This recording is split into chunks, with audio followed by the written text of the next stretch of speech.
Okay.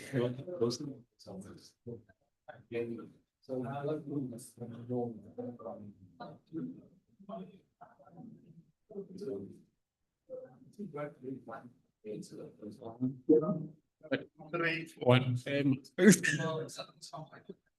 One, two. Okay. That's the body. Okay. No. This doesn't have, it doesn't have levels on each channel here, right? You only have those levels down. Right? No, it's too loud. I'm saying just to show me which channel is on. Yeah, to see, when you see 1, 2, 3, 4, you see the fourth one, then it's the. So you lined up according to, oh, yeah, just to make it like equal.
It's the song that I'm not really.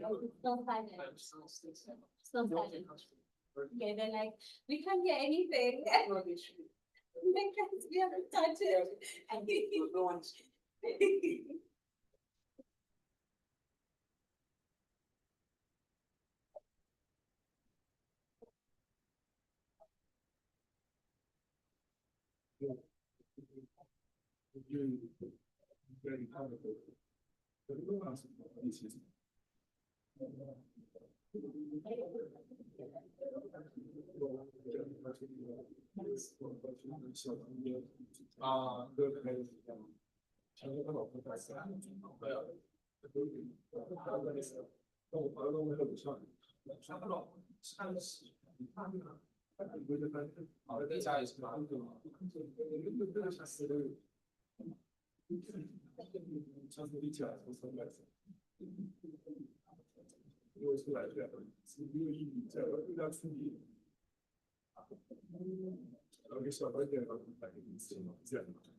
You're not known for that. You're absolutely not known for that. That's why you tell me that like it's based on rather tomorrow. Like it's like, well, how about you?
And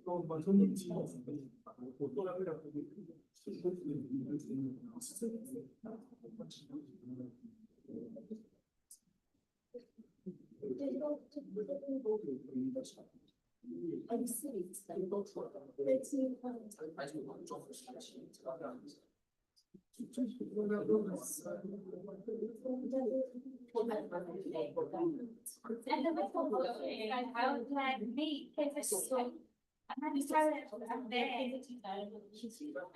Because we have one I saw them there. And I was going to say, I'm there.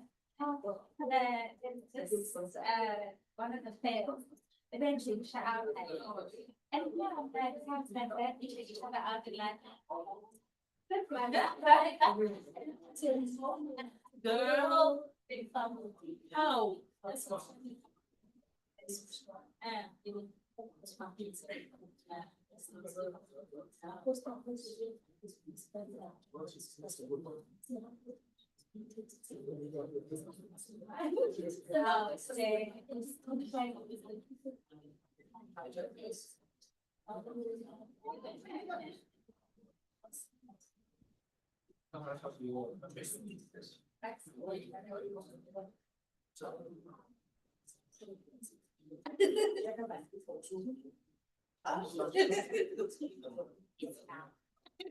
Yes, so it's a problem. We understand.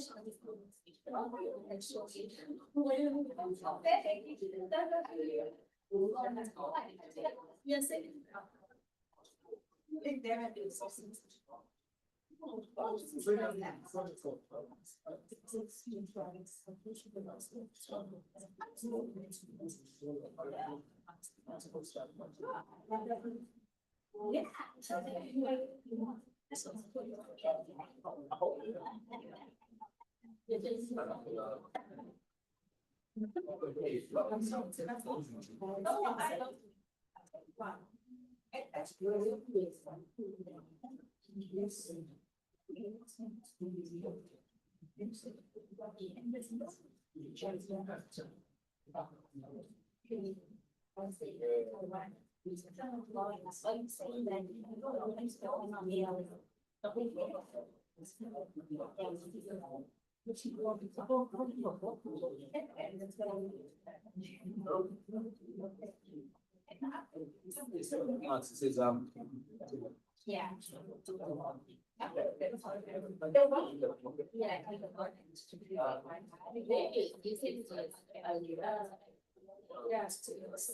Yeah.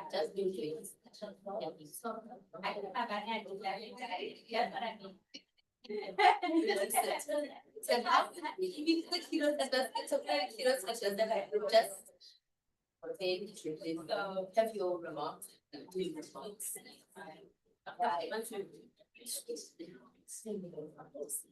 We don't have to think about. And then. But you can. Most of people. Yeah. So.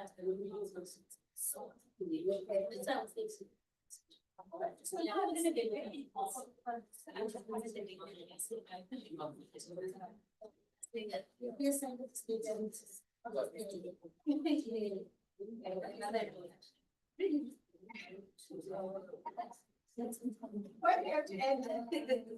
That's what takes away something. Yeah, it's too much. No, I have to say. I would have to say.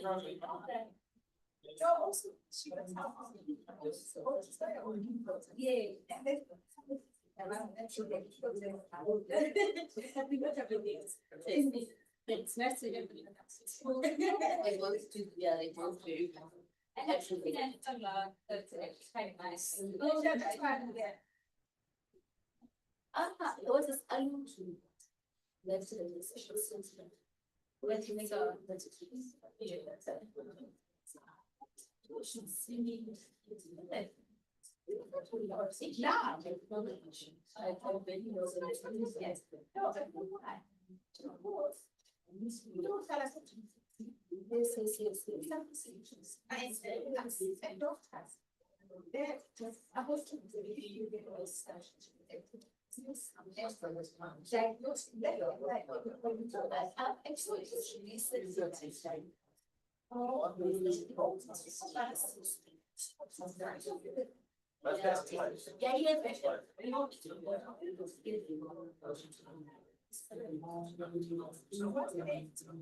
I like it.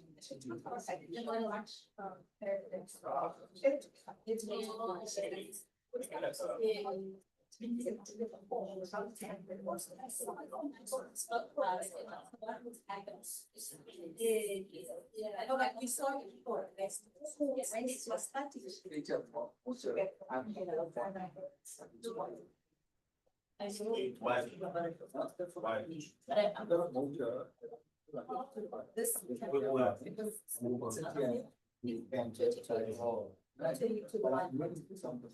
I believe it's going to be controlled, but it's not like even like it's not to sit but it's not to so now it means that what's why is the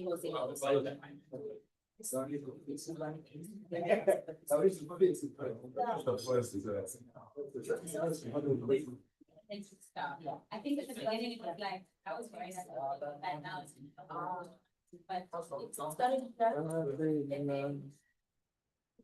and they just keep going. It's exciting. No, they are always coming again and was so much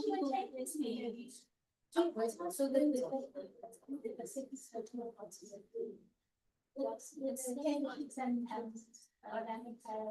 oh, like this idea, you going to be the hand why was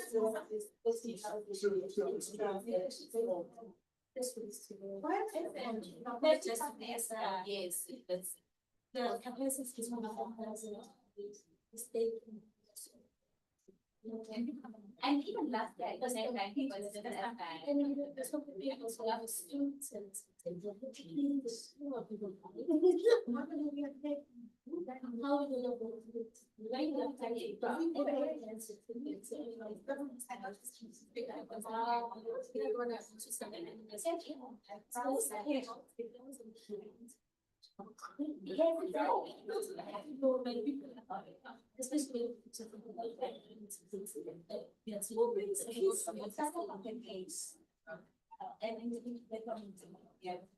so everybody should try. When you can have which campus this one is going to keep what's different interests guys what's the day what's the day yeah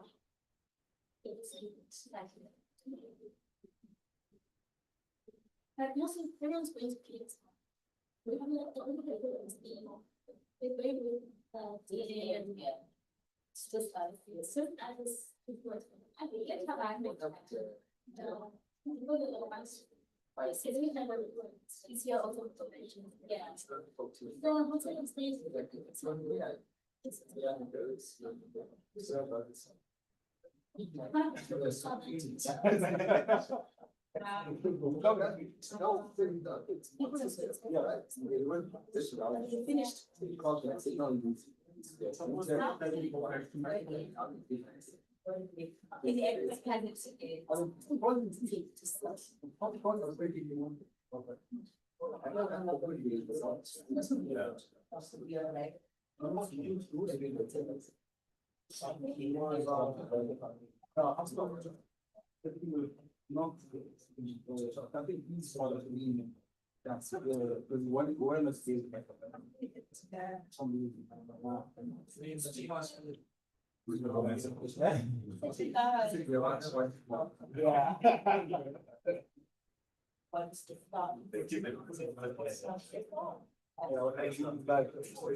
I don't know what you did. In the scene, this year, I am doing.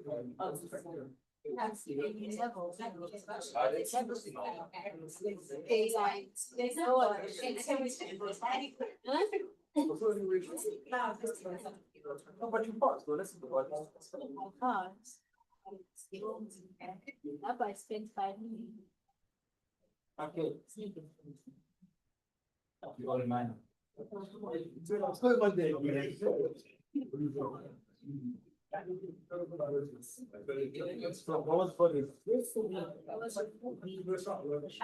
Sorry, stop getting ready. I think that's what is last week. Slowly, so I think it's all set.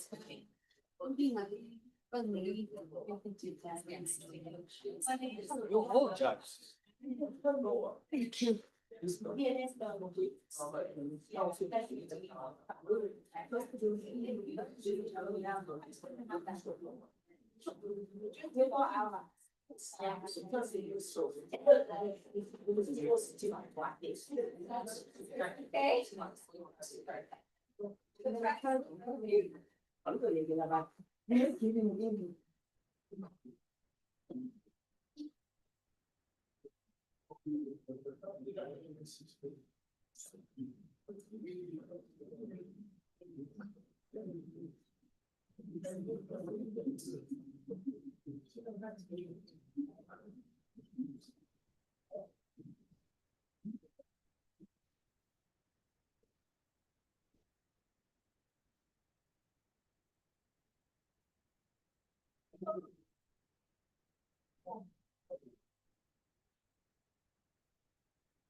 Togo.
Stop sharing this. No. Just leave it. Let's go through the whole sessions, and then when after the first during two, you can come and stop sharing. Yeah, just leave it.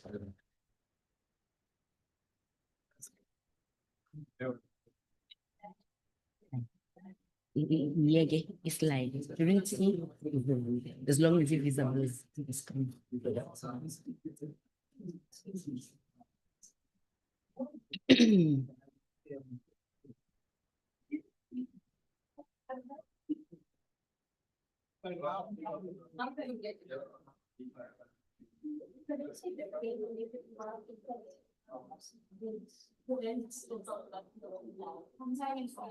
The TM time.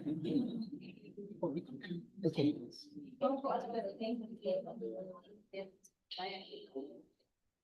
And you just, and you can make it a time.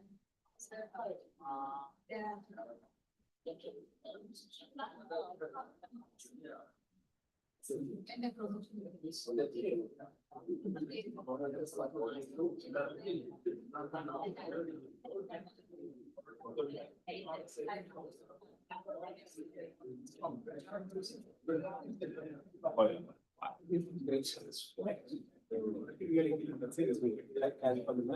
Sure. That Ephraim, how much of it? The left, I go now, but for the second. Yeah, okay.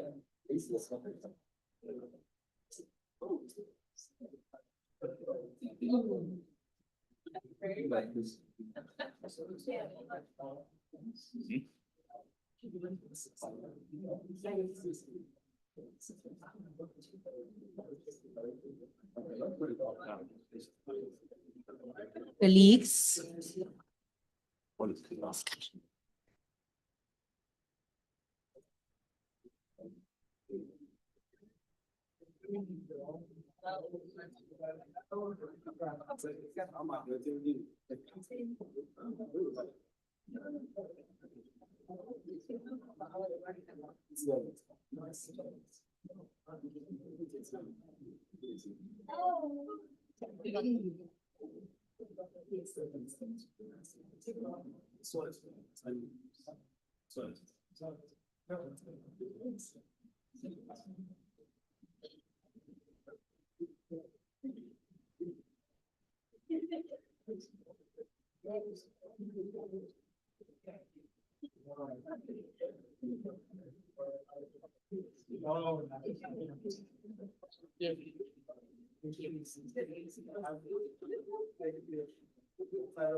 Yeah. The nap. Okay. Okay. Okay.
No, with other people that felt it. Listen to, let them come in the side. Don't open it. Let them come in the side. Yeah. But they come out from the zone.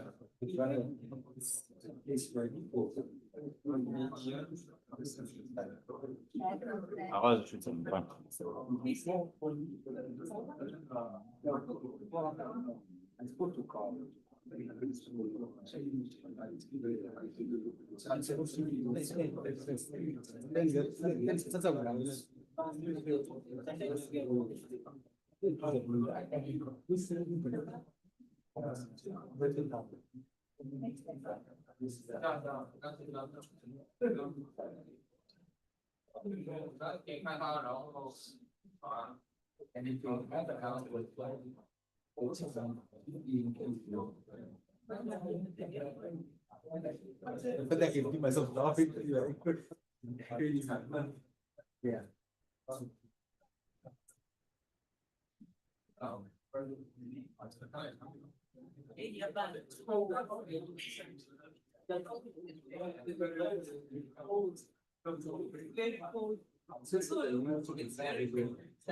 Is it cold? But abalande umuntu we-aircon, yes. Yes, bamlandile, yes. Bamtholi, oh. Yeah.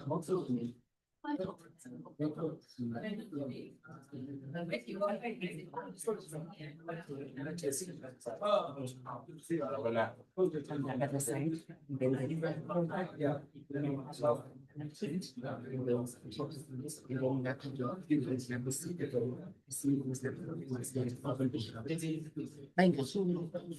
the two ends, yeah, the DM in the middle, Vice Chancellor Mepalesa, the two other CEOs, and then we can have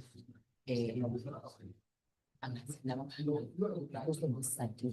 There's also beside me in the talk as director sitting there.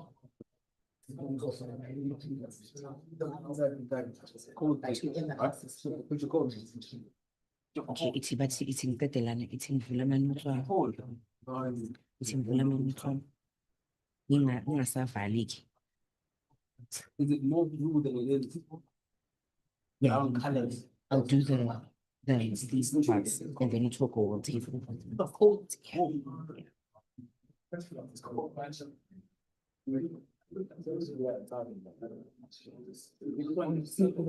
So maybe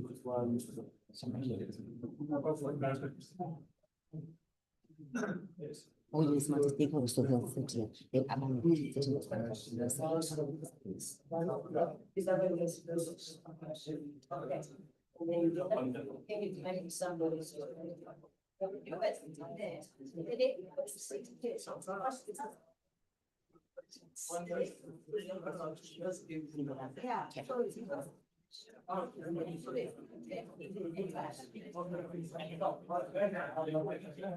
Good morning, colleagues.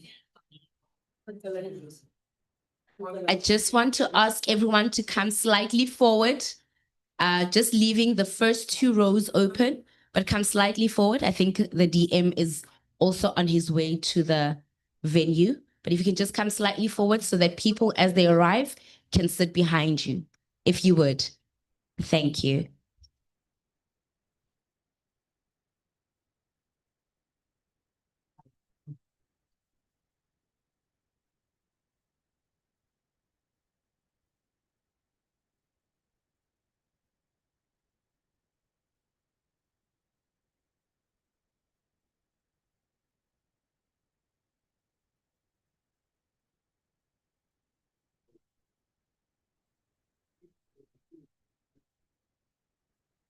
And let me add one.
Thank you.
Okay.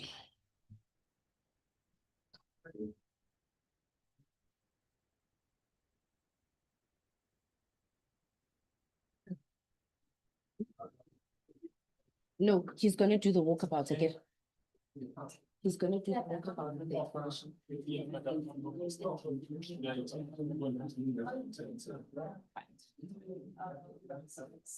Tabang, o botse schedule sa the UK Senate organized to do. But yeah, I'm a the beach.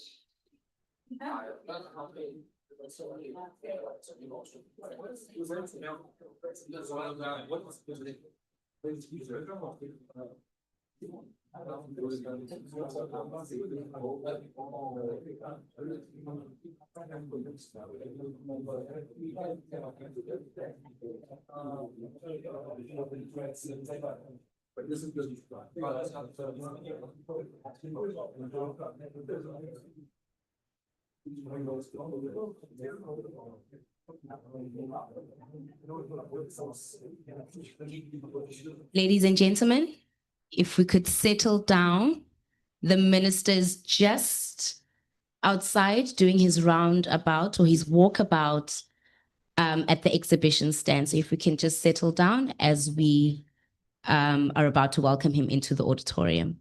Thank you.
Yeah.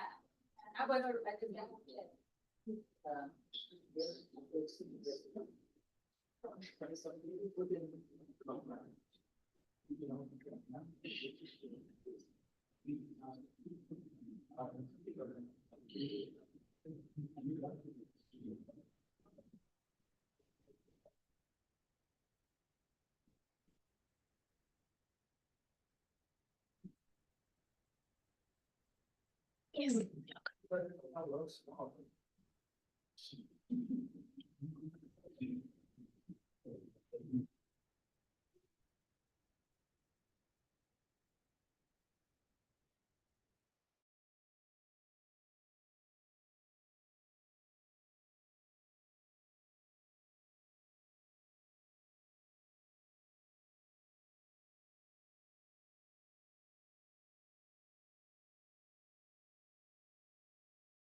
Move. Yeah. Yeah.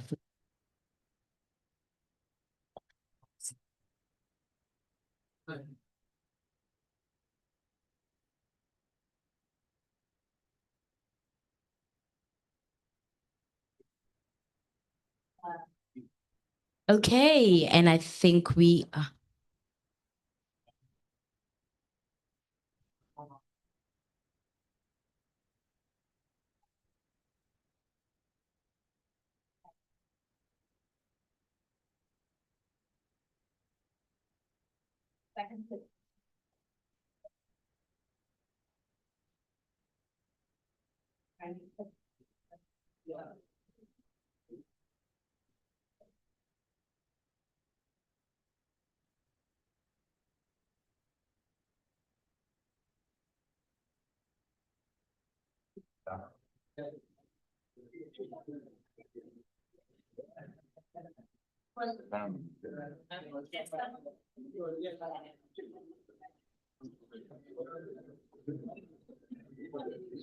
Okay, and I think we will be.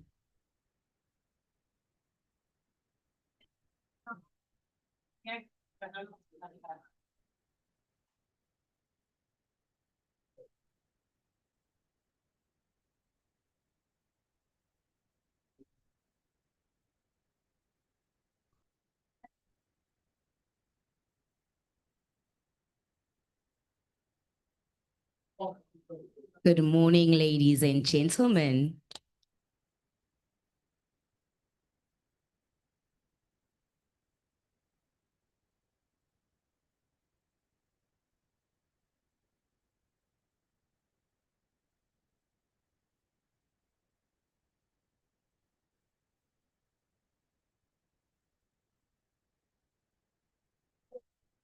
Good morning.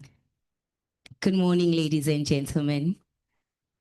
I trust you are all well, as I would always open my emails. I trust this will find you well. I trust this day has been good. Thank you for joining us for the South African Internet Governance Forum. My name is Plantina Tsolofelo Mukoni, and I will be one of the two program directors for today. Good morning, Honorable Deputy Minister Mondli Gungubela. Good morning, Acting Director General Mlindi Masholobo, who's also in the room. Mepalisa the Goza, the chairperson of the ZADNA board, the CEO of ZADNA, Mr. Molehe Wesi, the chairperson and deputy chairperson of the ZAIGF multi-stakeholder committee, Lati Tlaka and Luvo Gray, leaders and delegates of government, civil society, academia, business, and the technical community, esteemed international guests and partners, distinguished speakers, moderators, youth representatives, and students, members of the media, ladies and gentlemen, again, I greet you. Good morning. Welcome to the South African Internet Governance Forum for the year 2025. I'd like to officially open the program with the South African National Anthem. If you could all rise for the South African National Anthem.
Thank you. On that note, I'd like to call the chairperson of the ZADNA board, Mepalisa Lugoze, to officially open the program for us. Mepalisa, if you could come and join us. Separately.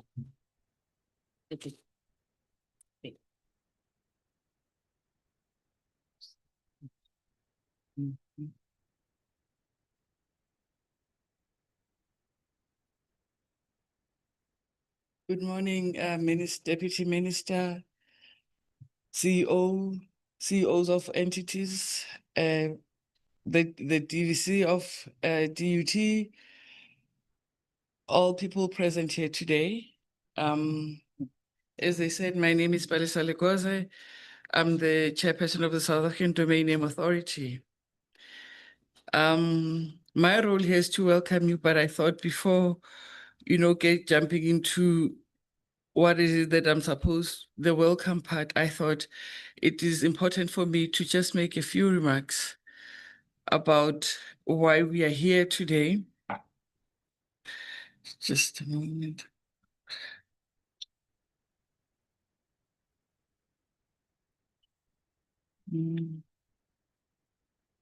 Just give me a moment. I'm just trying to open my notes for today.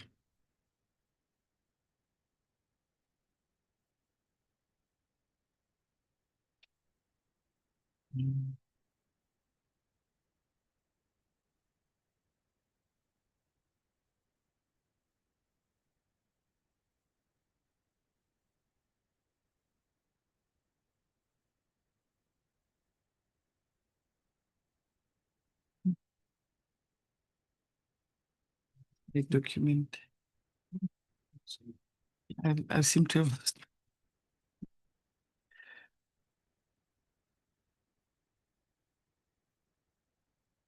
Mhm.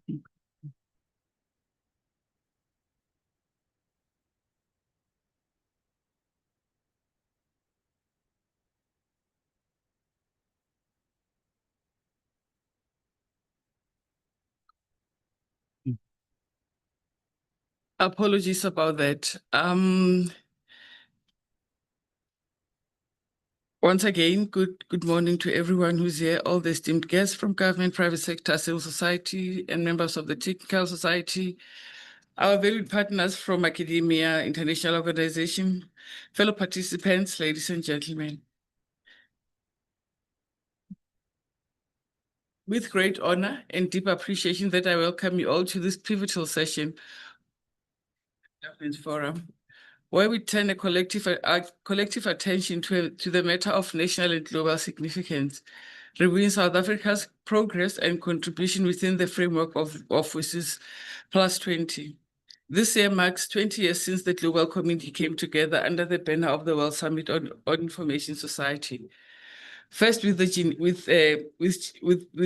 in Geneva in 2003, and later in Tunis.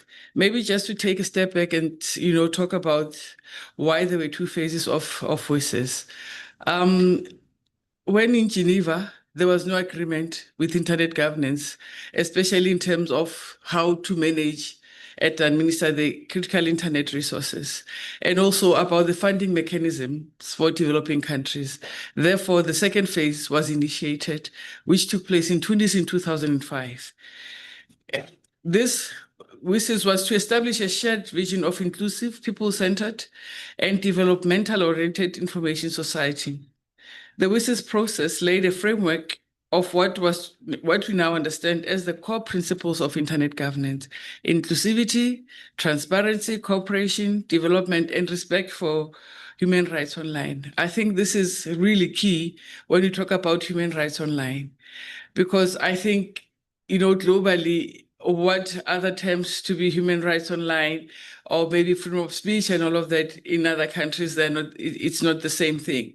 So I think we need to get to the point where, we respect each other's values as a global community. South Africa was present and very active in the creation of this vision. From the beginning, we championed a right-based, multi-stakeholder approach to digital transformation.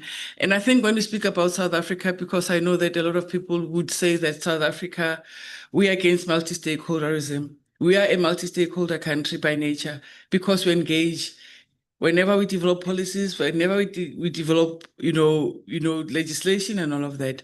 But when you talk multi-stakeholderism in a global sense, it becomes a bit tricky because then you don't know the multi-stakeholders, who are they representing? Because people tend to wear different hats depending on what agenda they have at that particular time. We recognize that the internet is, if governed wisely and inclusively, could be a powerful force for social and economic justice, democratic participation, education, innovation, and job creation. 20 years on, we have made undeniable progress. We have developed the National Broadband Strategy and digital transformation plans to seek to extend meaningful connectivity to all citizens. I think key to this is that meaningful connectivity, because it's no longer about collecting or points of presence and all of that, but it's about ensuring that people can reap benefits from the connectivity that government everybody, I think now it's not just government, but even the partners are deploying out there. How do we make sure that that happens? We have established independent regulatory frameworks and invested in institutions capable of adapting to the evolving digital landscape. We have built partners across sectors to expand infrastructure, promote digital literacy, and support local content creation. Importantly, we have embraced the principle of multi-stakeholder. I think, like I said, we have, like this forum, like the ZAIGF, demonstrate our commitment to inclusive policymaking. They provide a platform for government, civil society, youth, and technical actors to exchange views, collaborate, and hold each other accountable. However, we must be frank in acknowledging that the promise of voices has not been fully realized, not in South Africa, not globally.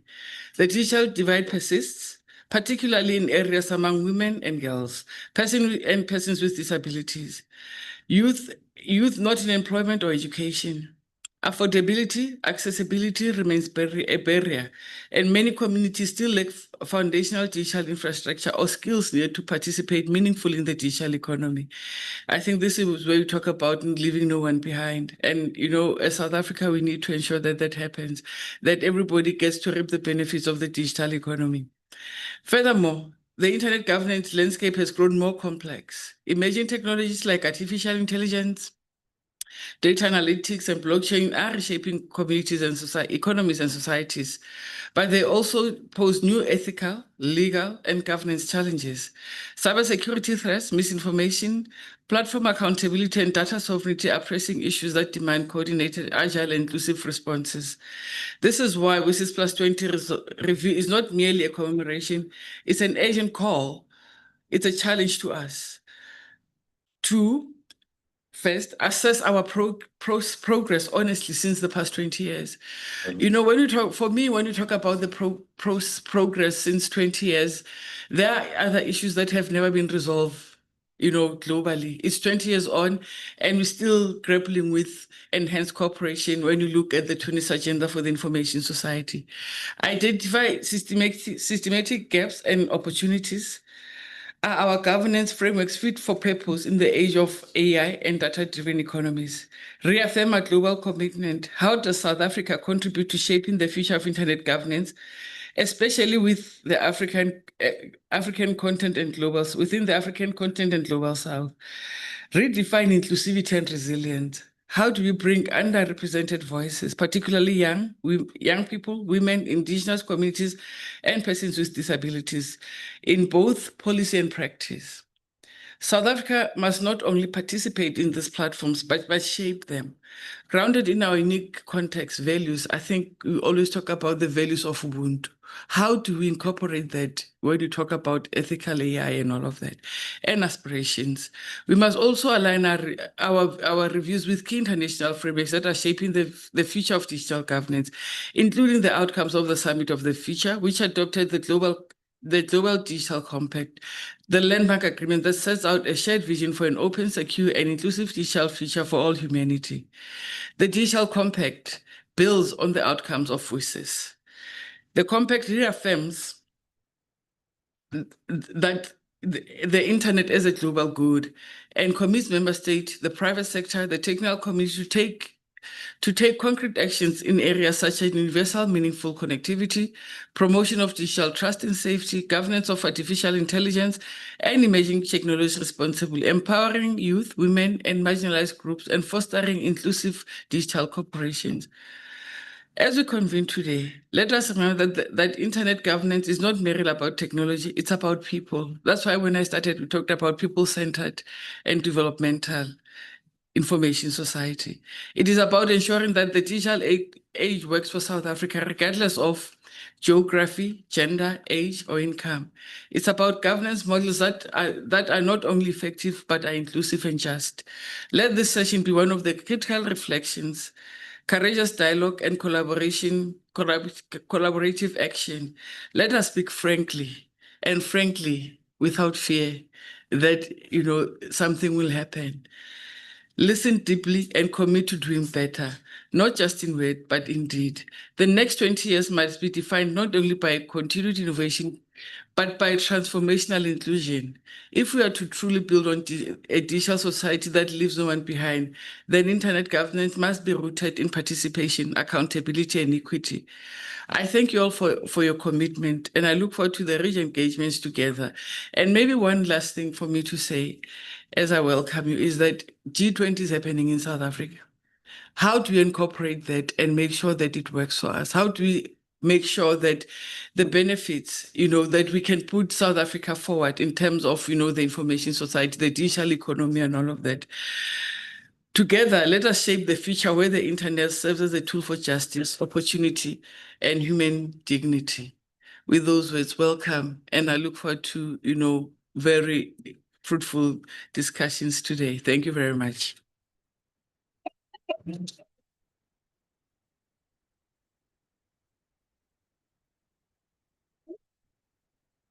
Thank you, Mepalesa Lekoze.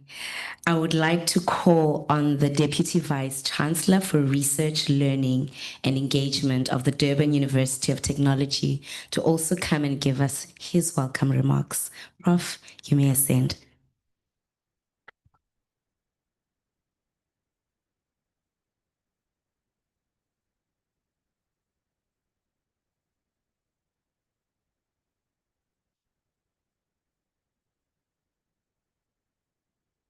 Thank you very much, Program Director.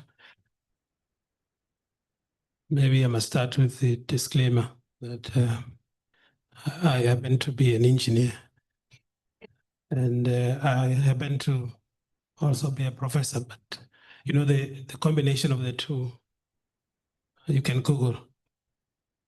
So I might appear very boring in what I'm going to say. So thank you very much. Yes. And also one of the things that keep embarrassing us is, every time when one has to speak, we have to adjust. And I often, complain that perhaps we often use the European standards. I think this morning we're talking about technology and sovereignty of technology. So I don't think this height of the podium it's for South Africa or Africa, I think. I think it is. So thank you very much, Honorable Minister, Deputy Minister Kungubel, Program Director, Acting Director General, Mayor's Office representatives or representative, Chairperson Ms. Palisa, Lekoze, board members of the ZA Domain Name Authority, Chairperson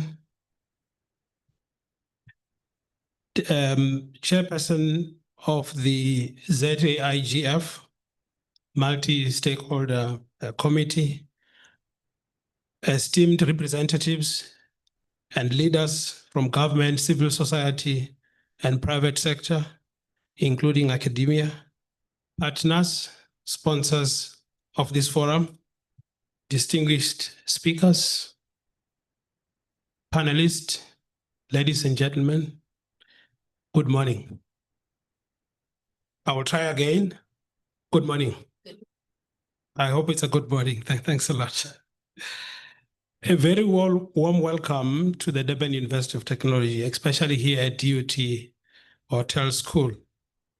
And on behalf of our Vice Chancellor and Principal, Professor Tandwa Mthembu, the University Council and Senate, and our executive leadership, academic staff, student body or student bodies, it is indeed a profound honor as the Deputy Vice Chancellor responsible for research, innovation, and engagement to host the 2025 South African Internet Governance Forum.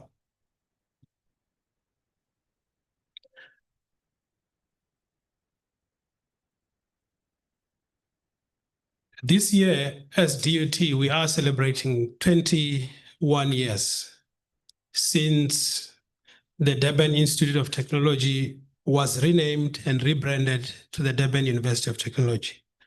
Of course, we all know that we stem or originate, and we could trace our historical roots back to 1907, making us 118 years old.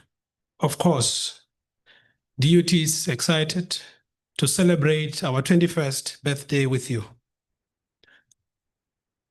And I think we are celebrating for the second time because we celebrated before this. I think I need to mention this as a way of welcoming all the stakeholders, that our university remain #1 UOT in South Africa and arguably in Africa.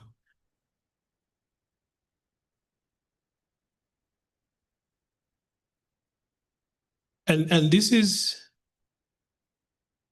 you can go from one ranking agency to the other. Last year, Webometrics just ranked DUT in the top 6%, over 31,000 universities and colleges globally. Of course, we appear in the Times Higher Education ranking, subcategory Sub-Saharan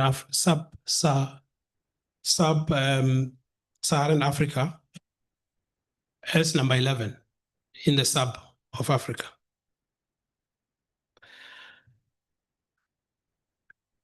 While we welcome you,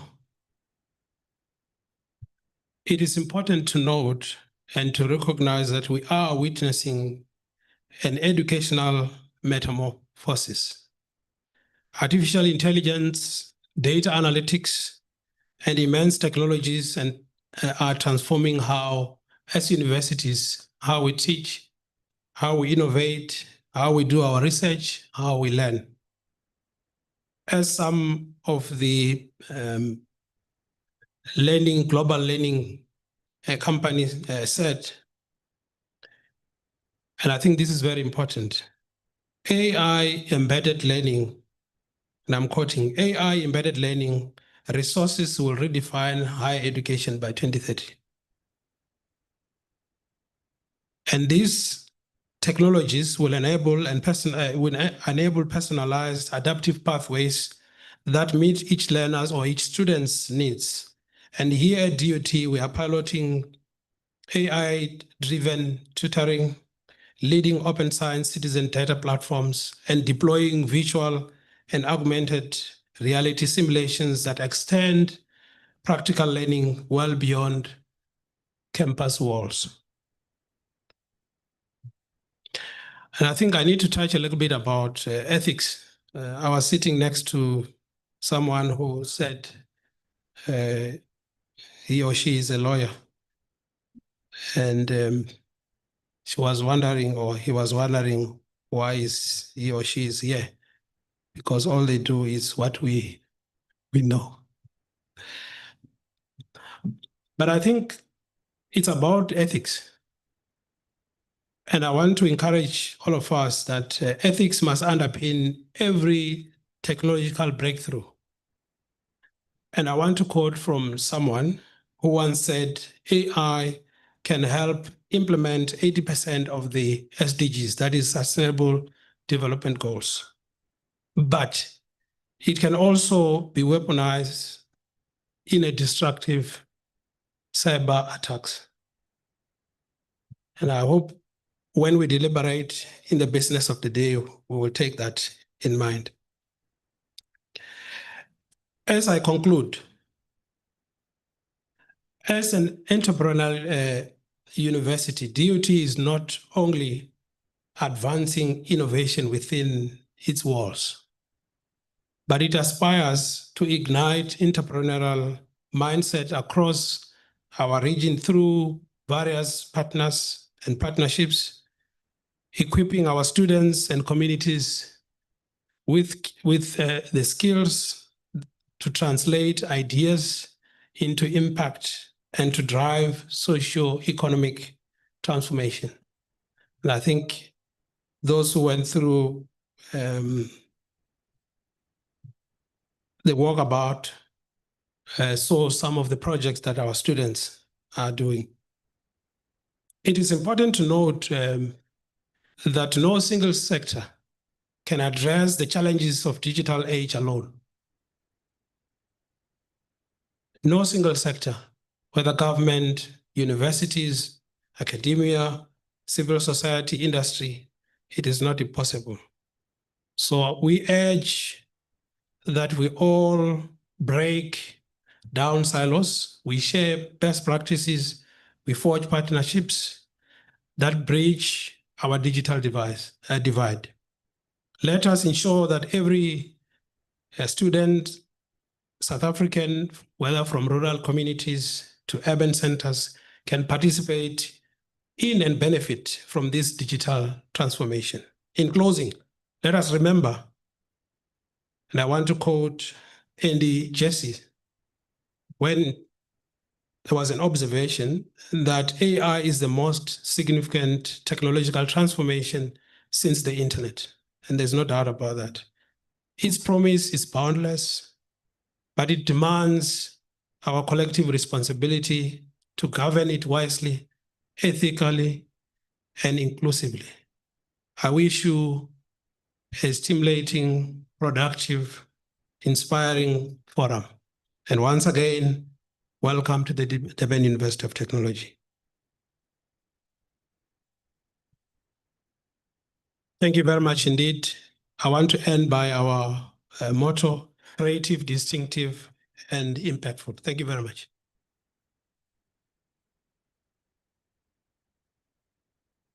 Thank you, DVC, and thank you for the warm welcome.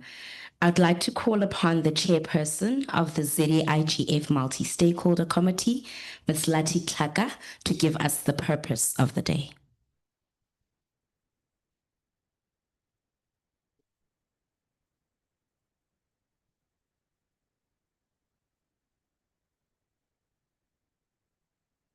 Thank you.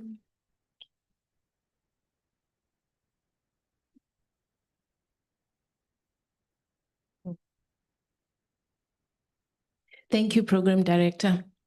I would like to greet the Deputy Minister of the Department of Communications and Digital Technologies, Honorable Mondli Gungubele, the Deputy Vice Chancellor of DUT, the Board Chairperson of ZEDNA, Mepalesa Legoze, the CEO of ZEDNA, Ntate Mlehowesi, representatives from government, the Premier's Office and the Executive Mayor's Office, the Deputy Chairperson of the South African Internet Governance Forum Multi-Stakeholder Committee, the South African Internet Governance Forum Multi-Stakeholder Committee, Chairpersons and CEOs of state entities, innovators, policymakers, regulators, entrepreneurs, delegates, and esteemed guests. Good morning.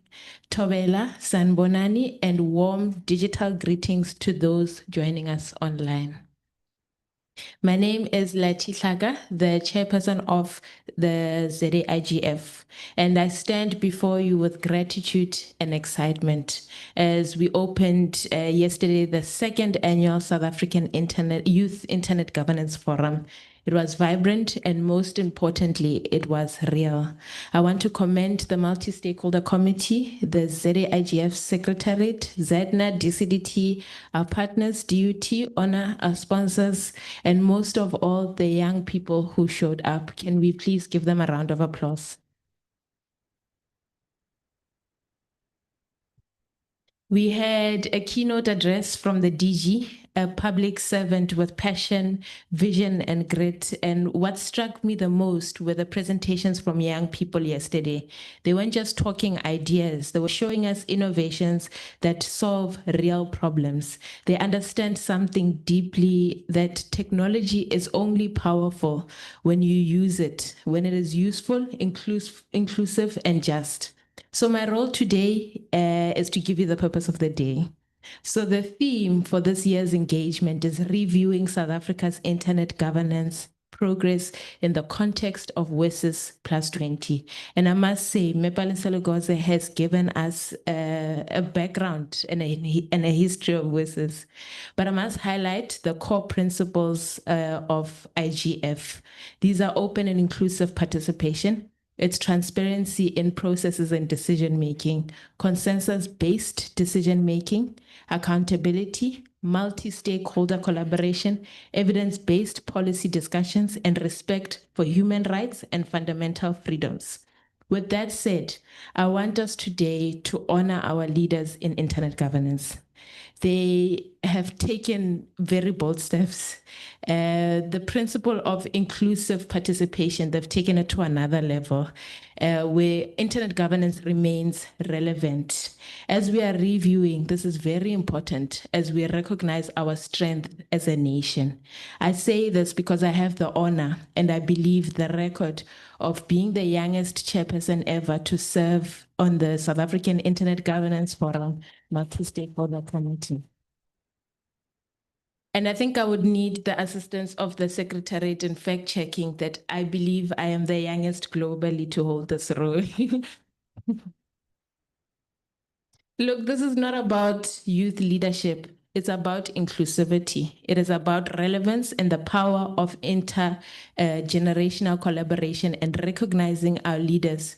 We would not be here as a nation if we were not, if it were not for the sacrifices made by our elders. We are here because our leaders before us planted a seed. They made space at the table for voices like ours and many others. The voices are male. The voices are female, they are youth, they are old, and they strive for change, which is important in our review as we need to be those leaders to the future generation and take from the older generation with some leaders being present in the room. The issue of relevance is very big, and it's something that needs to be appreciated and celebrated. I say this because there are industries that struggle with this. I'll give you an example.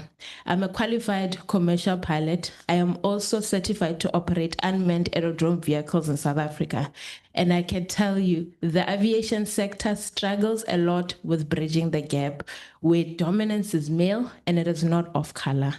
So today, before anything, let's honor our leaders, history, and the pioneers, the policymakers, the regulators, and the civil society giants who made the South African Internet Governance Forum and internet governance as a role what it is. We have come far, but simply put, WSIS plus 20 is our midlife check-in, a global review to ask, are we still on track? Have we lived up to the vision, and what needs to change? The review is a mirror and a map. It's a mirror to show us where we are, the wins, the gaps, and the lived realities. And it's a map showing where we still need to go together. The generation before mine and those before have paved the way. My message today is that we need to pay it forward. Let us safeguard platforms that give a voice to the public. Platforms like the Internet Governance Forum. We're not just ticking the boxes here. This forum is a platform for truth-telling and vision building. And most importantly, it's a platform where your voices become policy. Because our work here will be compiled into a report that is submitted to the Department of Communications and Digital Technologies. It is published online for public access. It will be shared to Africa IGF and submitted to UN IGF. So my ask to you all is simple. Don't hold back. In closing, this is not a spectator event. It is a participatory one. Speak up, share your story, challenge respectfully, please, and ask the tough questions.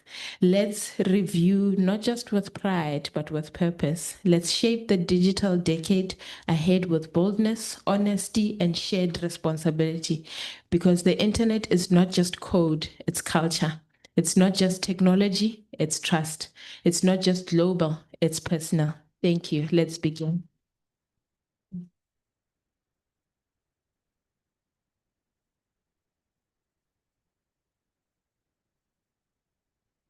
Thank you, Chairperson. Deputy Minister, I'd like to say we are led.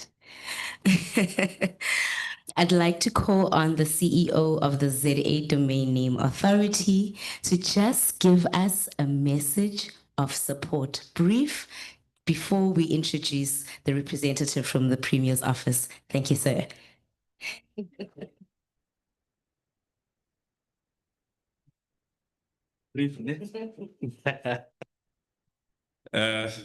Good morning, everyone.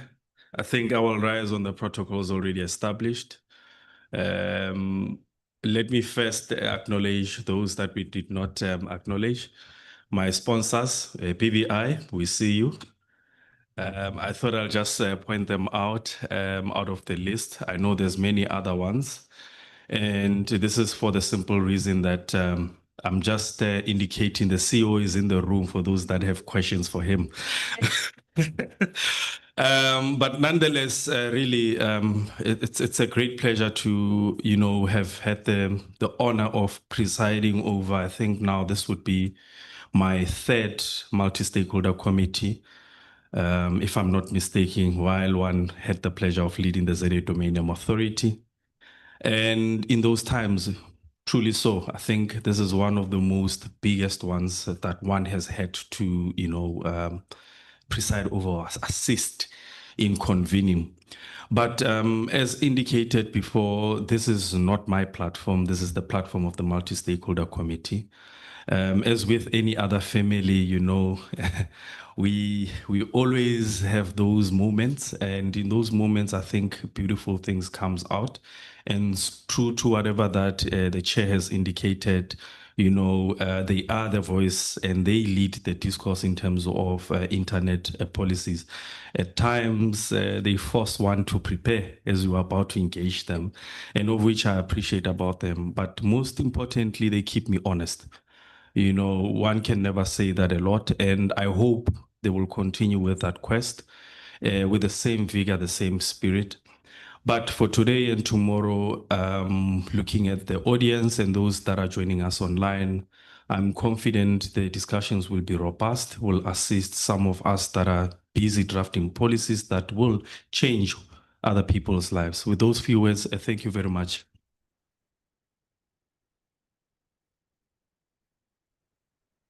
I had to acknowledge my CEO, forgive me.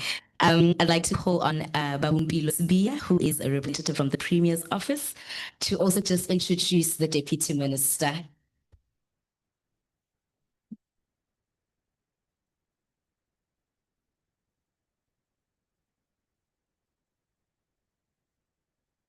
Program Director Zolo, thank you for the opportunity. Distinguished delegates, colleagues, partners, and participants, both in person and joining us virtually, I extend my heartfelt greetings to each of you, because I don't want to breach any protocol. I'll say all protocol observes.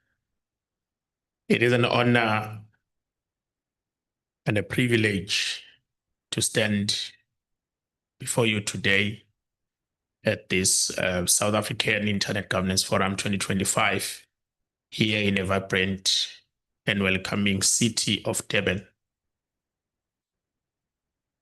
On behalf of KwaZulu-Natal Provincial Government, under the leadership of Premier Tuli and Director General Dr. Nhlanhla Mkhize, I extend our heartfelt gratitude to ZETNA, to DCDT, to South African Internet Governance Multi-Stakeholder Forum for choosing our province as the host of this significant and timely forum. As we reflect on the theme of this year's forum, that is reviewing South Africa's internet governance progress in the context of WSIS Plus 20, we have an invaluable opportunity not only to assess where we stand, but collectively shape the future of the internet governance in South Africa. Deputy Minister, this event follows the event that was held yesterday, where youth engaged in vital issues such as digital inclusion, cybersecurity, the role of fourth industrial revolution this country.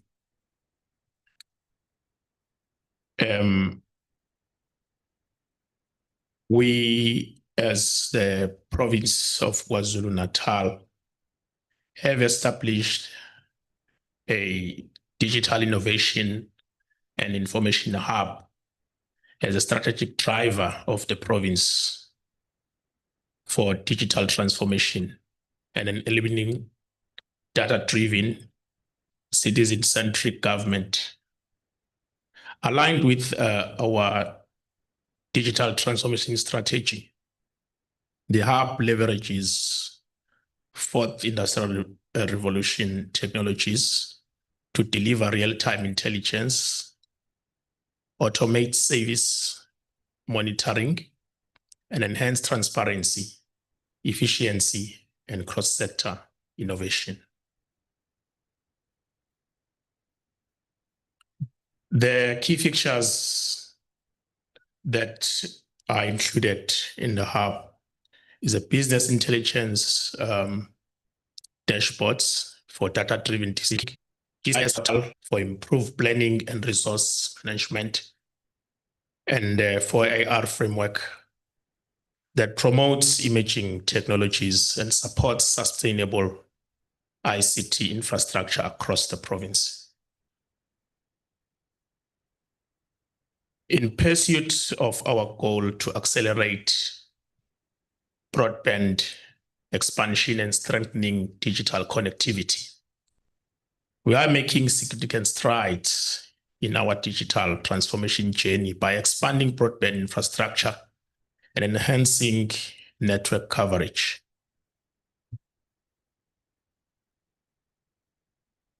This progress is being driven by key initiatives such as SA Connect Phase 2, that is implemented in collaboration with BBI and various departments in the province, including ETIA and DSEC. The focus is on extending reliable internet access to underdeserved and rural communities, with the overarching goal of improving access to essential services, promoting economic development, and fostering inclusive digital participation across the province. Under SA Connect projects, BBI and Centec are deploying almost 6,800 community Wi-Fi hotspots, which will positively impact over 11.8 million households across the province. Through Broadband Access Fund, BBI is providing broadband connectivity to 50,000 households and deploying 3,000 public Wi-Fi hotspots across the province. I must indicate that KwaZulu-Natal is also benefiting from the USAAS projects, where BBI has been appointed to deliver broadband connectivity to schools, clinic, public Wi-Fi hotspots in several provinces, including our province. 165 sites in the province have already been completed, further expanding access to essential services and bridging the digital divide. As at the end of March 2025, the following hotspots have been installed across several districts in the province, and they are now active. About 218 in eThekwini, 60 Gungundlovu, 45 at Kuala, 144 at Ilembe, 151 Ugu, 22 Tugela district, and 24 Mzinyati, 120 Namajuba, 105 in Zululand, 261 in King Prechoyo district, and 150 in Mkanyagute.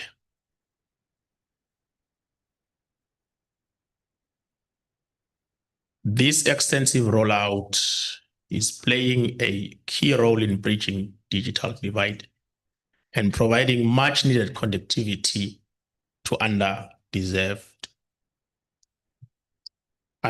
areas.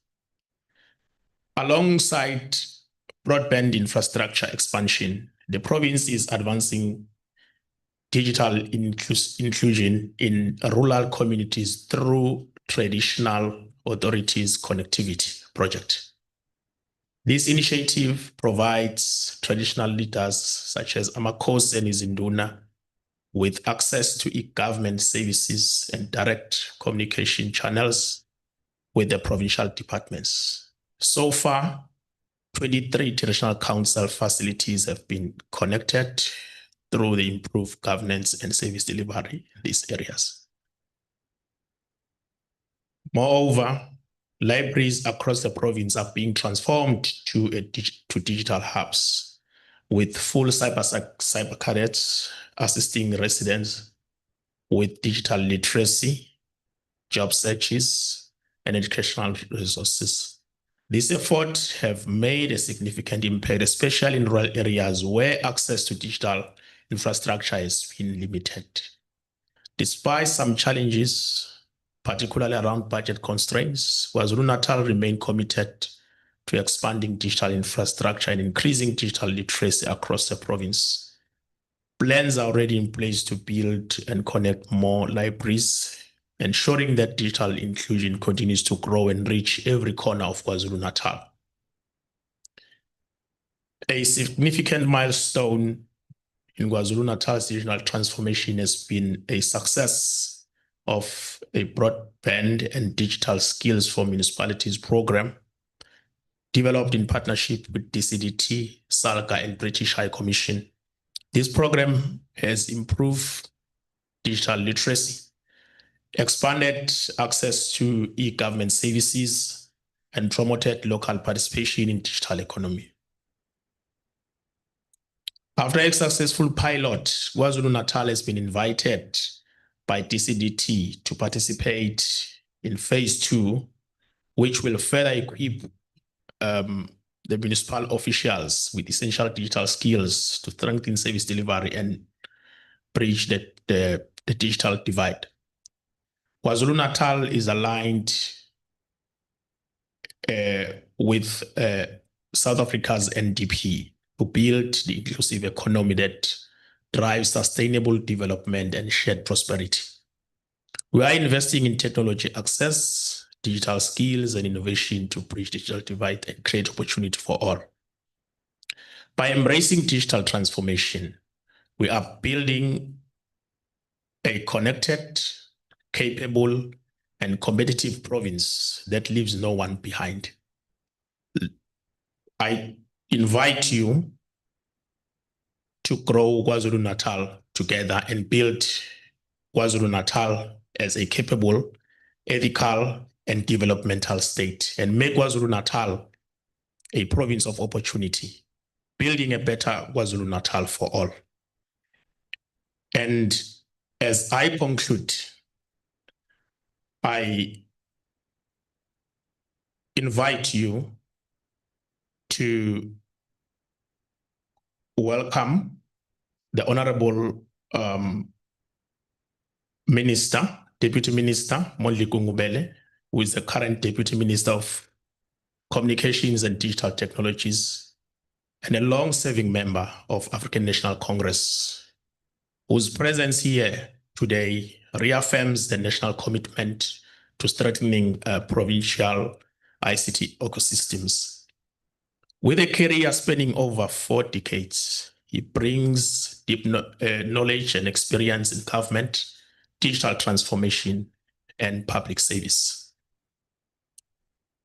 His previous roles include being a minister in the presidency between 2021 and 2023, Deputy Minister of Finance between 2018 and 2019, Chairperson of Social Development Committee 2019 to 2021, and Executive Mayor of Feguruleni between 2020 and 2016.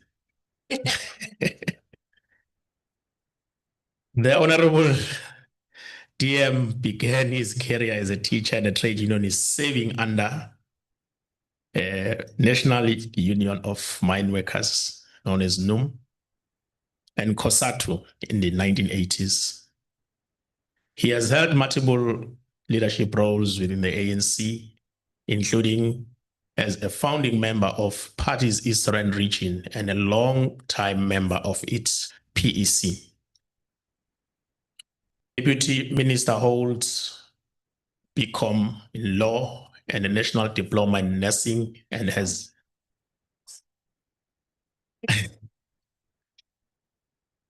been a member of the Executive Council in Gauteng for portfolios including health, social development, sports, arts and culture.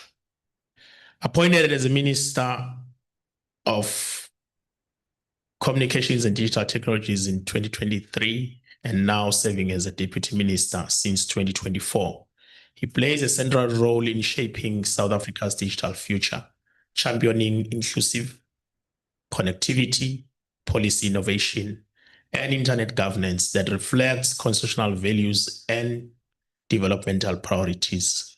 Ladies and gentlemen, please rise and join me in welcoming Deputy Minister to the podium with a warm round of applause. Thank you.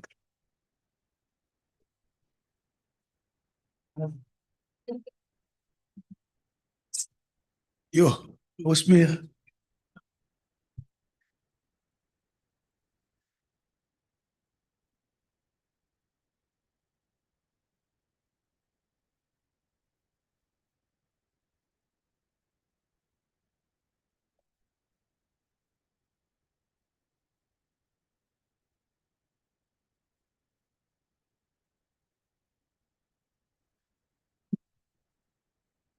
Babos be umlimazile. Because the way you spoke it about me, now the biggest challenge is that shall I present myself in a manner proportionate to the things you've said, after so many wonderful things have been said, including by yourself. Program Director, Chairperson of ZAIGF, of the Board of Directors, Ms. Polisa Legos, have been trained about the pronouncement. Chief Executive Officer of ZAIGF, Mr. Mulaya Mwesi, Deputy Vice Chancellor of the Durban University of Technology, responsible for research, Professor Fulelo Namaola. Is it Namaola? Yes, I know how to pronounce it. But Namavola lava. Independent Communications Authority of South Africa, Councillor Ms. Nombiza Stole, CEO of ICASA. Chiamo. Chiamo, what is your surname? Maluleke, Nashito.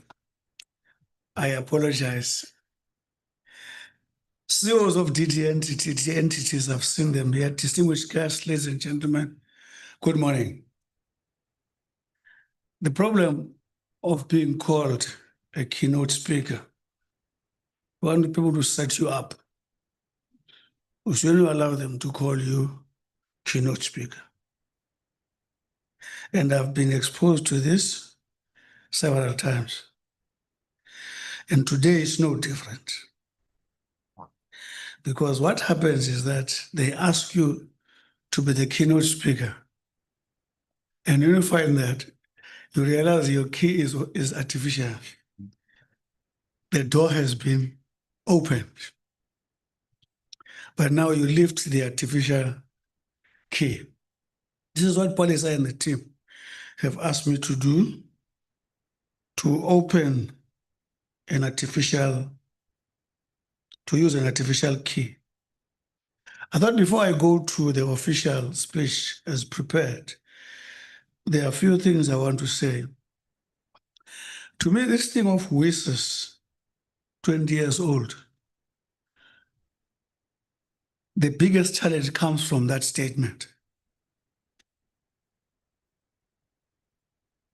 My problem, Lati, I'll be speaking as an aggrieved chair today. We need to speak WISS 20-year-old. In other words, we say, is it from 2003? Am I correct? Till now, what are we reporting? I've not picked that up. Because you've set a theme yourself. It said WISS 20 years. And WISS being a world conference to look at what comes out of the ICT environment with an intention to make sure that it's people-centric, inclusive, towards ensuring that it's development-oriented for an development-oriented information society.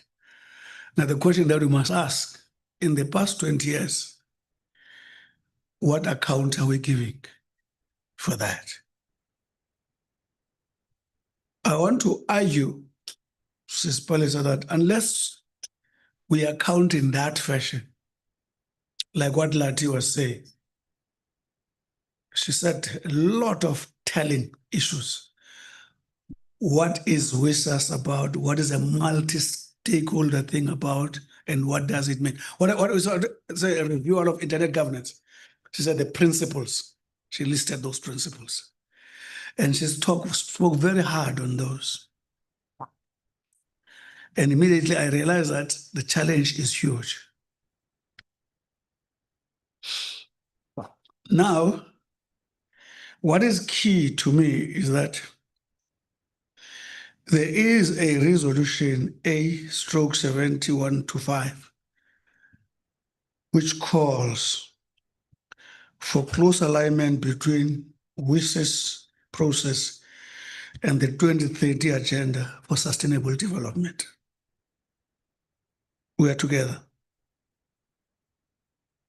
highlighting the cross-cutting contribution of information and communication technology to sustainable development goals and poverty eradication, and noting that access to information and communication technology has become, this is key, a development indicator. Now it has become, what has become a development indicator is access to ICT. It has become a development indicator. This is articulation by WISS, not by us. Now, if we say WISS is 20 years old, What is the state of that indicator in our country? These are the questions before the conference ends, Chairperson, it must respond to. The problem is that when we're in government, we enjoy all these terminologies, all these big words. But until we subject them to the principle of RBM, I call it RBM principle, the result-based management principle.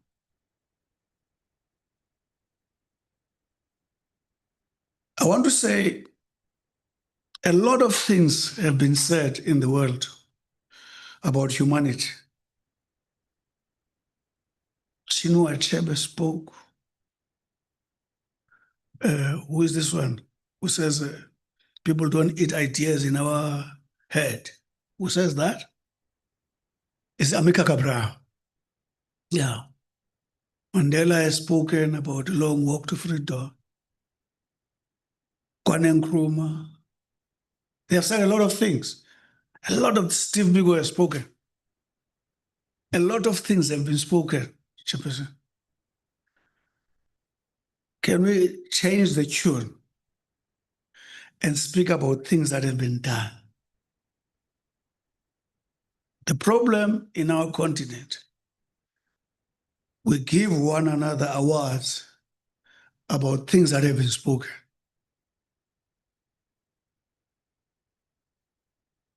We are the champions and heroes based on what we have said.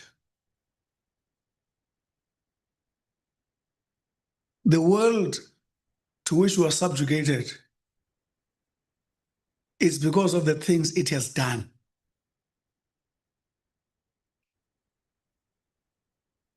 So this is the challenge we're confronted with. Lati speak about what our forebears have done. Our forebears in 1994 have achieved a struggle of 300 years, where it says all humanity in South Africa is allowed to prosper. In other words, what they put on our shoulders is that the time to submit memorandum of grievance is over after 1994. The time to make a difference since the Constitution was adopted is now.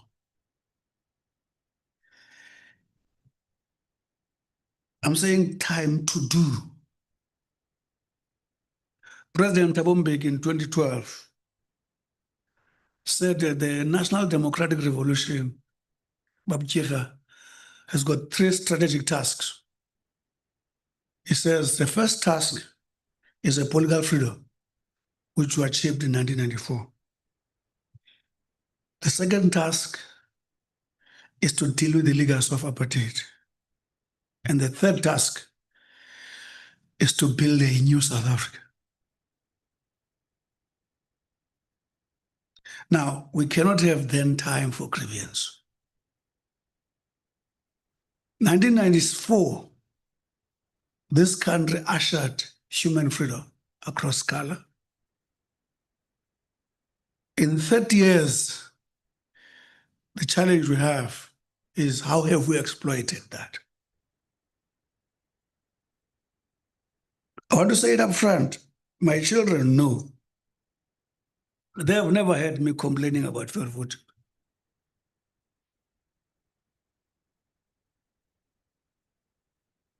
Because when you are a parent to your children, you are their first hero. A first hero that sends a message of helplessness to children is a dangerous hero. I've taught my children that whether it's a failure that we're confronted it as a family, whether it's a success, we take responsibility for both. Because the time ungezisa igrocery kwakho Jika, you say, Mufet vote, after 30 years of freedom, you are telling your kids you are at the mercy of color. If we want to defy racism, we must report the changes we are making in as far as the legacy of apartheid is concerned. And how are we building a new South Africa? So WISAS, to me, 20 should be about that. I was touched here today when I look at what those young people are doing, how they are worried about the resource allocation to their work. And their work is key for an independent South Africa. There's independence in terms of 1994, constitutional. But there must be achieved an independence of South Africa as a country which is viewed as amongst the countries that are relating interdependently with other countries, not a country that is a burden.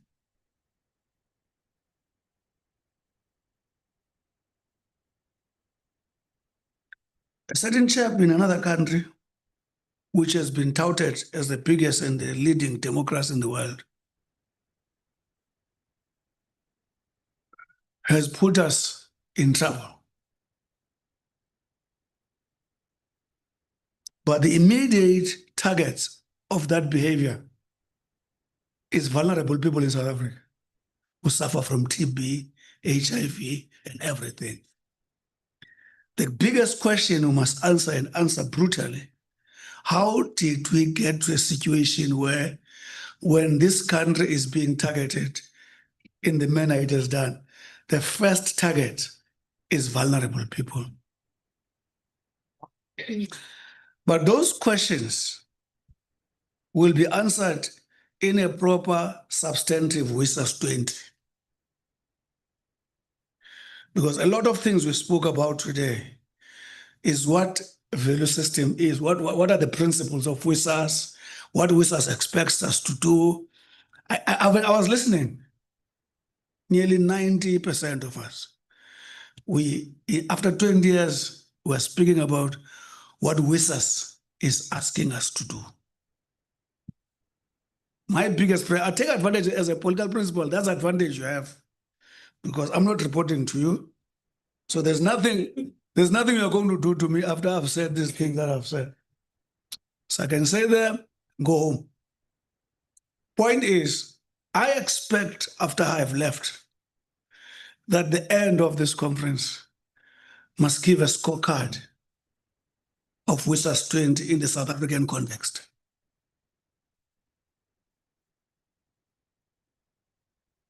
I was asking Lati, I had a short conversation with her. She's highly inspiring for her age.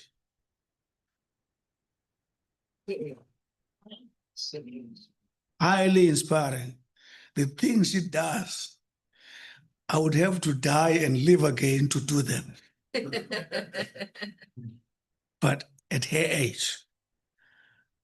So I thought, let me wrap up this unscripted something before I finish it. The critical thing that we're confronted with, if we were to follow WISAS again, because it speaks about inclusivity, people-centered, with the goal of building a developmental-centered information society. And it cannot happen without the multi-stakeholder and their state. It's one thing to have meetings with them for 20 years. It's another to check if people-centric inclusivity, development-centered, oriented information society is in place. These are not the same things. We can say we've been with them for 20 years. We've been with them, so what? We ticked in meetings with them. We've been coordinating them. Then, so what? When I was a mayor, I had all these things they say I've done. I like that one of a mayor. Because that is where I know where I delivered. There I delivered. I even read a business day about 7 weeks ago, articulating all mayors. But it said the mayor who delivered. Huh? In 2025. Yeah. Because I know I delivered. I was saying that in that show which were taken to Tundate Ndlovu Wamsud, that the biggest challenge we're faced with in this country is where we're allocating resources. I was where government must do its best. So South Africa does the rest. South Africa is capable of doing the rest. But us as government, we must do the best. The best is South Africans must be connected. That's our best as government. They must be digitally literate. All schools must be connected. But it must be a meaningful, universal connectivity. Immediately you do that, you unleash South Africans. They do the rest. I listened to my kids who do not work in TCDT about 2 days ago. I felt I'm a deputy minister of communication and digital technology, but I hardly understand 10% of what they are speaking about, but they're not working where I'm working. I'm not sure if you got what I'm trying to say. What these kids are saying about this technology. Now, all what it says, there's a lot of energy in our space. Unleash it through connectivity. Unleash it, where is Trevor? Through digital literacy. We must be universally, meaningfully accessing this thing, right? People want to run their lives. All what government must do, I'm inviting you, I'm mobilizing you to be part of me as we fight for connectivity. Because you can speak about all these rights, this justice, this fairness that Wisa speaks about. You can be entitled to rights, but if you're not enabled on how to exercise them, they are useless rights. If you've got a right of access to school when you've got no transport to go to school, it's a useless right. If you've got a right to be at school where you're not going to have food, it's a useless right. I can go on and on and on and on. You've got a right to take anyone to court to be represented when you've got no means of accessing that. So these rights must account for something. So if our people are not connected, that is our main thing, right? Human beings are capable of anything irrespective of their color and their geographic location. All what human beings need to do is to be assisted to know that they can, in the Obama's words. Yes, I can. Now, what am I trying to propose is that we must be great leaders in order to be dispensable.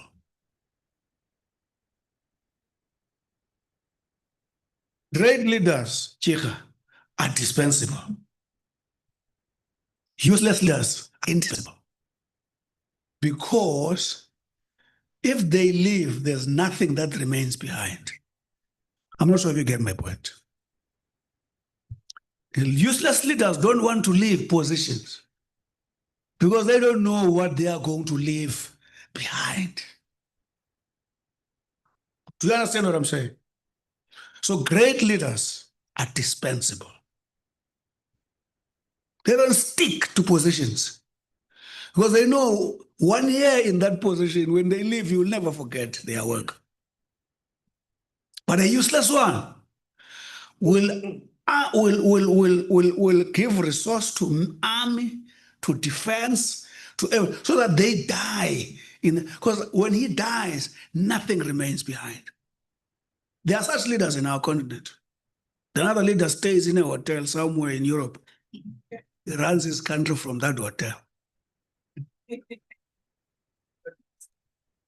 I won't tell you who that leader is. I won't even say where. So I'm saying here in this sector, Chairperson, we must be those great leaders so that when we disappear, our work speaks for ourselves. In other words, great leaders are dispensable, but yet great leadership is indispensable. Useless leaders are indispensable. Great leaders are dispensable. Their leadership is indispensable because they can live it. So this is what I'm asking you to do. Now, let me go and read your speech. Maybe before I even forget that, I was in Saudi Arabia with some Sita people. Sita people are here, am I right? Forget their sins. Because I'm confronted with the divorce papers, and they are a husband that does not want to accept that the wife is not happy. One of them called Mpo, took me through a digital economic framework. That thing taught me a lesson I'll never forget and showed me that in totality, this perspective is about foundational infrastructure. It's about innovation and technology. It's about sectors where you seek solutions. It is about impact on people. So it says, whenever you speak to anyone, just listen. Is he speaking about the foundational aspect? Is he speaking about innovation or technology? Is he speaking about sector solutions? Or is he speaking about what effect does this thing have on people? So that gave me a framework. That's why I was able to say, when you say WISAS 20, I wanted to hear, what is it that you are speaking about? Most of us, Chairperson, we like ecaweni, we preach ukuthi ithi iBhayibheli izona masingenziwe. Sibe ecaweni 80% ihleli kuzo. But 80% comes to church every Sunday to listen to that and even sing and cry for it. But mongongena pha ecaweni, yo, nzima. No, not my church. So all I'm saying, I'm talking about how we need to be structured when we deal with these issues. But let me read then what you said, Thomas Radio. It is an honor for me to officially open the 2025 edition of South African Internet Governance Forum. We gather in the beautiful and the vibrant province of KwaZulu-Natal. But Babasbia, your scorecard was beautiful. I think we must give you a good.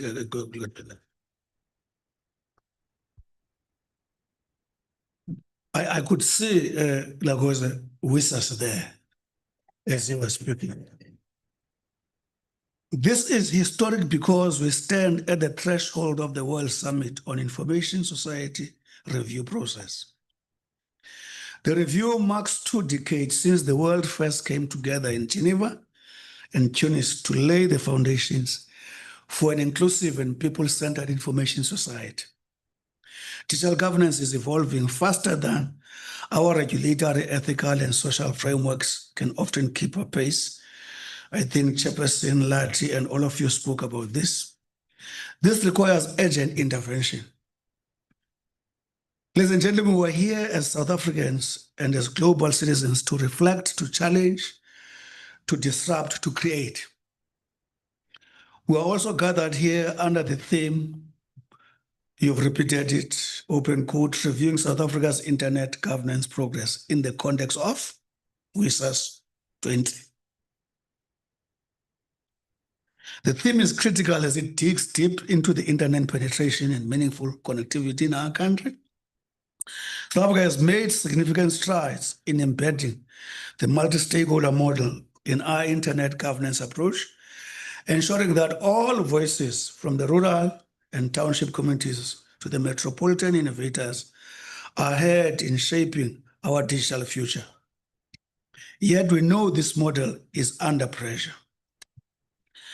The emergence of the Global Digital Compact presents us with the critical questions. Should governance of the internet shift towards a more centralized intergovernmental structure? It's a no-brainer. That's where it should go. Or do we continue reaffirming the value of distributed, transparent, inclusive, and participatory decision-making? Our position must be clear. We continue to stand for an internet that is open, secure, right-based, and accessible to all.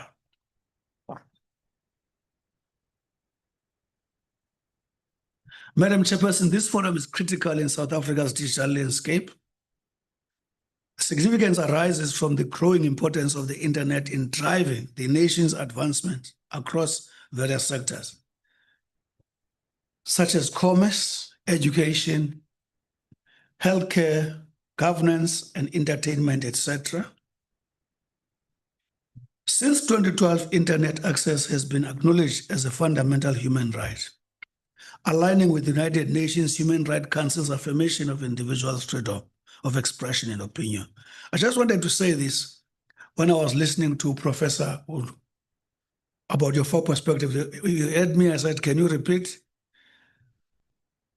I'm asking myself, what is the major question the university is asking itself in as far as the practical situation in the country is concerned? I was asking, we were supposed to present the budget on the 19th. We tried on the 12th, it didn't work. We're hoping to present it now on the 21st. But has the university asked itself this question, what is this debate about? It's about cost of living. Do you agree? The reason VAT is being opposed is affordability. Government needs more money. Now the question is, Prof, where are the technological answers?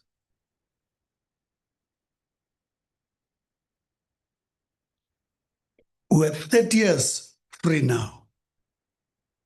You are 21 years rebranded. Am I right?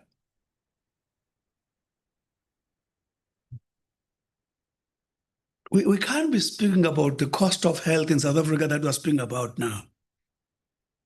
We can't be speaking about the cost of education that we're speaking about now. We can't be speaking about the cost of transport infrastructure that we're speaking. I can go on and on and on. When this technology is in our space. I'm sure Jika will agree. Can be. It can be. I mean, a middle-income country like ours, there would have been no need to fight about 0.5 VAT. Because technology would have lifted efficiencies, would have reduced the cost dramatically, would have empowered many to take care of themselves, would have reduced the 18 million of social grants, would have turned millions of 60% of young people into working young people. If you look at the PC4IR, it says in its research, this technology will disrupt 75 million jobs, but create 130 million digital jobs. Does that make sense? There will be more digital jobs. There will be more digital jobs. So it speaks to Trevor. He knows my beef about it, their strategy. But it's not him. Where is Upu Digi? Shanam. I must congratulate him for having new responsibilities. Umashorok. Where is Mashorok? Where is he? Umashorok. He's got new responsibility. When you are given SITA as an additional task, you must know you've got work to do.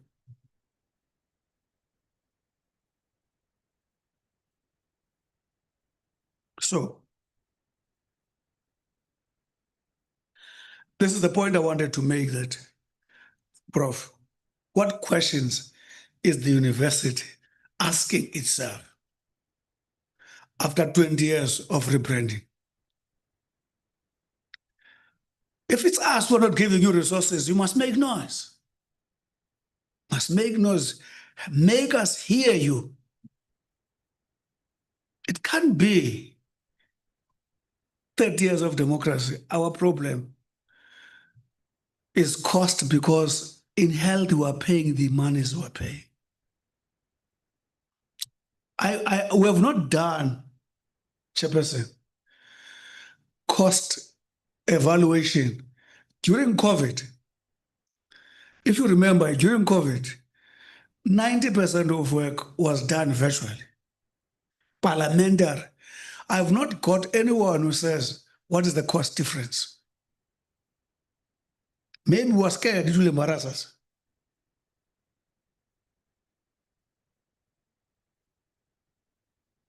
Why, Prof, I'm posing this question? Even if you look at policy making, the way we make policy in our country is archaic. When a legislation is suggested now, which month is this? May? Will take 5 years in making that legislation. Yet the problem we're responding to is happening this year.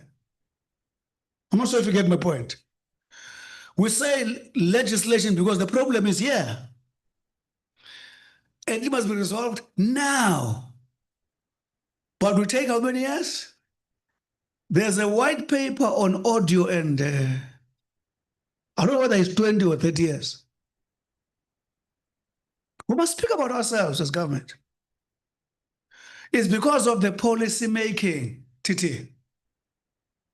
Imagine, Trevor, if the entire South Africa was digital literate, all MPs being digital literate, suggesting a bill and send it for consultation within 2 weeks, it will be back digitally. Everyone would have made a comment within 2 weeks. In a month's time, a legislation will be in place. But look at the manner. There's a time we're ending the administration. I don't know how many bills were stuck. It was a mere formality because they were no longer serving purpose others. So I'm talking to you, Prof, that what questions are you actually posing to yourselves? In the olden days, somebody will say, I'm yearning for apartheid. So all the time we said, there are good things which happened during apartheid. What was bad was racism, racial supremacy. In the school during our time, school was the cleanest environment. Actually, school was an example of everything. Cleanliness, behavior, conduct, the agricultural plots that were at school, handwork, everything that happened at school. You yearn to dream about those things. But this goal was in Janango. What's he? What's he? Unless abantwana baya kwizikolo zabelungu. This is an insult. So I'm saying, Chair, let's criticize ourselves. I'm saying these things now. Mr. Mandashi usually say the advantage of being old. You can say anything. I have no ambitions to become a president, no ambitions to become any of those things. So I've got this freedom to say whatever. The collaborative efforts, colleagues, involve active participation from governmental bodies, private enterprises, civil society organizations, technical experts, academic institutions in shaping policies for managing South Africa's internet ecosystem. The best part about this is that we have the talent coming from this beautiful nation, contributing to other countries and spaces. You know what we mean by this. Thousands of South Africans. Do you know that Chinese told us that the speed train concept is a South African concept? Speed train. Did you know that? Speed train concept. There's a multi-billion project somewhere in the Middle East of roads, big projects. The engineers that are leading it are South Africans. You see this digital watch, there's a digital watch I was told by Andile. This one of checking breath and everything and whatever. It's a South African IP. Can you imagine if we arrested all those who left and actually funded research and kept them here? How many such similar things could have happened? That's the challenge we're confronted with. The best part about this is that we have the talent, already spoken about this. One of the critical things a government that we need to get organized around is the investment in retention of talent to take this country. I've already spoken about that. Approaching the 20-year review of the WSIS, this forum provides a platform for reflection on leveraging multi-stakeholder, people-centered, inclusive, development-oriented, and non-discriminatory models to tackle internet governance challenges.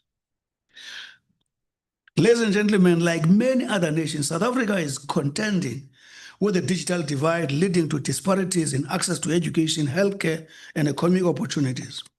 However, the country has taken some commendable steps by expanding connectivity, investing in cybersecurity, promoting digital literacy.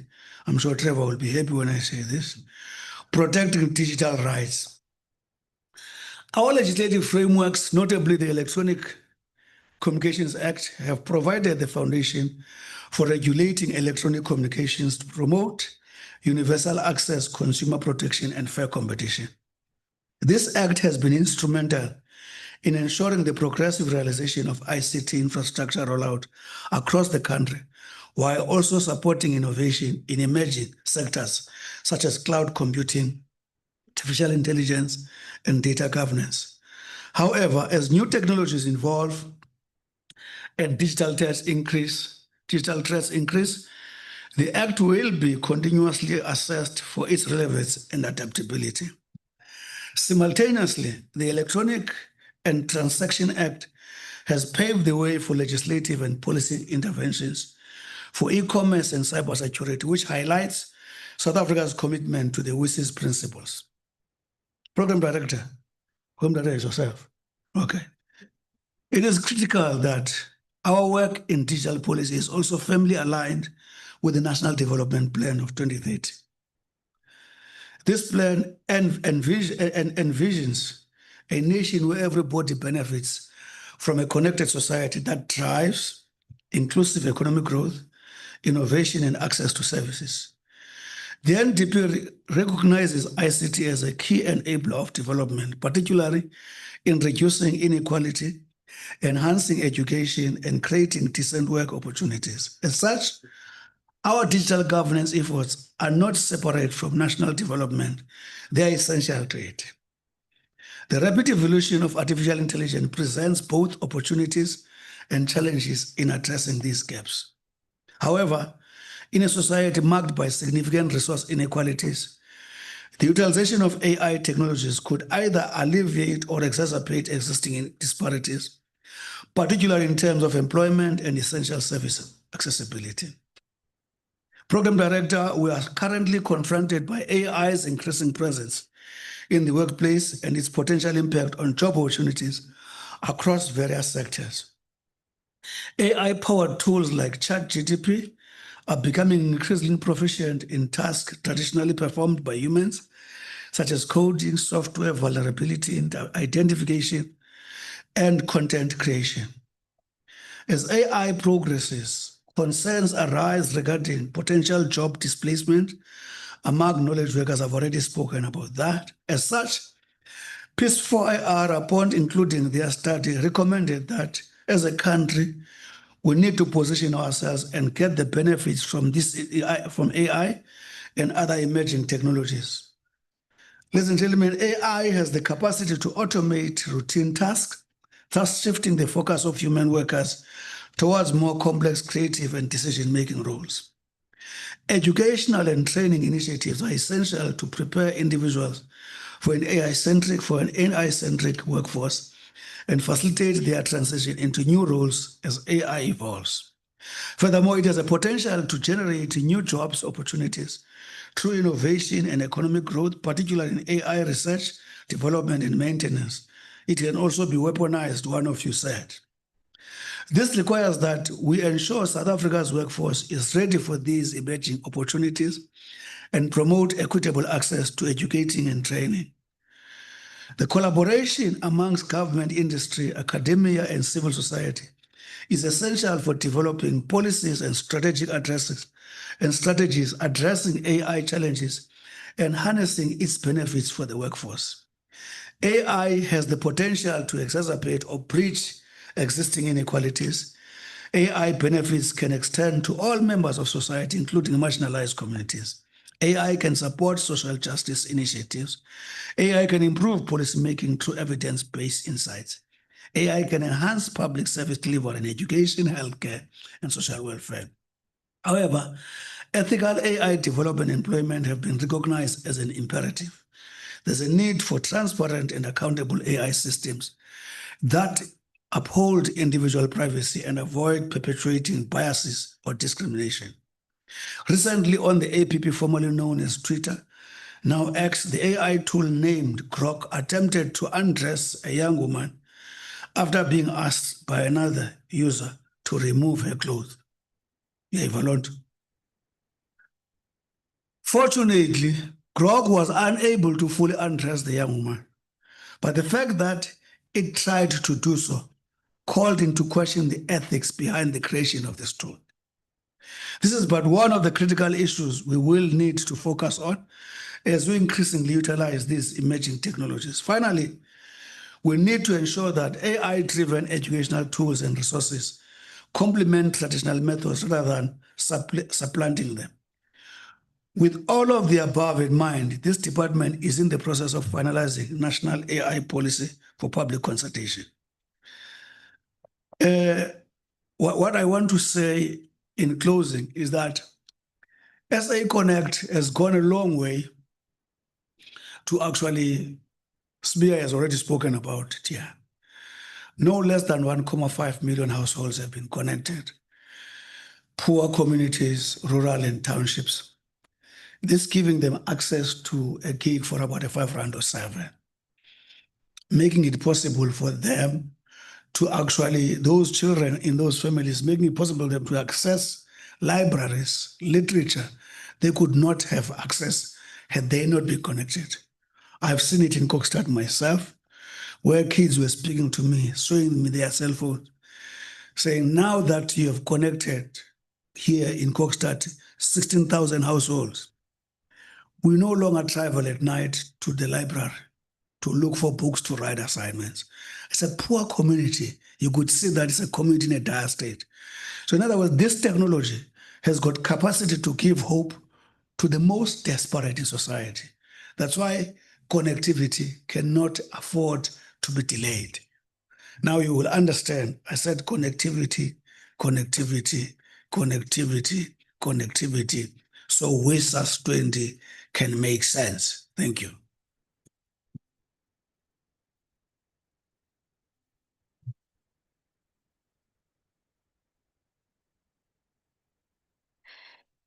Connectivity, connectivity, and connectivity.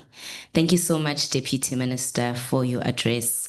I'm not going to comment on what we've asked you to, what we've prepared for you, we've asked you to speak on, but I am going to comment on what you asked us to do. This forum is for the purpose of giving ourselves a scorecard on where we are with our agenda for with WSIS and internet governance. Are we as inclusive as we need to be? Are we people-centered? Are we development-oriented? Fortunately for us today, and I think this is the second session after this, we have a panelist, a high-level panelist of experts in internet governance who were part of the South African delegation when WSIS was being discussed, when the issues and the principles of WSIS were being discussed. They are here to help us understand where do we come from, where are we going, and what does the future look like. Fortunately, we are giving them 60 minutes. So I think the panelists must get themselves prepared. They will have a good 60 minutes to discuss that in detail. And a report will be sent to you, Deputy Minister, because you've asked for it. With that said, I know at some point you might need to leave. The Durban University of Technology has prepared special gifts for our dignitaries. So we'd like to give you the gifts now, just in the event that you might need to slip out before, and then we will get into our first session for the day. I will call Prof. I think we want to do the handover with you.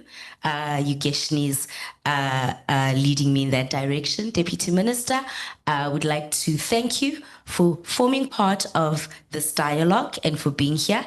And DUT would like to give you something as their token of appreciation. Can we please clap hands?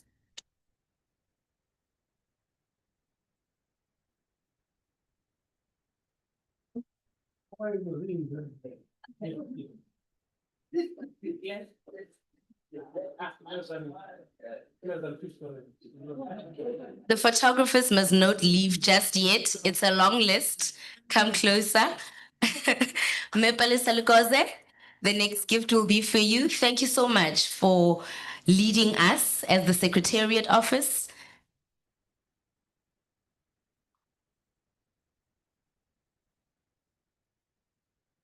Ntate Molehewesi, the next gift is also for you.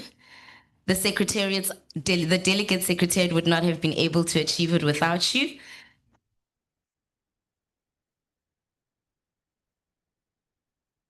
Babusbiya, the next one is for you. Thank you for honoring the invitation and representing the Premier's office.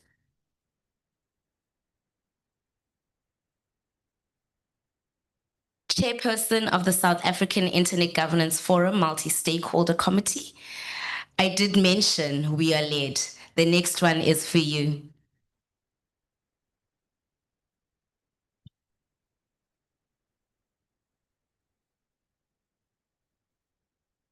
Deputy Chairperson of the ZAIGF Multi-Stakeholder Committee. The future looks definitely bright in your capable hands. The next one is for you.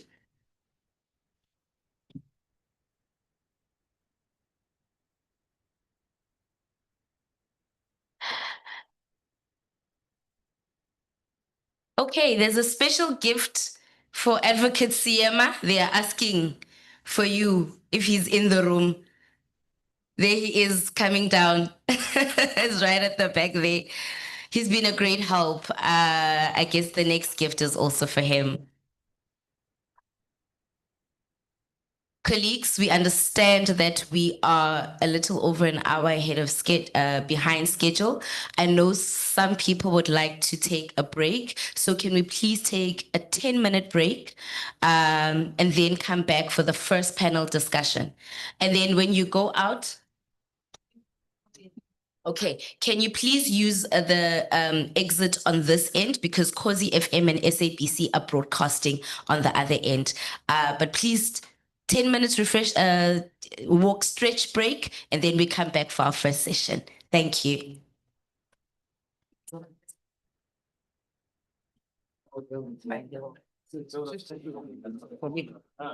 Sound 1, 2.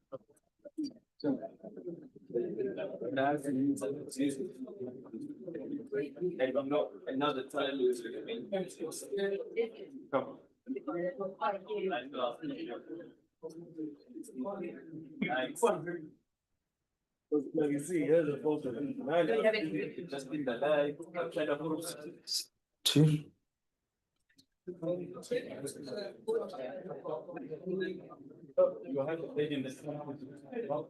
Just in sound 1, 1, 2.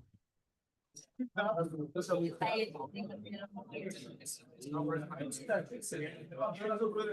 1, 2, 1, 2.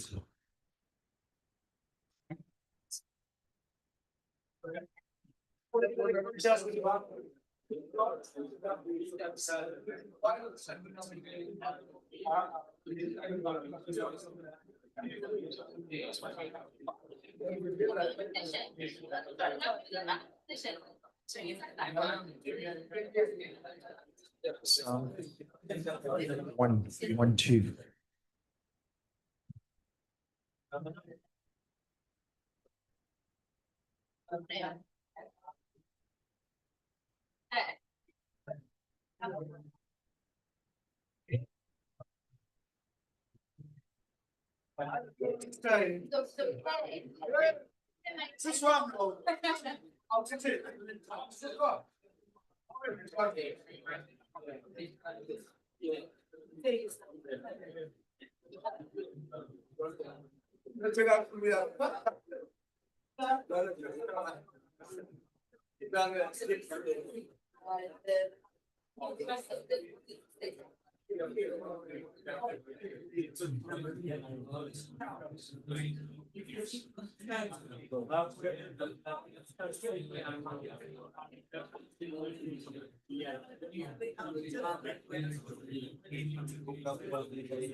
Oh, we need to get water for the plant now. Yes.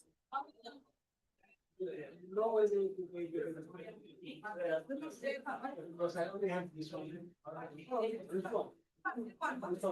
This is not here.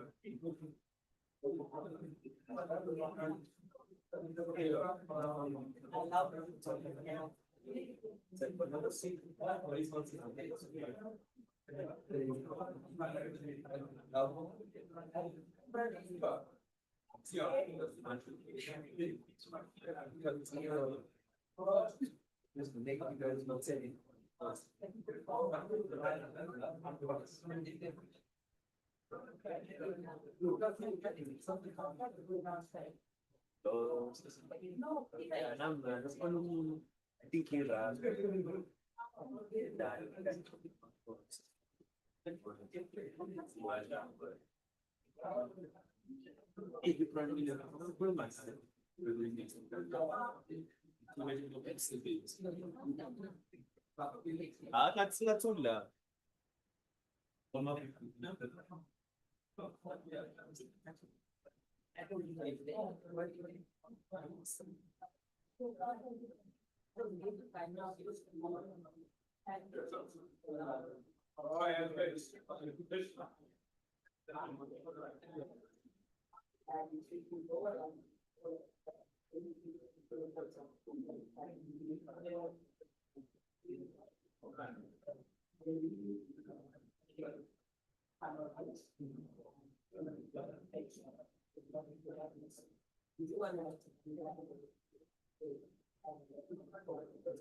I will have a lot of recycling. Yeah.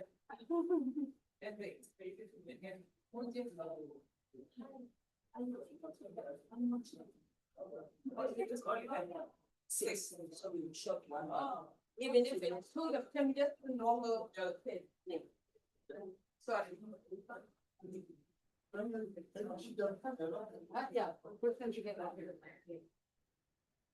A normal one.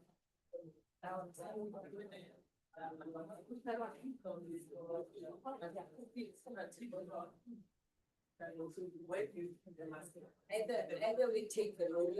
Oh, yeah. So that's what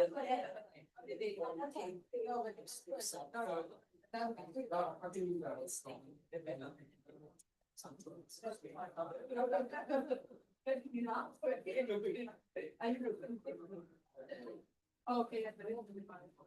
Okay, that makes sense. Okay, cool. Oh, then, Mike, how we do the mics? Three mics. Three mics in and it's unfold, that's been announced. Okay, so they're shared this. Okay, yeah. Okay, thank you.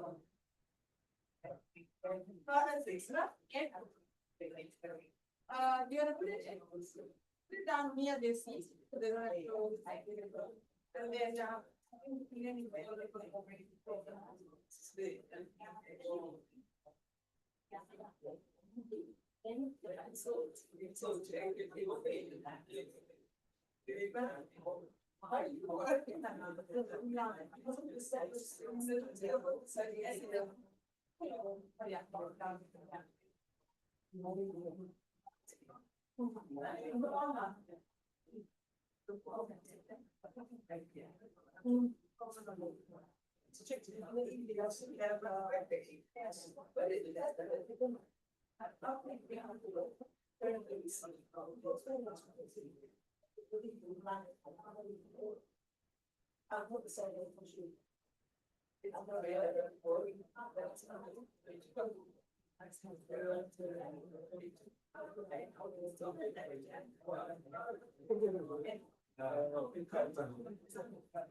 Why am I saying I'm only that? This is what.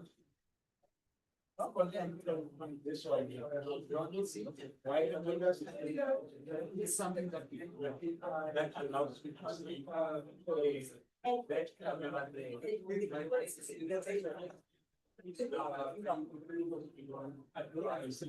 So I want to do the and you know, just you're gonna wait for the next time.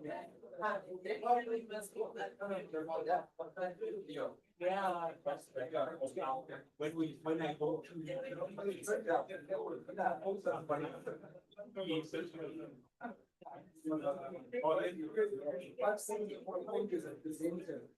coming on, like you're coming, one hour, use, then there's a great. I also, I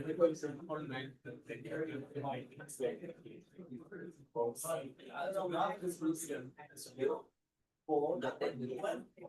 Yeah, but now you can do use.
And the coming up, I was thinking, what was not the interest of the not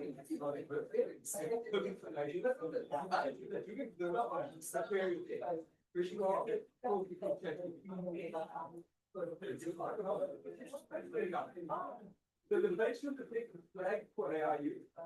Anything you do.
How far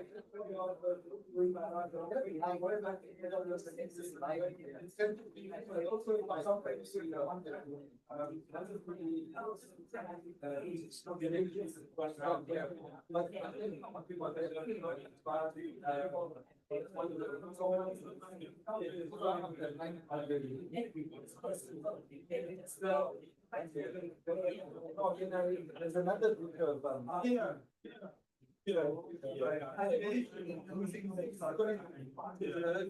another, yeah.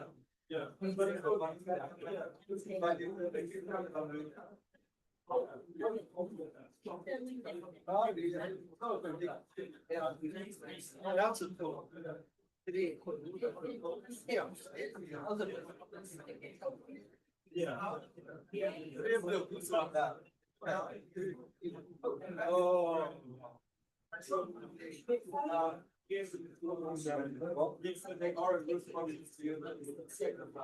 Okay.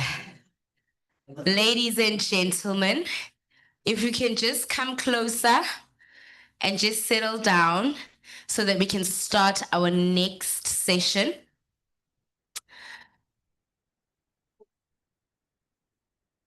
So if you know somebody that's not in the room, please WhatsApp them and tell them to come and join us so that we can have our next session.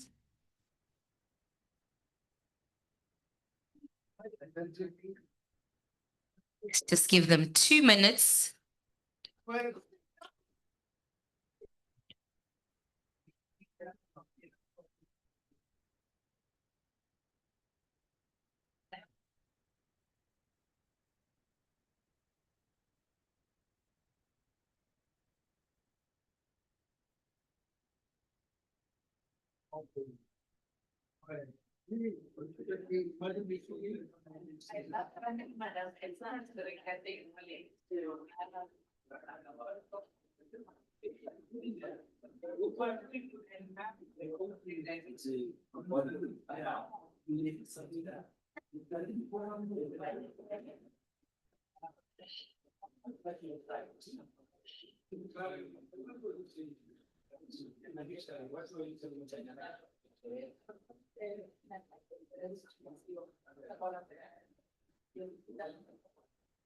Yeah, I'm just waiting for the second moderator of the CEO's panel, and then I will call the panel up. Just once I see her face, then we'll start.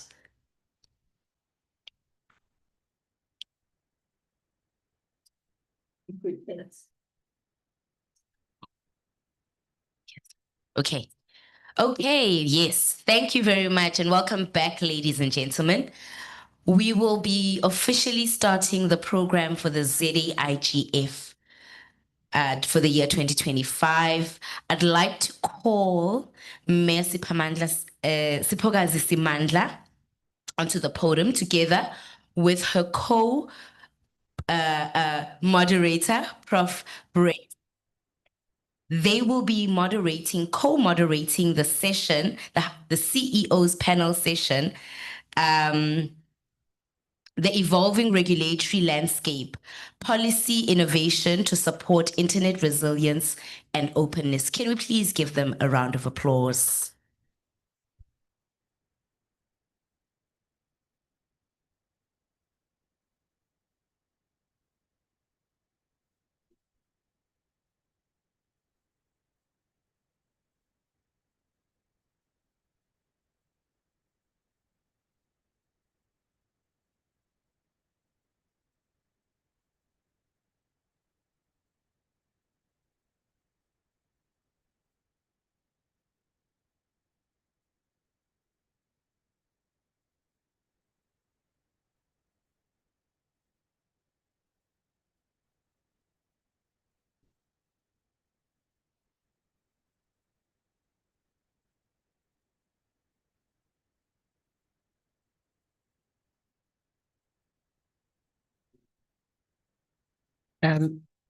Good afternoon, ladies and gentlemen.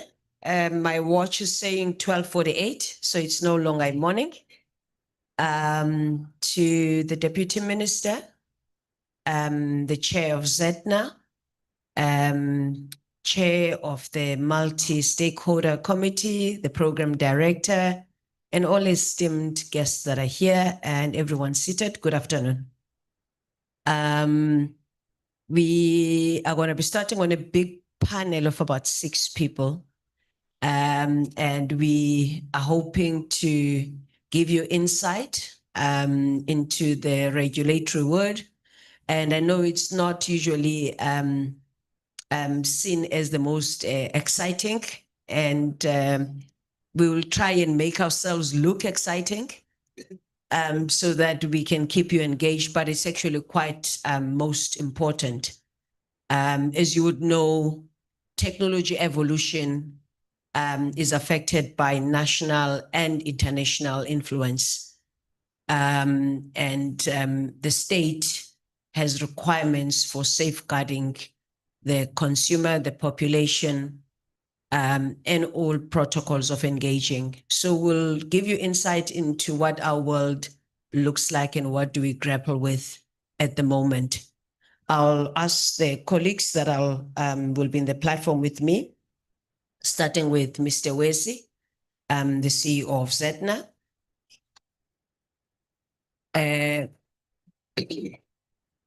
Metsiamo, CEO of ICASA. Mr. Ephraim Chako, CEO of Filament Publications Board.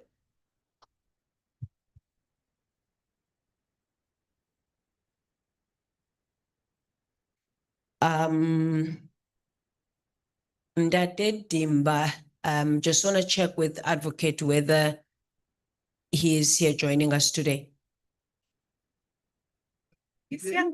Why am I missing? Oh, how do I do that? Right in front of me for some strange reason. My apologies, sir. Why in the morning I'm still capturing that. My mind just got stuck. Moderating today with Prof, and maybe just allow him to. So how we'll be handling the session today, we'll allow the colleagues to introduce themselves. Some of you might be coming across the organizations for the first time. So we'll give you insight on what the organizations are about.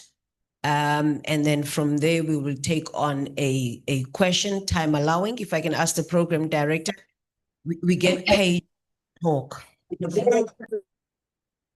So it's a very dangerous thing to put 6 people with a mic and then you say 60 minutes. 60 minutes, I could have just used myself alone. But that is it, maybe keep us honest in terms of time. We want to honor the program and not be disrespectful and don't get invited again. So if you can kindly do that for us. Over to you. Okay. Thank you very much. So I'm an academic here at DUT. The panel is around policy innovation to support internet resilience and openness. So this actually dovetails very, very nicely with what the Honorary Deputy Minister was talking about previously. So I think going forward in the interest of time, the panelists, we allow them to introduce themselves and then also provide a bit of a background to their various organizations before we open for with the opening questions. Thank you. Just that? Okay. Well, good afternoon, everybody. My name is Mukelani Dimba. I'm here representing the Information Regulator of South Africa. I'm representing Mr. Musalanyana Musala, who is not here today because of a discussion that took place at the last Regulators Forum, which revolved around age. Some remarks were made about certain CEOs being a bit old and certain being a bit young. So he sent me here to try and reduce the averages in terms of age. But I'm saying that is a joke, colleagues. The CEO is in Nigeria. We are part of what is called the African Network of Data Protection Authorities, which really speaks to the work that we do as the information regulator. So he's in Nigeria attending that meeting of African Data Protection Authorities. So I'm the acting CEO while he's away. So I don't know if anyone has never heard of the information regulator, but in case there's one person who hasn't heard of the information regulator yet, we are a statutory body that is tasked with regulating issues around protection of personal information and promotion of access to information. We draw our mandate specifically from the Promotion of Access to Information Act and the Protection of Personal Information Act. Both those legal instruments flow directly from the Constitution. As you can see, my well-used copy of the institution of the Constitution.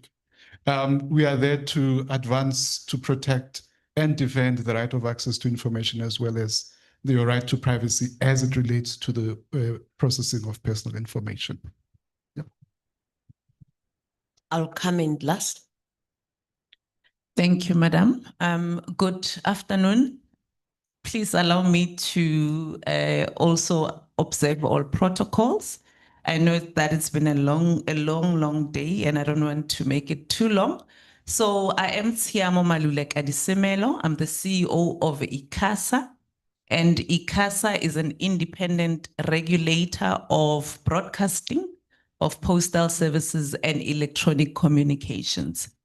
Our impact statement at ICASA is quite huge, is to really make sure that there is access to communication that is affordable, that is very different, that is also safe. So that is why we are here.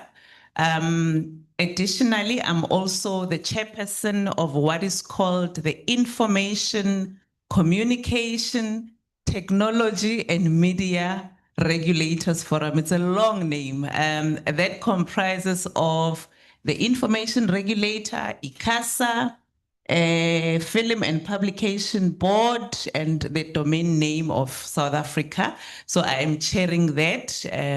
I just needed you to know that. Thank you so much. Thank you. Good afternoon. My name is Ephraim Tako. I'm the acting CEO for Film and Publications Board. So I'm sure most of you interact with the FPB on a day-to-day basis, but you may not know. But the FPB is established through the Film and Publications Act of 1996. It got recently amended in 2022. We regulate the classification. I'm going to talk about classification, but we regulate the classification, the distribution of films, games, and certain publications. This includes online content as well. But at the core of our mandate is really about the protection of children and those vulnerable groups from disturbing and harmful content or age-inappropriate content as it relates to children. So when we're talking about classification, we then classify content in terms of the age rating. So you'll see that there will be 16, N, S, and L. So we classify in terms of the age rating based on the classifiable elements that we're picking it up. And then based on our classification guidelines, we then decide if this content is suitable for what age group. And this is a thorough sort of process that we go through in setting up those classification guidelines. So we're not just thumbsucking them, they're based on research and then consultations. And then over and above just the age rating, then we give consumer advice that, you know, there's nudity. So essentially at the core of our mandate is that to say, as a viewer of content or as someone consuming content, please be warned, this is the age rating and this is what you're going to look into. But you are not going to come into your home and say, you know, you should not sit down with your 9-year-old and watch a 16-rated movie. But at least, you know, we are giving you that information to inform yourselves. Thank you.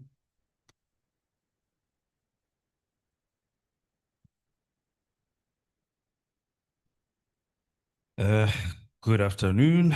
My name is Molehe Wesi. I am the CEO of the South African Domain Name Authority, which is a regulator for the South African domain name space. We are also the appointed CCTLD manager of the country. What is unique, other than age, it's the fact that as ZNA we report to members, and I think this particular point, one has to, emphasize our members are normal South Africans, be it permanent citizens or by birth. And these members have the right to assist us in, our policy development, approval of our financials and so forth, which is quite unique for any regulator, I think, both locally and globally. But other than that, we do have non-legislated mandates, which is to be the secretariat of the South African Internet Governance Forum, and also look after what we call .cities. .cities is .Cape Town, .Joburg, and .Durban. So those are what we call generic top-level domains. So they are in one form or the other, something that we aspire to look into or have oversight of, but currently are managed somewhere else. So really that is our function. So you might be asking, when the other colleagues spoke about content, the other ones spoke about signaling, broadcasting, protection of consumer rights, and the other colleagues spoke of personal information. Where do we fit in? So we fit in on the transport or the network layer that actually provides the means for the content to move from point A to point B. In our instance, it's done through domains, which is the other side of the DNS, which comprises of the numbering, which is IPs. We come from the side of the names. So really, in essence, that's what we do. I'm a proud member of the forum led by our chair. Thank you. Okay. Thank you for the introductions. Mr. Wesi, I think if you can keep the microphone, because you mentioned a key word there, and that's the members. Internet Governance Forum is strongly a multi-stakeholder environment. So to set the scene, we need to know where we are in order to be able to innovate. What are the benefits and challenges that you're experiencing within the multi-stakeholder environment that we actually need to solve in order to innovate? I need to put a disclaimer. We're having a conversation with my colleagues earlier, and we were saying, we might say things that we might be quoted on. And as a regulator and those that execute, implement legislation, it's a tricky position that we find ourselves in. But I think from our side, we'll try our best, including myself. So I think starting off with ZEDNA, if you look at the creation of ZEDNA from the ACTA, which is our enabling act, I think it was quite a profound moment, or rather principle, to include members. And this principle actually embodies the principle of multi-stakeholderism, to say those that utilize the internet as a resource will form part of policy formulation and engagements as such. Now, of course, that comes with its own impediments. I think before I get to the bad stuff, the good things is constitutionally that is enshrined in our constitution that we need to have participation of the public and those that are affected by any piece of legislation that we formulate. So that's the essence of multi-stakeholderism. So as South Africans, we really cannot distance ourselves from that principle. Now, the flip side of it, and I think my board chairperson captured it quite well, it depends on the agenda. I think what we are faced with, especially in my subsector, would be you always find that those with either political influence or bigger wallets, they would influence how certain things proceed. I'm mentioning this, of course, at the risk of being lynched after this meeting, but at Global Forums, which drives a lot of the policies that filtrate into our space, you will have certain individuals that I won't mention, but they are platforms, ending up being part of this policy, because multi-stakeholderism is open for everyone, but they are present at each and every forum, simply because it's important, because it protects their own, economic benefits. But however, for those a layman in the streets that can be in those rooms. There are no representation. That's why you find at times certain policy positions are skewed towards certain groupings. And that is the unintended of multi-stakeholderism. I think the benefits are boundless. One of them is exactly why we are all here. Why the good prof, my colleagues, and my board member actually facilitating this engagement is to really share from our own perspective and to hear from the people in the room and also from those that are online, what is it that we can do a little bit better? Thanks.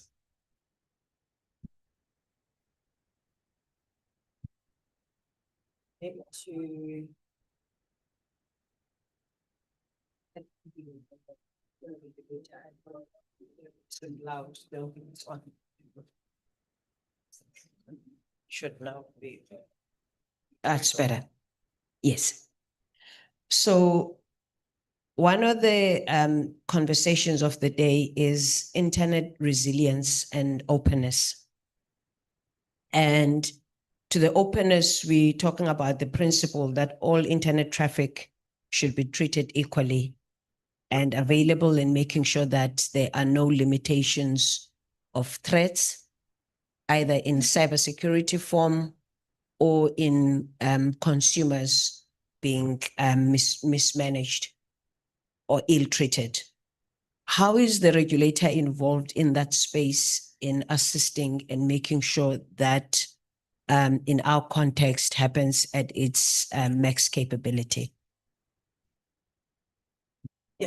Okay, thank you.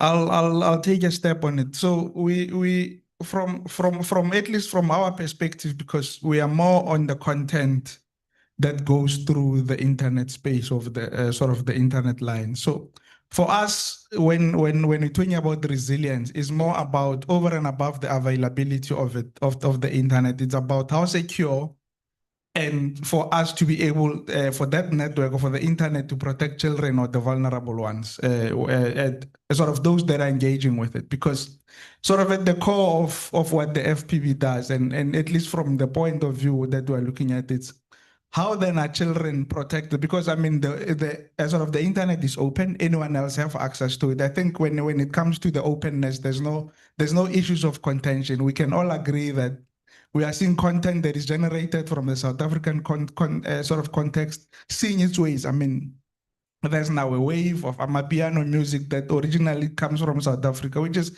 accessed internationally. We are seeing superstars making use of such content that's generated from here. We can talk about the beneficiation and whether, content creators within South Africa are actually realizing benefits from the content that is sort of distributed internationally. So from an openness point of view and from an access point of view, I don't think there's any contention. But from a resilience point of view, when it comes to security and ensuring that the platforms are secured for children, or the internet itself is actually sort of secured for children. Hence, one of the key priorities that we're working on is on online safety. Going to schools, working with most of our partners on how best can we ensure that people are aware of the rights within the internet space. People are aware of safety and all the online harms that are coming from an internet space, and how best can we protect ourselves, especially much more that, kids, even at the young age of 5, before they even go to school, they have access to devices. Those devices are connected to the internet. So with the device, they can actually now be talking to millions and millions of strangers across the world. And one example that I always want to use is that if you as a parent and someone knocks at the door saying they want to meet your 7-year-old daughter, you wouldn't allow them to come in.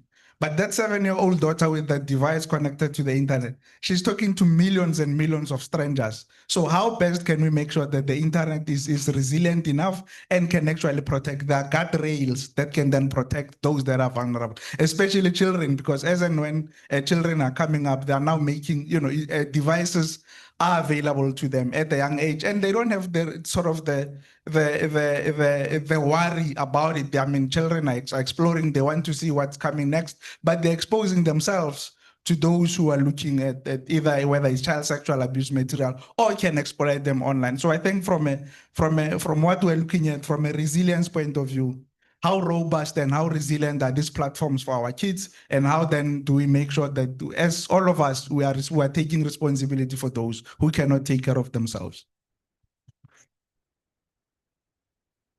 Okay, thank you. So from the perspective of the information regulator, we don't deal with content issues, except where such content relates to personal information, because ours is to regulate the processing of personal information, and of course, online. It is deeply concerning to see the amount of personal information that each and every one of us volunteers. Never mind the information that gets hacked out of your device or from wherever it is sitting. The information that we ourselves put online without considering the consequences of having that information online. So the issue yesterday, the young people that were here spoke of data literacy, which is quite important. There needs to be an investment in data literacy, particularly insofar as people understanding what their responsibilities and their rights are in terms of handling of personal information. Just out of interest, Madam Moderator, it's been a long time since I was in a meeting where there was such blatant violation of POPIA as today. So many photographs were taken. Not once did anyone ask if there is any consent for the photographs being taken. But I'm saying that in a lighter note. But I think the second issue that we're most concerned about as the regulator now said, we are putting so much information online ourselves. The second concern is the issue of security compromise, what is called data breaches. South Africa is going through a wave of data breaches. Just yesterday, there was a report of SAA suffering a data breach. From the perspective of the regulator, just to share with you the stats, in 2021, we got 202 reports of data breaches for the whole year.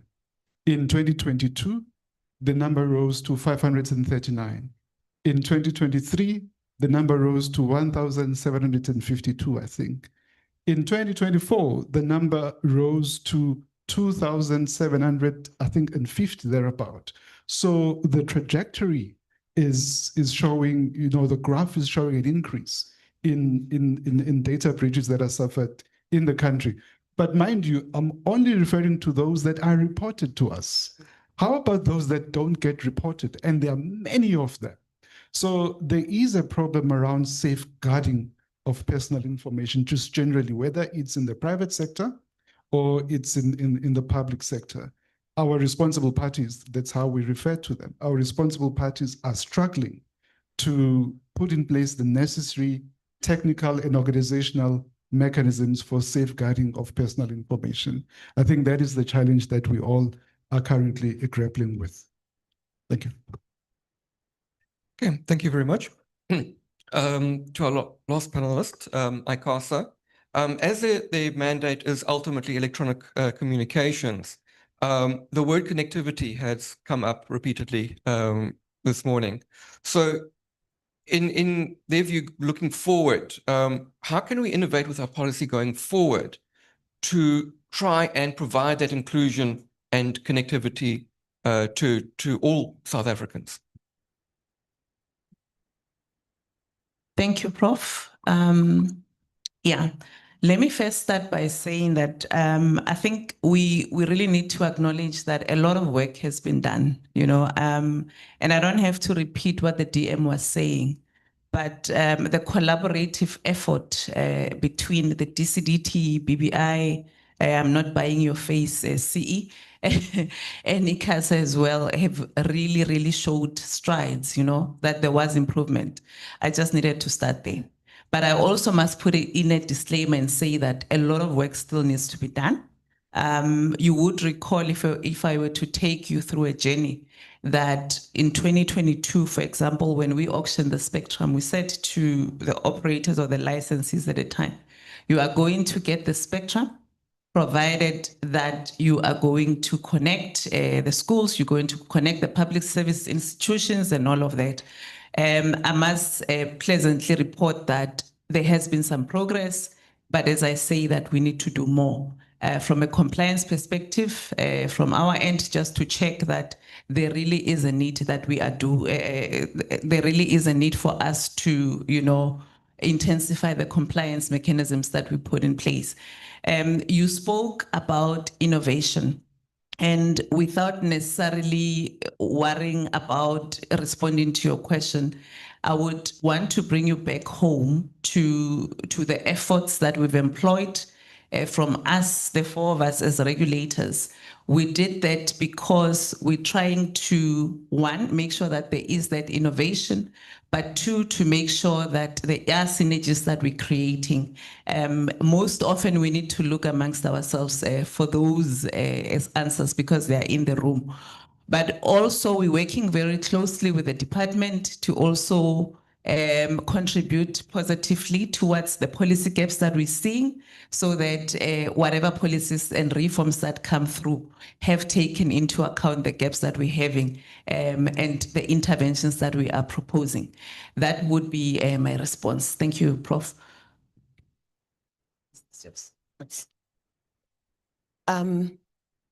If I didn't ask this question, I'm sure someone will in the passage stop me and ask.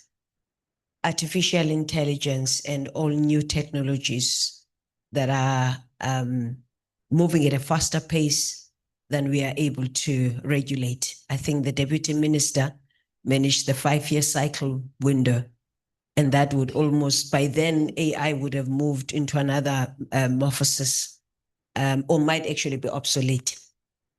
So we do understand already we have a challenge of time, but just zooming in on governance and the ethical, and when I'm saying ethics, it's to the multi-stakeholder, to the governing people, what sort of a posture do we need to adopt going forward, whether it's at a content level, whether it's at a data privacy, or even managing the safety even at a connectivity layer, because security doesn't start at content, it starts further down as you'd know, engineers are part of consumers and they know how these networks, so sniffing and all other technologies are there that allow for content to be stolen.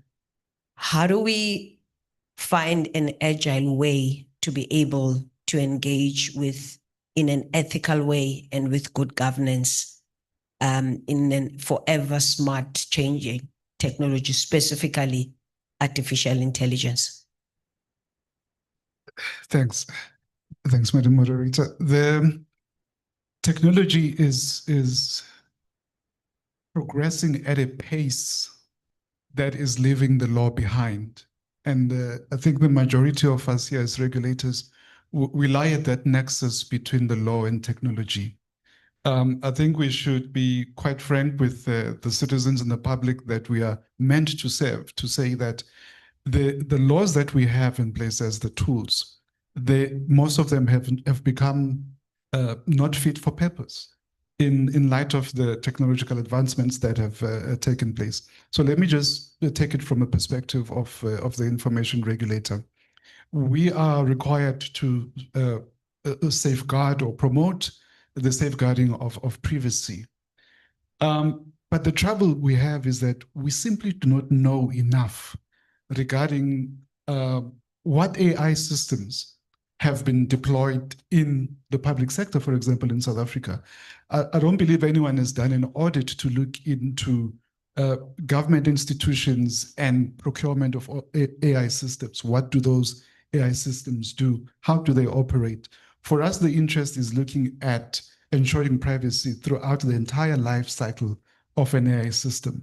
Let's just take one good example. If you look at large language models, the LLMs, how they are developed, it concerns us as the regulator because the training of those models, a lot of it consumes personal information. Of course, there's an argument being made that the data sets that are used to train these LLM models, it's public information, but most of the times it's public information containing personal information. So now the chair of ZEDNA earlier said we must operate from a rights-based perspective. How then do you ensure that your rights to privacy as a data subject are protected when information about you has been fed into the model to train that model? How are you able to tell, oh, this information was about me? Because really, you're talking about huge amounts of data that are consumed by these models. So from our perspective, we would like to know what AI models are out there and are being used. How have they been developed? In the process of developing those models, has there been compliance with the privacy requirements in terms of the work that we do as the regulator? So I think we need to know more than what we know so far in order to ensure that we are able to exercise our legislative mandate effectively.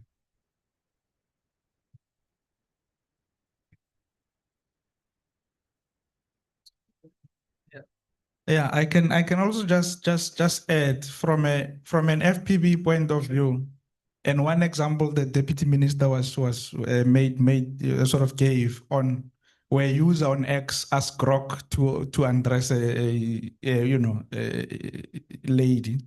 So one of the prohibitions of the Films and Publications Act is the non-consensual sharing of private images or videos, what is normally referred to as revenge porn.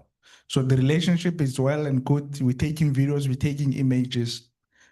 So when those images and videos are taken, things were hunky-dory. But now when the relationships go sour, those images find themselves, revenge. That's why we're calling it revenge porn. And the act is clear on how then we need to deal with those, penalties and how best can we deal. But in a case where AI now comes into space, where Grok or any other, AI sort of tool can be used to commit the same prohibitions or the same crimes, how then can we do that? And can we successfully prosecute working with law enforcement agencies using the same piece of legislation that we have? Or are we now going to pick up loopholes where somebody says, but it wasn't me and it could have been anyone else and anyone can do this? Are we now going to prosecute everyone who can then do that? So I'm just saying from a legislative gap on what sort of provisions we have vis-a-vis how then the technology is moving, like what you are saying, technology is moving at a higher pace. But, can we really say we can prosecute, we can deal with those cases the same way using the same act? So I think there's that gap. And then we really need to think out of the box. How best can we do that? And like what we're saying, that legislation takes forever, but the real issues are happening now. And how then do we deal with the issues now? Is there leeway for us to start saying, but especially now that technology is moving at the higher space, how do we deal with the current challenges? Because we cannot wait for 5 years. There are cases that are currently happening now. AI is improving on a daily basis. How do we deal with those cases on a day-to-day basis now? So those are some of the challenges. Those are some of the issues that we are grappling with. And then we have to see how best can we manage them.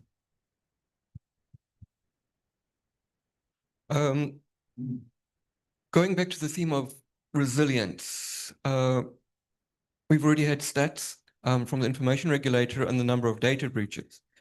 In addition to that, we're seeing heightened number of other cyber attacks, ransomware, DDoS attacks, etc., that affect the ability of services. South African Weather Service was a very prominent and recent incident that we saw.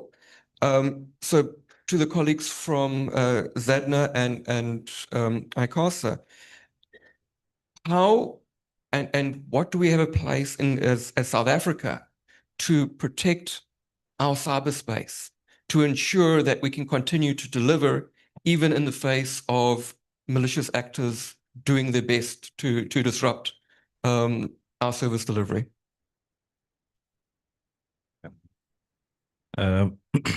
Thank you, Prof. I think if one just tackles it from a domain name space, you would note that in majority of these attacks, the means of attacking would be through domains, or when they deliver the payloads, it would be through services that are hosted behind a domain.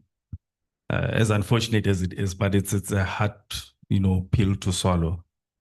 Out of interest, for years, there's been deliberations within our community if we should consider some of these attacks, like your phishing, DDoS, and all of them, as what we call domain name abuse. And I think there is quite an inclination to do so in terms of expanding the definition. Now, bringing it back in terms of remedial actions, other than the legislation that has been enacted, and I know there is frameworks that have been deliberated by the various stakeholders within the ecosystem. By the act, I'm talking about the Cyber Crimes Act, and then of course the bill, it's the national framework that I think DCDT is well positioned to speak on as a policymaker. Now, on our side, the efforts that we are trying to do is really collaborate both locally and globally with like-minded people, including law enforcement, to ensure that, I know it's reactionary, but unfortunately, it's the nature of the game. How do we now ensure that we empower them with the necessary information that could possibly lead to prosecution?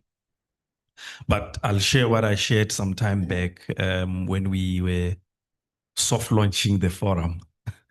When you look at cybercrime, it's always it's a crime of opportunity and it's a crime of shame.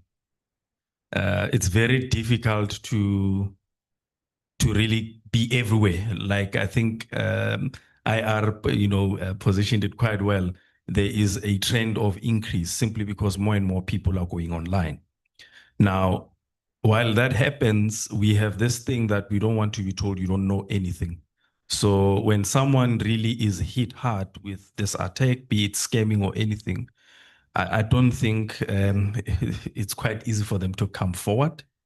That's one problem that we are contending with, I think. And unfortunately, when you go to those that are supposed to assist us without throwing any other of our sister entities or departments under the bus, it becomes very difficult for them to respond on digital fraud. First thing that they will ask you is, what are you talking about?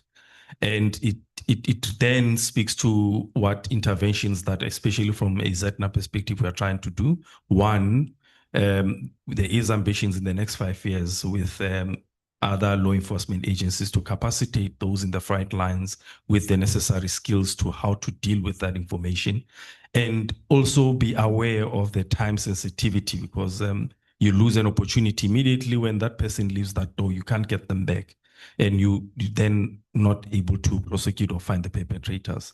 The other thing is, of course, amplify through the available channels in terms of cyber security, awareness from our own perspective. If you don't know, we're trying now. If you don't know it, don't click it and so forth. Try to embed those, especially in basic education, and try to utilize centers within communities to spread the same message. So really, those are the interventions on our side that we are looking at. Thank you.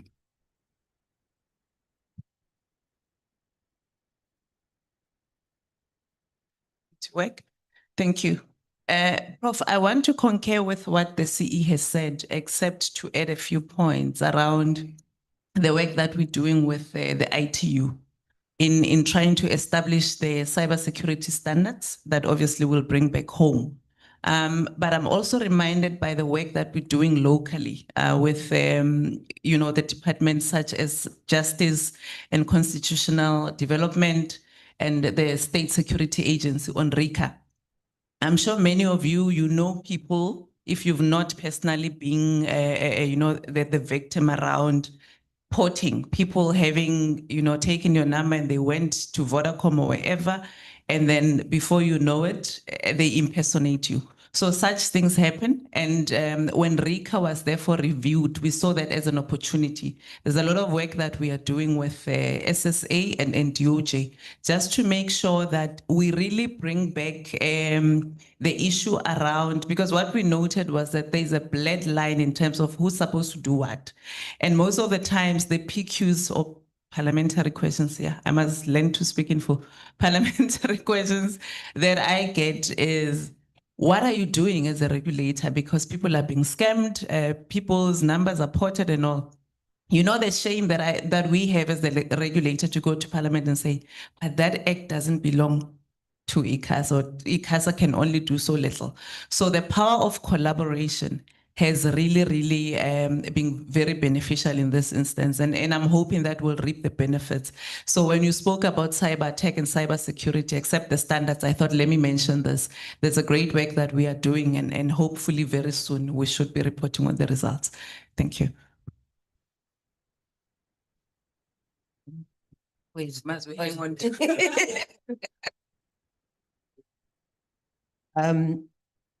I think we are left with just maybe one question we can take from each member. And as a roundup to the session that we've just had, we are sitting on the floor with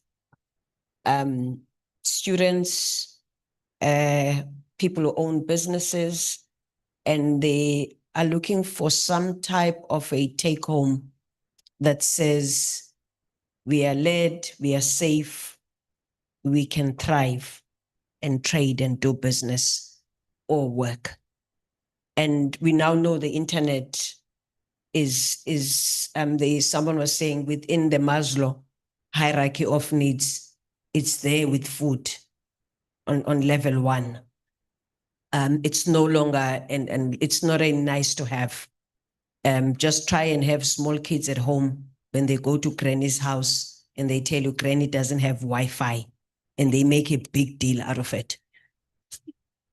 Yeah, so you can see my pain. What do we as the regulators want to affirm about the sector and it having opportunities for people? And now I'm almost talking on a commercial side, that the internet is safe to operate and trade in, because we've also know, other than safety, might have influencers in the room that use the internet as a form of a business platform. And most people that are in business also do the same.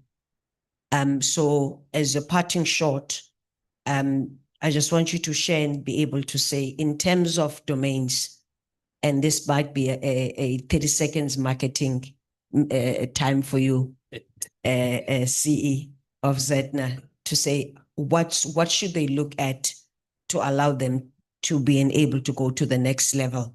In terms of FPB, what's the good thing that safeguards them or gives them an opportunity as they create content to be able to trade? Within ICASA, they are home and safe to be able to do this, or within an extension, they can grow their markets more. So I'm just sharing in terms of each institution, you have touch points with the citizens at different points.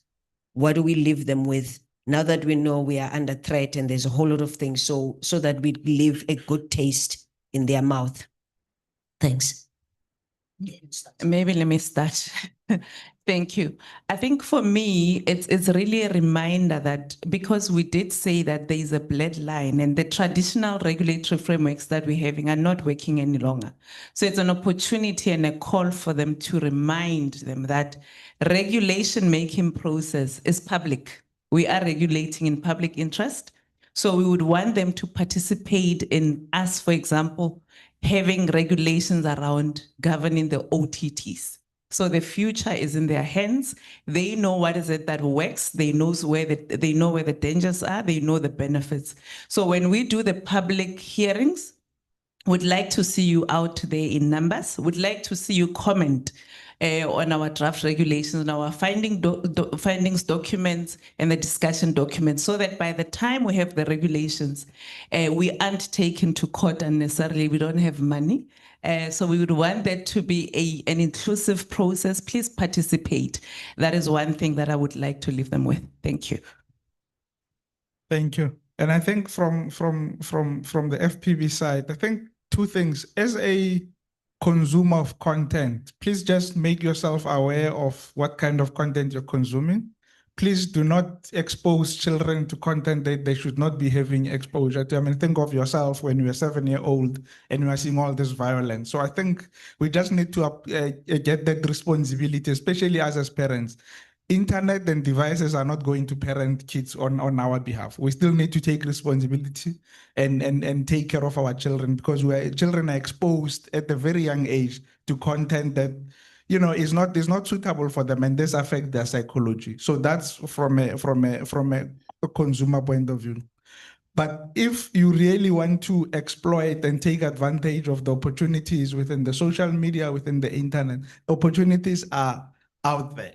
You just need to make sure that you know what are the requirements and you understand the economics and the business model of it. Inform yourself, make sure that you know what it takes. Except for just consuming content on Instagram, or there's a lot of other avenues where you can make money out of it, but inform yourself. Make sure that at least you know what are the requirements, and then you don't find yourself, somebody says you are not complying to certain provisions of certain acts or whatever. Inform yourself, what is it that you need to do? Because internet is not just one scary place. It's a place where there's a lot of economic opportunities that are there, but people just need to know where those opportunities are sitting and what is it that I need to do for me to be able to exploit it and make money out of it. I think from ZNA, there's a number of opportunities in terms of what could be exploited. To mention something which I know a lot of people are not familiar with, it's called domain name prospecting. So just for example, if you look at names like homeloans.co.za, insurance.co.za, and cars.co.za, those are what we call premium names. On average, you pay anything above $1 million for that name. So simply meaning that if we can get as many as possible young people on this journey to become prospectors, you buy a domain name, think about it, you buy it for 65 Rand, now you maintain it for 5 years and you sell it for $500,000 later. So literally is converting those digital assets into something that works for you. In the same breath, we have quite low participation from what we call registrars. Registrars, these are people that are legislated to register domain names on behalf of registrants. So you find that in particularly the rural areas, there's not a lot of participation, and that's where you find a lot of informal traders. And there is a mission as a country to tap into the informal economy and try to bring everyone online. So that there lies an opportunity, and we are enthusing a lot of young people and emerging entrepreneurs to actually jump onto the bandwagon. So really that's the work we are talking about. But just to also offer an alternative, there's talks of emerging technologies. You start talking about blockchain. So which is something I know myself and other colleagues within the ecosystem are dabbling on. How do we improve security of your information, of your domains via blockchains and all of those? So really those conversations need people that have a vested interest in that space, and how do they advance it? So that's, I think, what we are adding. I know I surpassed 30 seconds, but I tried my best. Thank you. So two things from me. The first one is to say we are all responsible for ensuring resilience and openness online. The regulators here can do everything that they need to do to meet their legislative mandate. But if all of us do not change our attitudes and our behaviors online, all of those efforts will not come up to much. So we all should accept this responsibility of ensuring that we promote better behaviors online, improved behaviors online, because the environment has changed. It's no longer the same environment that our parents grew up in. And it requires of us to also have that culture change when we participate in online spaces. But let me close it off with an anecdote, now addressing the private sector. So there are two pharmaceutical groups in the country, one green, one blue. I won't mention names.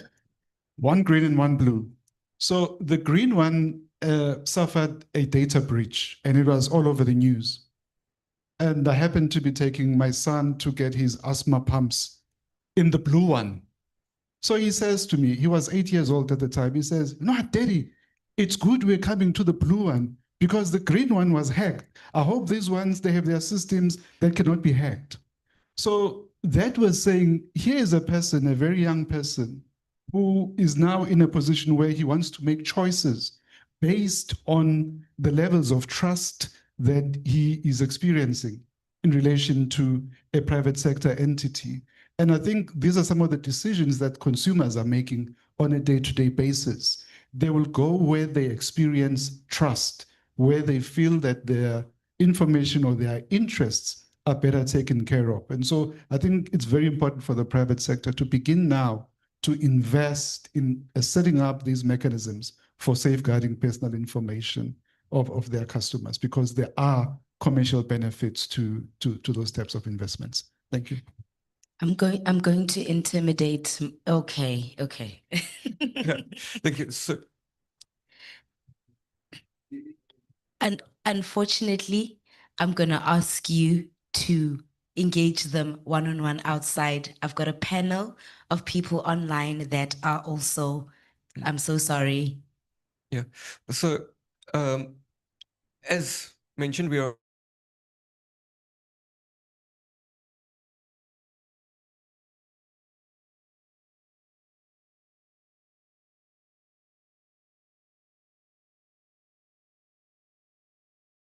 we have and to engage and ensure we pay to a thank you very much. And I'm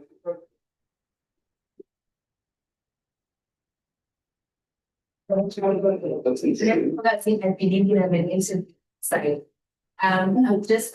to say that.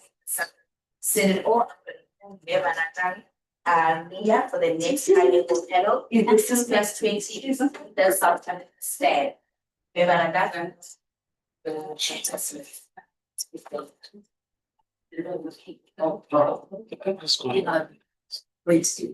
Henriette and Sylvia are online. Check if they're online. Yeah, Henriette. Yeah, so how many are they? True. Is Henriette moved? Why not?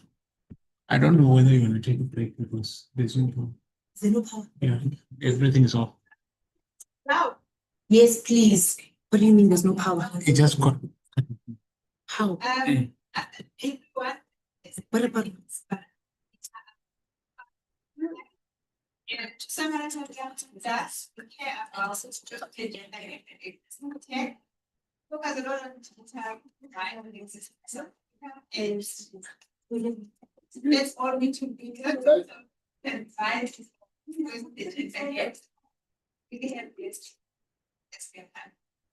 and what I do now in my other capacity is I work on innovation space and focusing a lot on how regulators are impacting the innovation. There should always be an alignment between innovation and regulation.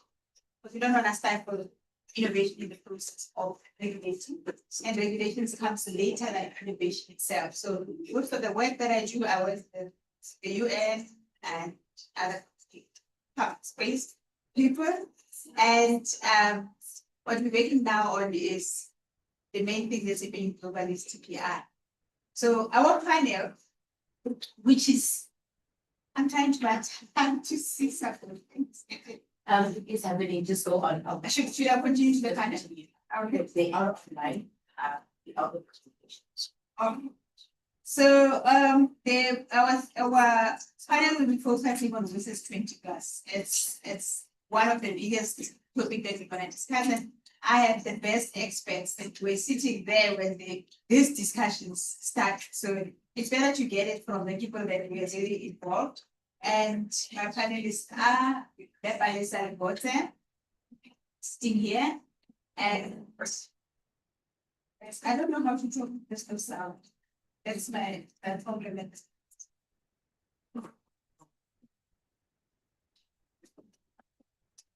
So what's that? So there's the power of ZAIGF, and it's not changing. They are sorting it out. There's no power. Not at all. Okay, so I'll have to speak louder and louder. And our Next panelist member is Mr.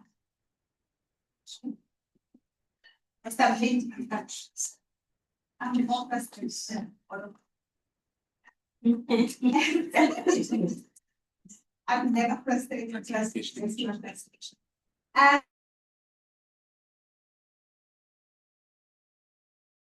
So online we have this installation and the syntax because everybody on this kind of has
2001, the UN General Assembly, the holding of the World Summit on the Information Society. And as I said earlier, initially it was just the first. The whole point of WSIS was to discuss the information society's opportunities and challenges. And also, I think at the time, the internet was pretty new and government were beginning to see the potential that the internet had. Because if you go back and you look at the participation from when, we first started having our ping in South Africa, which was around 1996 or so, the first internet communication. And when we go to 2001, the government was coming up and saying that this looks like an interesting thing. I think we need to look at it and look at how we begin to govern the internet. In 2003, about 175 countries took part in that phase, and that's where we got the declaration principles.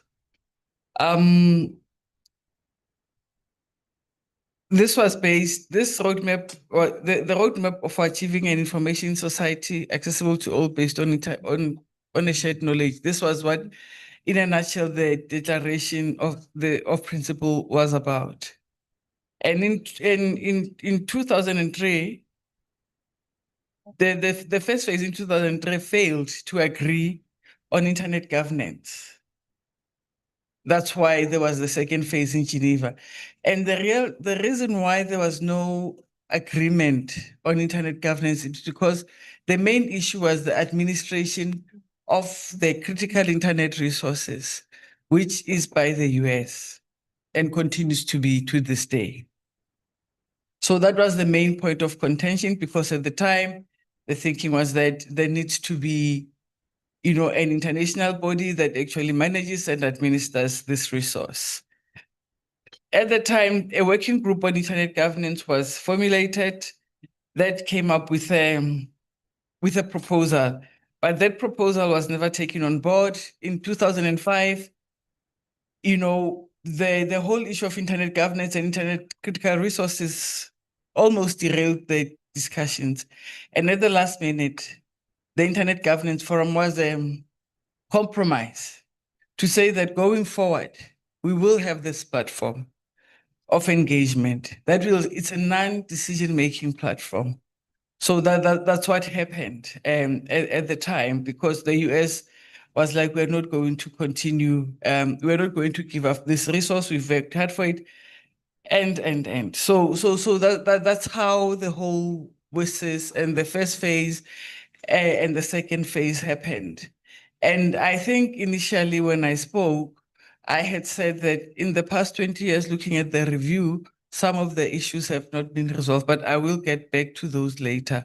That was just the behind the scenes. And why South Africa participated, we're a member state. And I think as South Africa at the time, we saw the benefits of actually being part of the process, because we realized at the time also that the internet had so much potential. And I think it was around the time also when the ECT Act, I think there was the minister spoke, the deputy minister spoke about the Electronic Communication and Transactions Act. That was when it was formulated. And that's where the whole ZADNA was, mandated. The mandate of ZADNA comes from that. So you can tell by the relationship or the alignment of WIS's to the ECT Act, because WIS's first phase, it happened in 2003, and the ECT Act was promulgated in 2002. So the why question is that South Africa has always been progressive, has seen the potential, and that's the reason why we engaged, because we felt that our voice needed to be heard at a global level.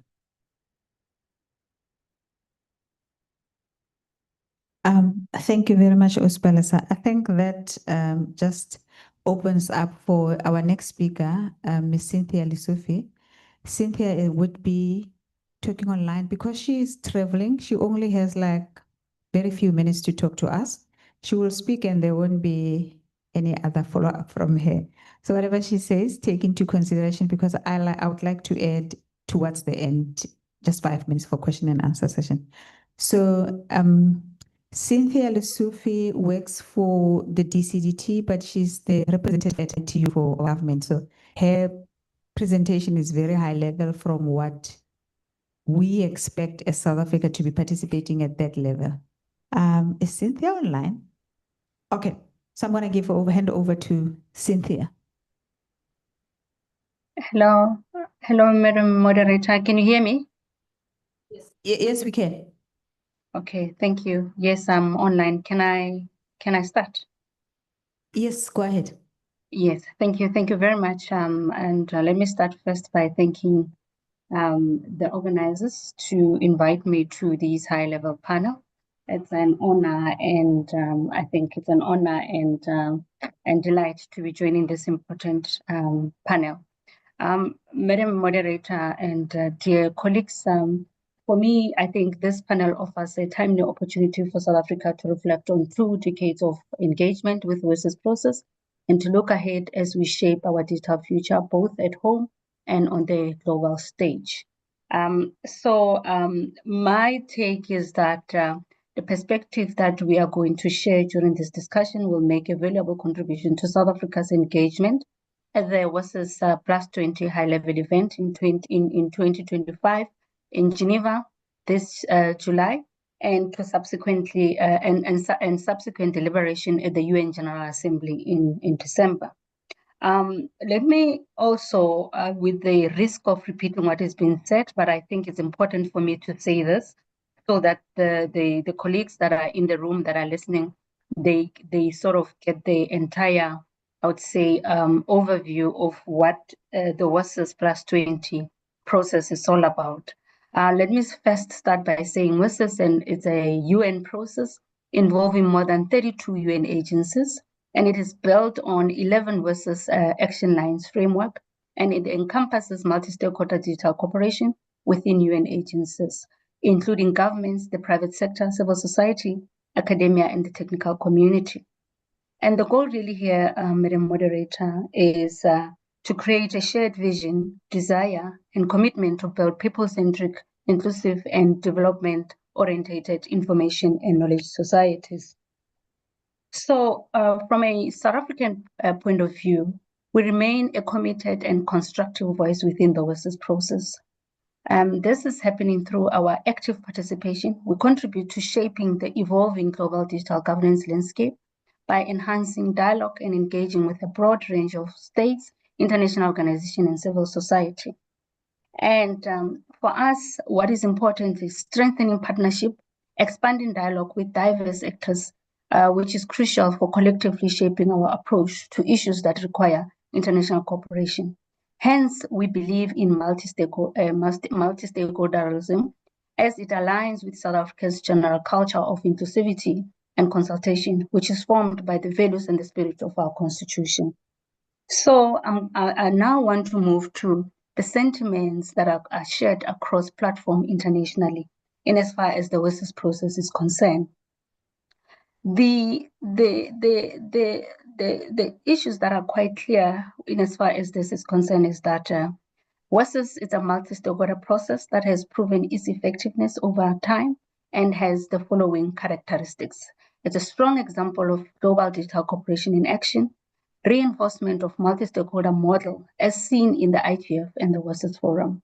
It also provides for an inclusive and equal platform for all participants and also enables for development of frameworks to systematically discuss the evolution of technology and its implication from various perspectives.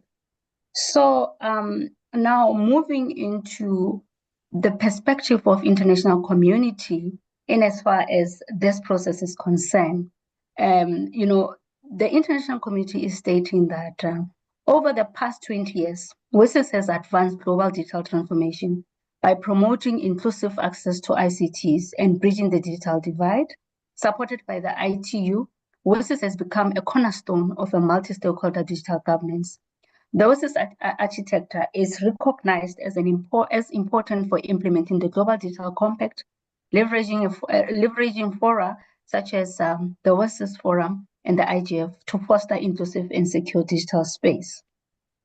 And now, when it comes to the WSIS Plus 20 review process, this is viewed by the international community as a platform to provide a framework for all stakeholders based on the WSIS outcome documents to address opportunities and challenges posed by the current digital landscape, including universal connectivity and sustainable digital transformation.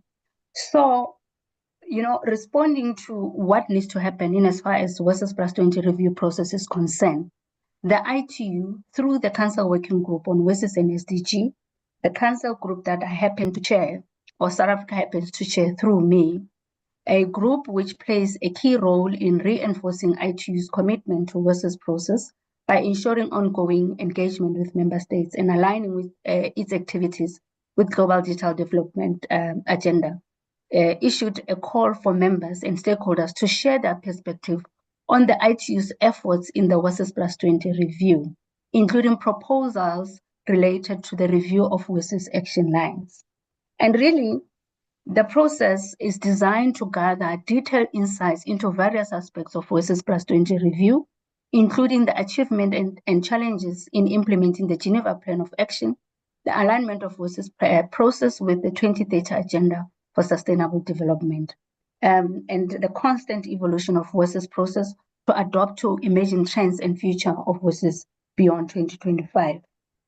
And with this process, the ITU has received about 97 submissions, and I'm going to try and summarize the key themes that are actually coming out of the 97 submissions that have been received through the process that the ITU has engaged on. The first element that is coming, or theme that is coming out of the submission, is the major achievement of WSIS process in 20 years. So when it comes to this point, the WSIS process has contributed significantly to the expansion of global connectivity and internet access in developing countries. Efforts to bridge the digital divide, e-government services to enhance transparency and accessibility, transformation of e-health and e-education, fostering rapid growth, innovation, and entrepreneurship in the digital economy, e-business sectors, supporting the sustainable development goals with climate action and disaster preparedness, global collaboration through knowledge sharing and capacity building, cybersecurity, data privacy frameworks, emerging technologies such as AI, blockchain, under ethical and inclusive principles, multi-stakeholder participation, reinforcing inclusive governance, multilingualism, cultural diversity, and cross-sectoral impact, empowering individuals and communities. And The other, I would say, theme that is coming out is the ITU's main contribution to the WSIS process. With this one, the contributions are stating that ITU has played a key role in facilitating a dialogue among stakeholders, supporting digital transformation strategies, and ensuring integration for emerging technologies to drive social and economic sustainable. Some of the key areas referred by the stakeholders are the leadership role and coordination that the ITU has shown, the facilitator of the WSIS process. ITU has promoted global connectivity. They have played a key role in fostering digital inclusion. But not only that, the ITU continues to play a role in enhancing cybersecurity, supporting sustainable development, and also looking at issues of global governance and policy support. But most importantly, ITU has also is continuing to play support in as far as issues of capacity building and technical assistance are concerned. But lastly, the issue with regard to this is also the role that the ITU is also playing on reporting and monitoring. The other element that is coming out of this is sustaining and strengthening the WSIS process and its multi-stakeholder model. But the submissions are also highlighting the major challenges that are of concern in as far as WSIS implementation is concerned. They're highlighting the issue of digital divide, which is a significant disparities which is persisting, particularly in rural and underserved areas. And they are also highlighting the issue of rapid technological changes and the issue of cybersecurity threats. And lastly, and as on the issues of major challenges, they are also highlighting the issue of inclusivity, which requires full digital inclusion, which remains a challenge with a pressing need for targeted policies and progress on equitable access. And the other issue that these submissions are raising is the need to strengthen multi-stakeholder platform such as WSIS Forum and IGF. And on these, what they're saying is that to foster strengthen multi-stakeholder platforms such as IGF and WSIS, several strategies can be implemented. And one of these strategies, some of these strategies that they are stating is enhancing inclusivity, representation by actively involving marginalized communities, youth, and unprecedented sectors is crucial. And they're also mentioning that improving as a coordinated and collaboration between WSIS and IGF can help address overlapping issues and leverage synergies. And the other issue on this is that strengthening regional and national engagement through creation of hubs ensures that global discussion are informed by regional context. And they're also saying that there's a need to focus on actionable outcomes such as policy recommendation, best practices, or collaborative projects with tracking and reporting mechanism, which will ensure that discussion leads to tangible results. But finally, they're also talking about implementing system for regular review and feedback will help assess progress and make necessary adjustment.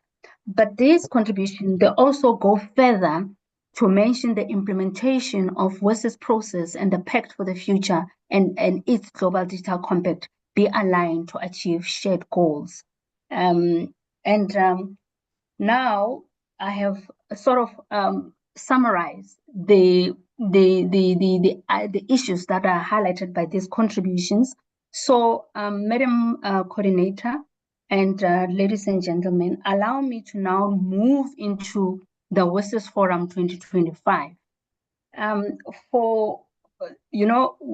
sure we are all aware that there is an upcoming WSIS Forum 2025, branded as a WSIS Plus 20 high-level event 2025, which is taking place from 7 to 11 July in Geneva, which represent a major milestone in as far as WSIS Plus 20 review process is concerned. It provides all stakeholders with significant opportunity to shape the future direction of WSIS. And we are honored as South Africa that this high-level event forum will be chaired by our own minister, Mr. Solly Malachi, the Minister of Communication and Digital Technologies, and his role really as a chair will be to capture the key ideas and priorities that are shared by member states and stakeholders and carry them forward to the WSIS Plus 20 Review High-Level event at the UN General Assembly in December. And again, during the high-level event that I've just spoken to, as South Africa, we're also preparing to co-host a joint session with Brazil at the forum to further strengthen multilateral collaboration and reaffirm our shared commitment to inclusive digital development. Madam Coordinator, and ladies and gentlemen, please allow me to also share with you the South African engagement with the WSIS at an international level. Our engagement is not only based on policy, but is demonstrated through action. With more than 60 projects submitted to the WSIS stock-taking platform, our diverse digital community from government to grassroots continues to demonstrate practical and scalable innovation. And some of the projects that we are talking about here, we're talking about a She Means Business, Siafunda Community Technology Center, which is empowering women entrepreneurs by creating space for them to network and to share advice. And then the other one is G-Colocha, which connects young and talented and creative tech minds across Africa. And the other one is Good Work Foundation, a digital learning campus, which is a South African initiative providing digital education hubs to improve access to personal development and global opportunities in rural Africa. And several of these initiatives have received global recognition through WSIS Prize as winners and champions, aligning key WSIS action lines such as C1, C3, C4, and C7, as well as C8 and C11. And as we progress through WSIS process, Madam Coordinator and ladies and gentlemen, as a department or as the ministry, we invite all South African stakeholders to share their views through a 20-year country and stakeholder reports, a process currently coordinated by the International Telecommunication Union, and templates and guidance are available on WSIS Review website hosted by the ITU. These inputs will shape our collective experience reflected in the WSIS Plus 20 narrative and help guide its future. And lastly, Madam Chair, I want to say that let us continue this journey in partnership to ensure South Africa's digital future is inclusive, innovative, and globally engaged. I thank you. Thank you very much, Cynthia. If you can stay online and just answer one question, I have a question. I must say, from what I took from you is that you are sitting at this high level, chairing the working group of the WSIS group, and that is a big thing for South Africa. I think we should be clapping hands for that, South Africa to achieve that. Because meaning, as South Africans, we are really driving the WSIS program. And you were there, Ospalesa, when this whole process started. So South Africa has really been involved. And to hear that our minister is going to be chairing the whole process, it's such a big thing. Now, I'm one of those people who really want to understand processes simply. And I think some of the people in this room also want to hear that. Now, if I'm just sitting here and I want to participate in WSIS and I want to contribute to this process, how much time frame do we still have to contribute, and who contributes? Just simplify it in like one line. Who contributes? How do they get to sit there? And in the end, after we've contributed all these things, what does it mean for us as South Africans and the world going forward? Thanks, Osbaratang, for that question. I think in terms of the contribution from ordinary South Africans, you will recall that I spoke about a process that is currently led by the ITU on the development of 20-year country reports or stakeholder reports in as far as the WSIS process is concerned. So with regard to this, what is currently happening from a South Africa's perspective is that we are currently working together with the CSIR as our partner in developing the South Africa's country report. And what will happen with this process is that CSIR will be calling workshops, and they will also be sending out questionnaires to different stakeholders across the country to to answer particular questions in line with the ITU's template that they have published. And the information that CSR will be collecting will form part of the development of that 20-year country report. And secondly, on the participation of ordinary South Africans, or I would say rather key stakeholders or relevant stakeholders into the WESIS process, or the high-level event forum that is due to take place in July, and that is going to be chaired by our minister. I want to believe that WESIS is a multi-stakeholder forum, and all stakeholders are invited. And I think yourself as the civil society, and I would say Henrietta as one of the representatives of the civil society, you would even explain this much better than I do. Everyone is actually more than welcome to participate. And of course, yes, for people to fly to Geneva, it costs money, but I think they can make some means to get to Geneva. But the platform is open to everyone, and there are about 160 something sessions that will be running parallel during the 7th to the 12th of July during that high level event. So there is a platform for every stakeholder to participate in this. But like I said, this year's event is quite important because it's about the review process that is going to happen later in the year in New York. So the voices of everyone is more than welcome. I hope I was able to answer. Thank you. Thank you very much. And with that, we can release you. If you want to stay online, you can continue staying. But this is just to say, I know you declared it first that you have very limited time. Thank you very much for giving us your time. Thank you very much. I will leave. Thanks. Thank you. So coming back to the room, Mr. Mlindi Masheloko, you have a very big task. You know, the deputy minister gave us a task this morning. He said, when we finish this, we should have, I'm going to quote what he said. Two things that came up for me is that we should talk about access to connectivity. He said, connectivity, connectivity, connectivity. How do we make it real? And then the second one is we're talking WESIS and WESIS plus 20 at this high level, and you work daily in the department to make sure that whatever we do feeds into how these policies are coming around. Now, my question to you is,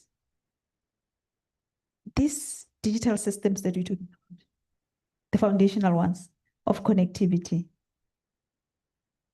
how do we make sure that they are secure enough and then they enable us as citizens to really participate on WESIS? And how do you make sure that what you are doing in the department is going to feed into WESIS? So it's like a multifold question. Thank you. No, thank you, Baranang, for that question. And I think as everybody has spoken, about the WESIS and WESIS plus 20 process. I think it's important to recognize that, this process started some time ago, and Cynthia highlighted that, we normally work according to the action lines. So there are 11 action lines that we participate on. I'm not going to go on all of them. I'll just touch a few that are actually talking towards the question that you are asking now. And if we were to look on action line number 2, which emphasizes the access to information and communication infrastructure. I think the Deputy Minister would have spoke about, the SA Connect. I know he's very passionate about SA Connect, as one of the programs, that is assisting us in terms of delivering broadband, to the communities. But also there are some other investments that fall under that action line, which include our government-private cloud that we are developing together with CETA, which will enable the cloud computing in the country, and also making sure that, some of, the data in government is stored on one environment, but also there is also the government-wide area network, that is enhancing, a service delivery and data management. So there's some of the items that we're currently doing that are feeding to this process under the the action line number 2. But if then we look onto the action line number 3, so that one, it's looking on, the knowledge initiative. So there is a program now that we're working with ITU, which is a digital transformation center, that promotes, the foresight methodologies, but also enhance the digital capabilities and innovation. So we're working with them in terms of, developing this program and making sure that, we can use these initiatives as part of the multi-stakeholder approach as well. But if then you look onto the action line number 4, which is one of the critical areas as well, which is capacity building. So we'll know that as a country, we did develop the National Digital and Future Skills Strategy, which looks onto equipping the youth and the workforce, in terms of, the competencies in the areas of data science, AI, cloud computing, coding, cybersecurity, to name a few. And as you know that cybersecurity is one of, the areas that we need to strengthen on as a country. So then if you look on action line number 5, which talks to the, cybersecurity. So there is a commitment as a country, to look into that. And I know Kiru and Uspogas, they are working in the cybersecurity hub, and there is also a cybersecurity policy framework that is assisting us on that. So I just want to touch just a few other items, in terms of the policies. So we've developed some of the policies. We know the broadband policy of 2013 was developed as part of this process, the ICT policy white paper 2016, the e-government strategy and roadmap. So it was developed, the national cloud and data policy, it was developed, and currently now we are developing the national AI policy, which looks now on the emerging technologies. But also I think under action line 7, I'm towards the close edge. I don't want to take all the time. Under action line number 7, we've made a significant progress under the e-government. We've seen that in terms of the global rankings, we are currently now ranked under number 40 globally on the e-government. And we were number 63 2 years ago. So the last study that was taken, and in Africa, we are now currently sitting at number 1, moved from number 3, which we were, 3 years ago. But also we see that, there are some strides in the areas of the e-business, e-learning, e-health, e-employment, e-environment, and e-agriculture. But also one of the areas now that we are focusing on in that action line is, we're starting to work in the foundational digital public infrastructure, which will enable, the digital ID, digital payment, as well as data transfers across government. I think just to wrap up, the last action line that I want to talk about is action line number 10, which looks on addressing the ethical dimensions of information society. So we are currently now developing the AI policy, which looks, which came from the AI policy framework, which we published last year. And our emphasis is on the human rights, inclusivity, as well as the ethical AI practices and human-centered approach around AI. I think those are some of the areas, Prong Director, that I just want to highlight on this particular area. Thank you. Thank you very much. It's very difficult to manage everything under time constraints. I'm like 2 minutes, 2 minutes, 2 minutes. So I'm gonna move straight. That's why I'm not summarizing anything. You might as well be really listening hard. I'm gonna move to our next speaker. Ingrid Esterhazen is online. If you can just introduce yourself, who you are in 1, 2, 3 seconds before you go on to my question, which is, and I think the question is really based on your experience as a stakeholder engagement expert in my eyes. You've served on MEC, you know what IGF is, what it stands for. You are actively involved in the ecosystem.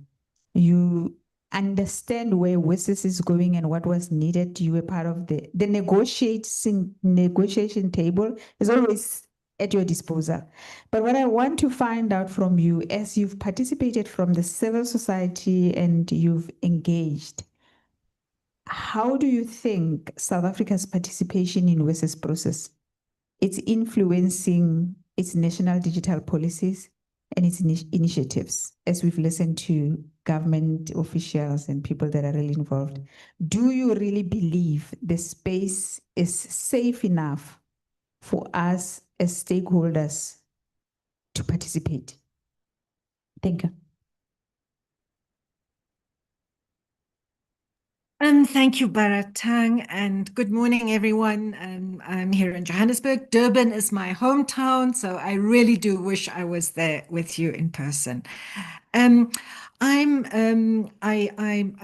part of an international civil society organization at the moment, Association for Progressive Communications.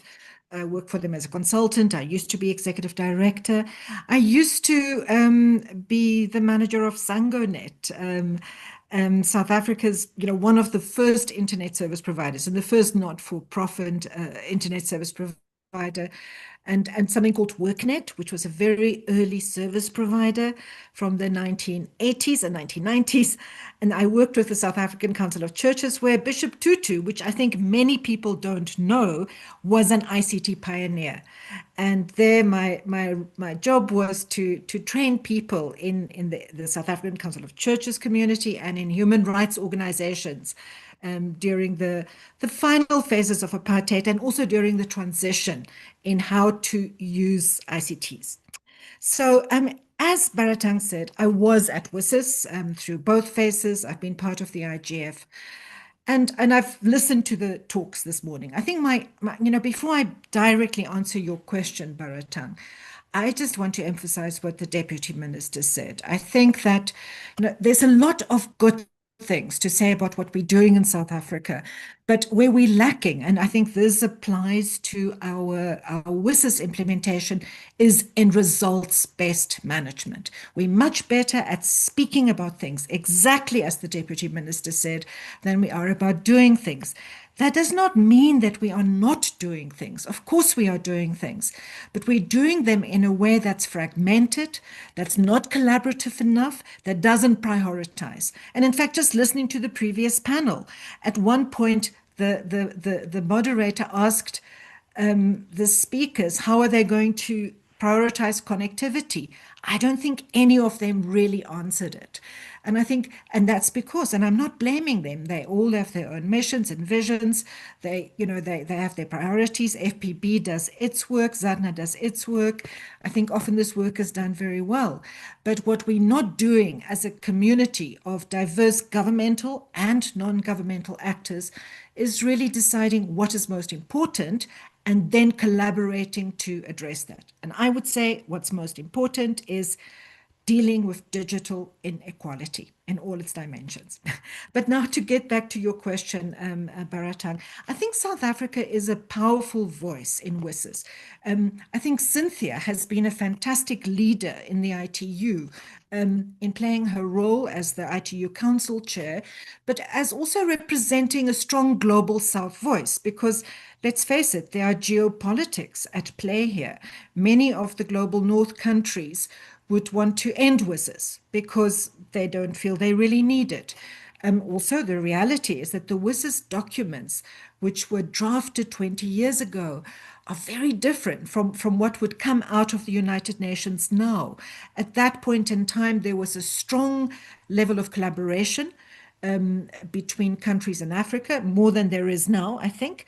And there was this outcome documents actually are very influenced by developing countries. And I think that's unusual. It's unusual to get developing countries. There might be many, but they're not politically powerful unless they collaborate. And in WSIS, they collaborated. So I think South Africa is a strong voice there. It has it represents a position which strengthens or admits that the role of government is important, that the public sector has a role. They're just leaving the solutions of digital exclusion to open markets is not going to work. So, and I want to commend South Africa for that. Where I want to challenge, and particularly the department, but all government departments, is that when it comes to really working back home, I always say good governance begins at home. And I think that's where we've not been strong enough. It's been inconsistent. There's been periods when the department, which has had so many different leaders, so many different names, would have regular meetings with non-governmental stakeholders. Then it would stop, then it would start again. But you never quite know where you stand. There would be periods when government would ask your advice on what position they will take to Geneva or New York, to the UN. But then other times they stop. Sometimes they have, I think as we just heard, they include non-state actors to showcase projects, SMMEs, grassroots development. But do they include civil society organizations that have a more critical voice, that is challenging government or parts of government, or not delivering enough? No, less likely. We might have very productive conversations with them, in a private space, but do they really include us in terms of in their delegations and giving us voice and influence? Sometimes, sometimes not. And I think that's one of the things we've learned from 20 years of WSIS, that multi-stakeholder participation only works if it's consistent and regular. It has to become habit forming, and it doesn't become habit forming if you don't do it regularly. And secondly, it has to accommodate dissent, difference of opinions, some dialogue and some debate. It's not just about sitting together, praising one another, using lots of titles like honorable this, excellency that.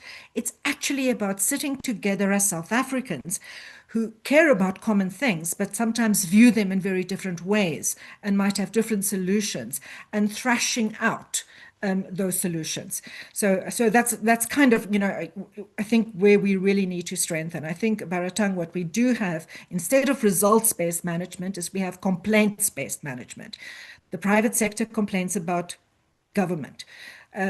Government complains about the private sector or complains about civil society. The labor movement complains about business. Civil society complains about everyone. And I think that is really not good enough. We need to be able to have context and frameworks where we can be polite with one another, but where we can also challenge one another, and fundamentally where we can actually work together on commonly defined priorities. Back to you.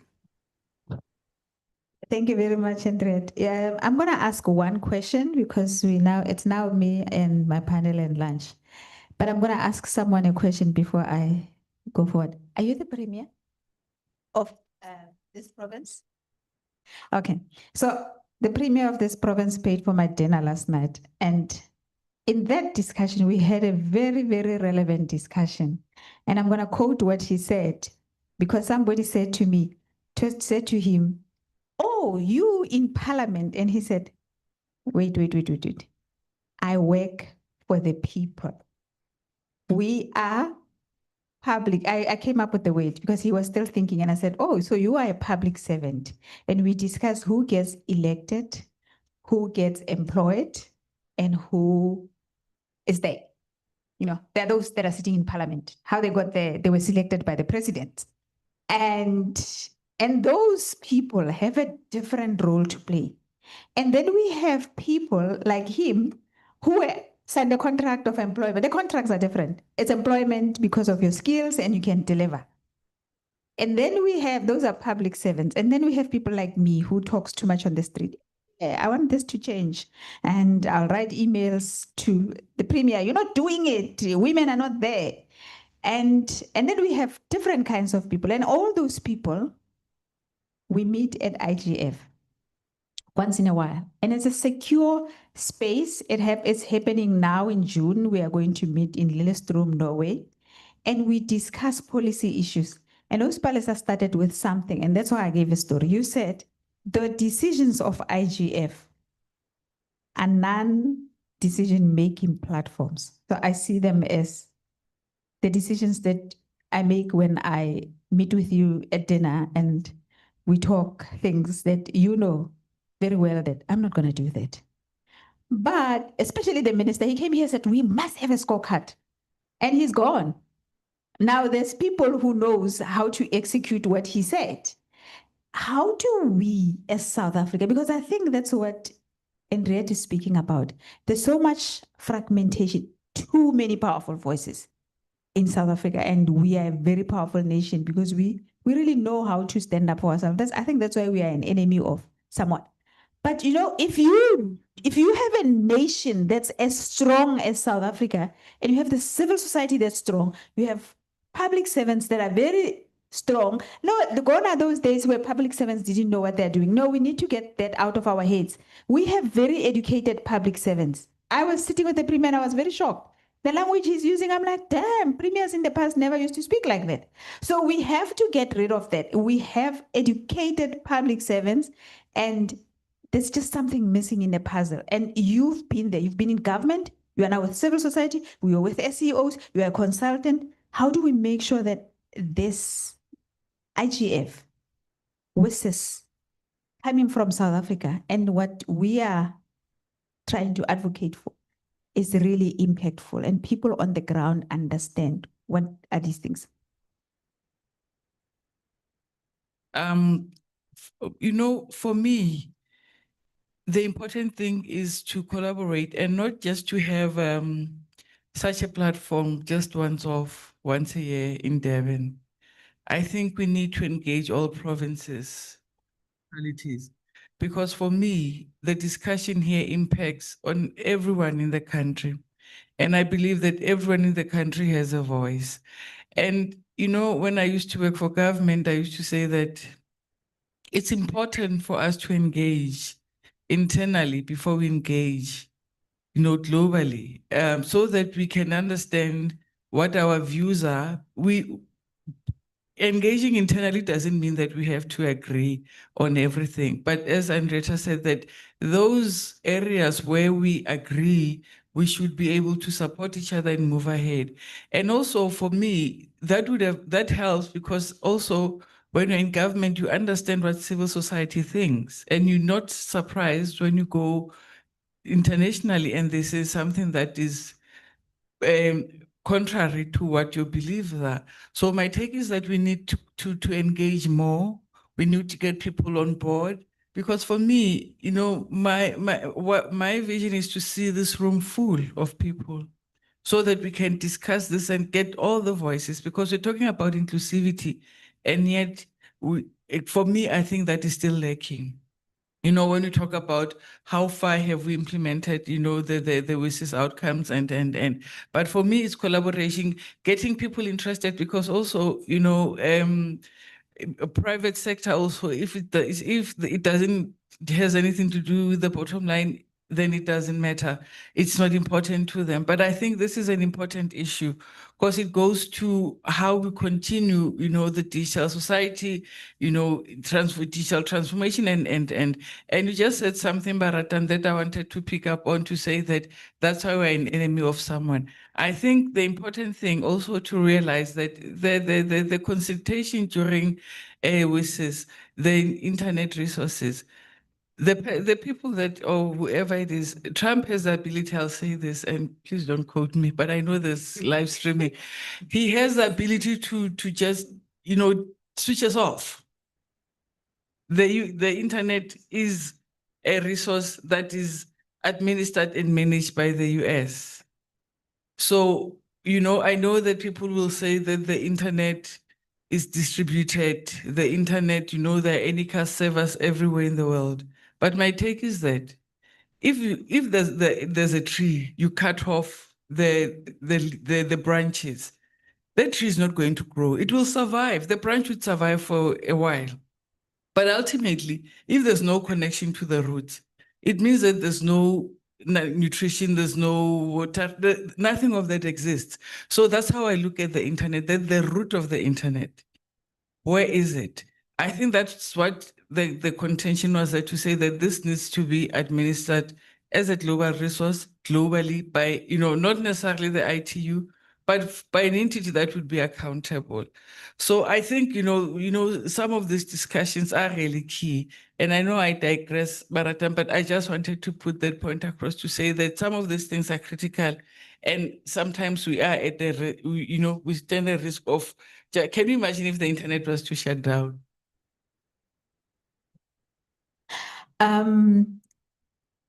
Andret, can you please close? I'm going to ask you to just give me 1 minute. I know you're in a rush.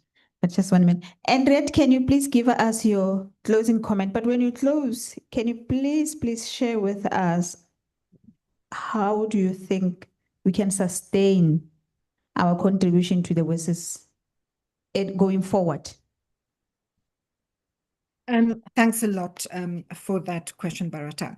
So I think what we want to do, and what I hope our government, and I actually trust that they will do that, is to lobby for the continuation of the process.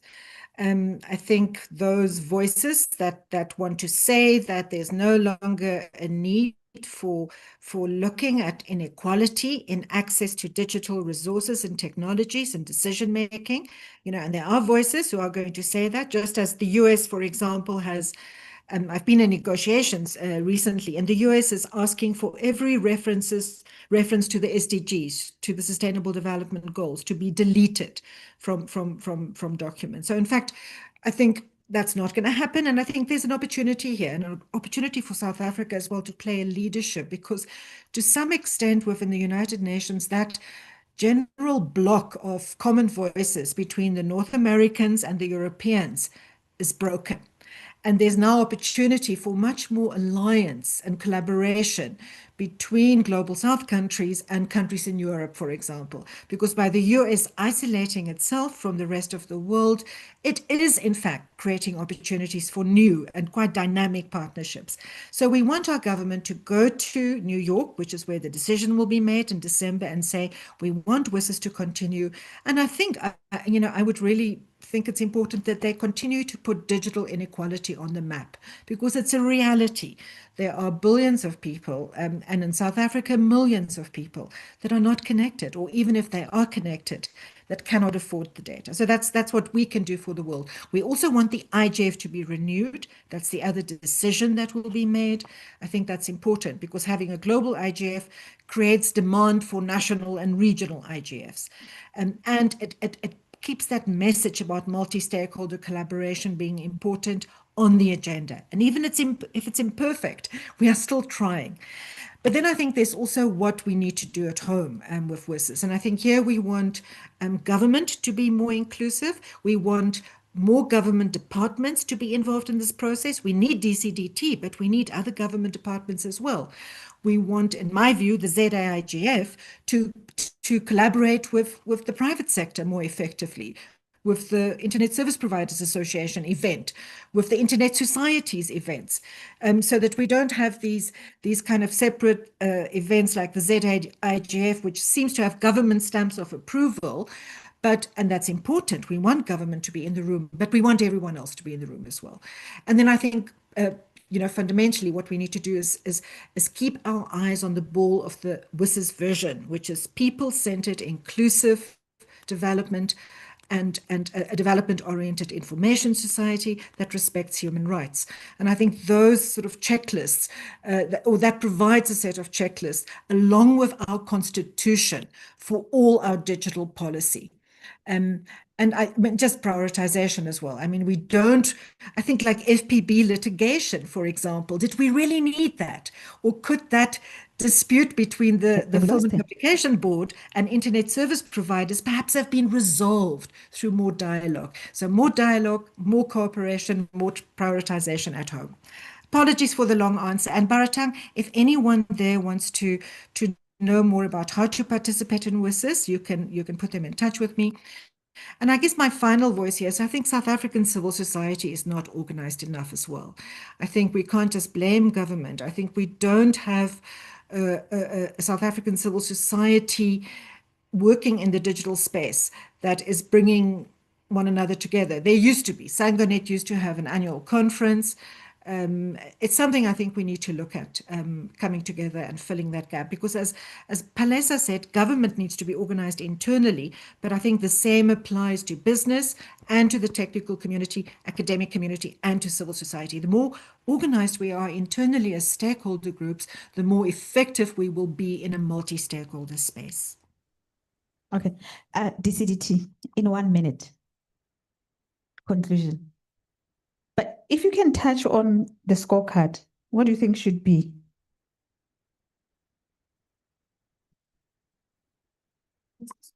Okay. No, thank you. I think Renan, the important thing for me that I just want to do as a closing is to say that for us as government, we really would like to embrace this process and would like to work with the multi-stakeholders, to make sure that we go together. But also, I think I just want to, I hope my bosses are not listening. I think one of the challenges that we normally face in government is the agility, in terms of, doing things. And, these processes, you'll find that they need a lot of agility because, if you look on the straight line process of government work, it's sometimes very tedious, So I think if we can solve that agility and be agile as government, but also try to bring in, the young people that can change our mindset and thinking. I know I'm one of the youngest employees in the department at 49. And it's a department of ICT and it's supposed to be, to bring in like young people, vibrant, that can actually assist us in terms of changing this. But I think I just wanted to close on that and say that, this process will support the process and we want to continue with the process and make sure that it can achieve its outcomes and also support the sustainable development goals. Thank you. Thank you very much. In summary, Program Director, is that we need to lobby for continuation of WSIS. I was at the UN and I was speaking to someone, and this is the person who invites speakers to speak on certain panel. And I recommended someone from South Africa, and she said to me, South Africans are very arrogant. Now, I'm South African, so I'm standing there and I'm like, huh? And she says, no. I don't want them on my panel. They're very, very arrogant. And I said, okay, then put me. And she says, that's why I said South Africans are very arrogant. So we were kicked out of that panel. So quite fine. But I'll tell you what, the reason we're collecting very powerful enemies is because South Africans can stand for equity. You cannot talk to any South African. That is something we do, we remove race. You can talk to a white South African, put them in a space and talk about equity, diversity, and inclusion. They stand for it because we know where we're coming from. And because of that, and like Andrea said, the UN is beginning to remove all the SDG goals. It doesn't start there. It starts with the point of the US has removed the word equity and inclusion from all their books. We're going to go to the UN, they run the UN, they're going to remove all those words. And we have history and we have strength and we have the skills to take it forward. So I think we are a very powerful voice, as they said, to speak for the Global South. And hence you find that South Africans can take that heat of being the chairperson of the WSIS process. So going forward, for me, from what I heard from this panel is that the scorecard of WSIS plus 20 should be more of a global focus. And locally, we still have our issues. We have to sort out issues of connectivity. However, whilst we sort that and we address the skills issue, Mr. Trevor, you were called many, many times by the minister. You're sitting there. He wanted to speak about the skills issue. We have an issue of a literacy issue that we need to address in this country. So once we address that, so those are parallel things that are happening. We continue playing and doing Amandla on for digital equity and inclusion at the highest level and represent the Global South. I think South Africa is a very powerful force, and I'm proud to be South African. I'll end it there. Thank you.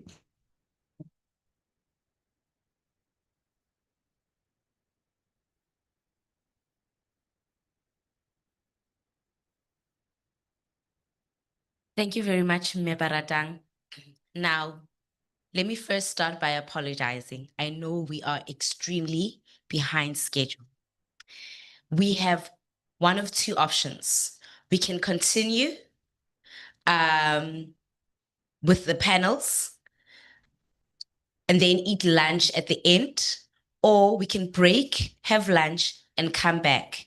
But if we choose to break, have lunch, and come, I'd like to encourage you again to please come back. We need you for the discussions. We need you because we are, as Baratang, Mepalesa, and the DGG said, we want to take these discussions to a global level. So I leave it with you. I would like us to break so that people can just have a break and then come back at 3:30 and continue with the purpose of closing the program at 4:30. Is that possible? Then we can close for break.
How are you, lady?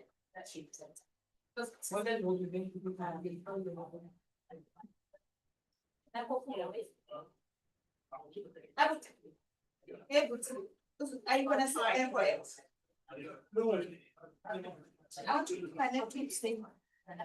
But that you can do well, and then. But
Because I know if like for the programs, they have a life of their own. And I'll say, you know, but what you do, but I say, but I do that.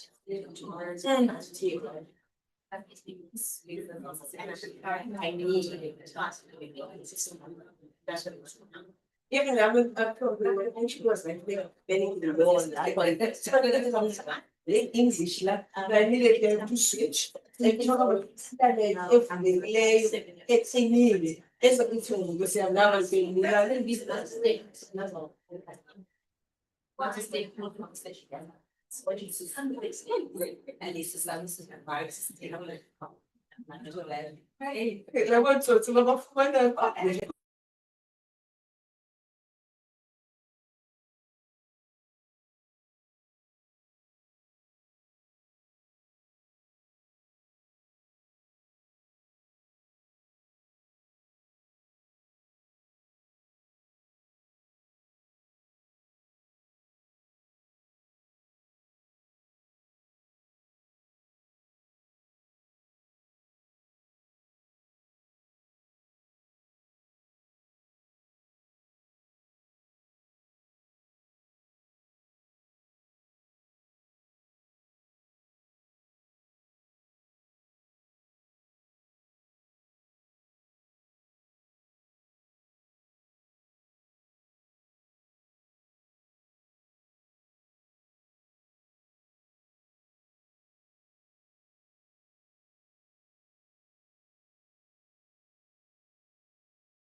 give a detailed background while she introduces her panel. The next panel that we are having is a main session that will discuss the dangers of mis and disinformation, threats to our democracy. And I'd like to call the moderator of the panel, Ms. Unathi Dlamini, to come on stage and call her panel, introduce her panel, etc. Ms. Unathi, I'm handing over to you, yes.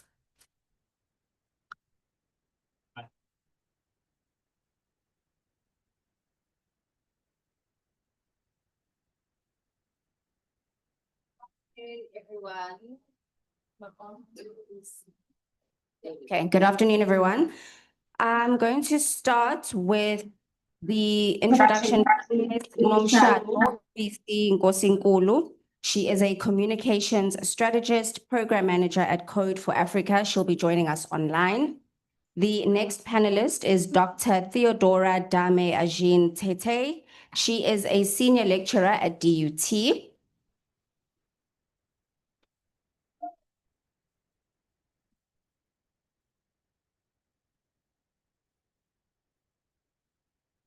The next panelist to be up is Ms. Doreen Mokwena, CEO of CyberSec Clinique.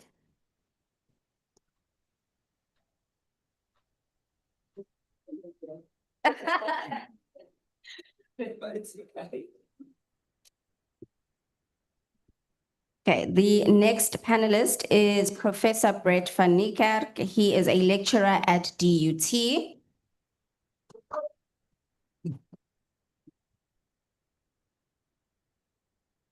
Okay, so as Tolo has said earlier, our panel discussion is going to be focused on the danger of mis or disinformation, the threats to democracy and development. So I think to obviously kick it off, we always need context as to what it is that we're speaking about to make sure that everyone understands and we're on the same page. If I can just confirm with the tech team that Unomshado is online and she can hear us. Okay. So I'm going to start off with Unomshado and ask her to take us through the contextual matrix of what it is misinformation, disinformation is. What do we mean when we refer to these two concepts? And also, what is the current landscape when it comes to disinformation trends in South Africa? Over to you, Unomshado. Afternoon, everybody. I hope you can hear me. I'm Nomshado Lubisi. I'm from an organization called Code for Africa. I just want to give a bit of context on that because we do have what we call PESA Check, which is one of Africa's largest fact-checking initiative and across 15 countries, and as well as AFCA, which is a fact-checking alliance as well. And I think this will inform some of the input that I'll give. But thank you for that question because I think it's quite important for us to actually understand and be able to differentiate between the two because most of the times when people do actually speak with using the two terms rather, there's a lot of interchanging between the two. So to give context, the disinformation is deliberate. It's the deliberate creation of false information with the intention to cause harm. And I think the big word here is deliberate and the intent to cause harm. And obviously harm can be in different forms, whether it's the harm of you making an informed decision, whether it's financial implications, whether it's even violence, inciting violence, and so forth. I think there are various examples that we can use there. Whereas misinformation refers to the misleading sharing of false information without the intent to cause harm. And I think it's quite important for us to understand that where disinformation thrives and actually gets its impact story is through misinformation because this is the sharing of that information without necessarily the understanding of one that this was disinformation and it was created with the intent to cause harm. In a setting that we are in currently, never mind South Africa, but Africa, I think it also refers to how easily it is able to actually mislead communities, particularly communities that lack digital literacy, but most importantly, even their access looks a bit different. I want to highlight though that before going into the nature or rather the current landscape of this, most of the times when we do speak of the information space and how obviously South Africa is highly active in this. I think we have a very vibrant online community and ecosystem.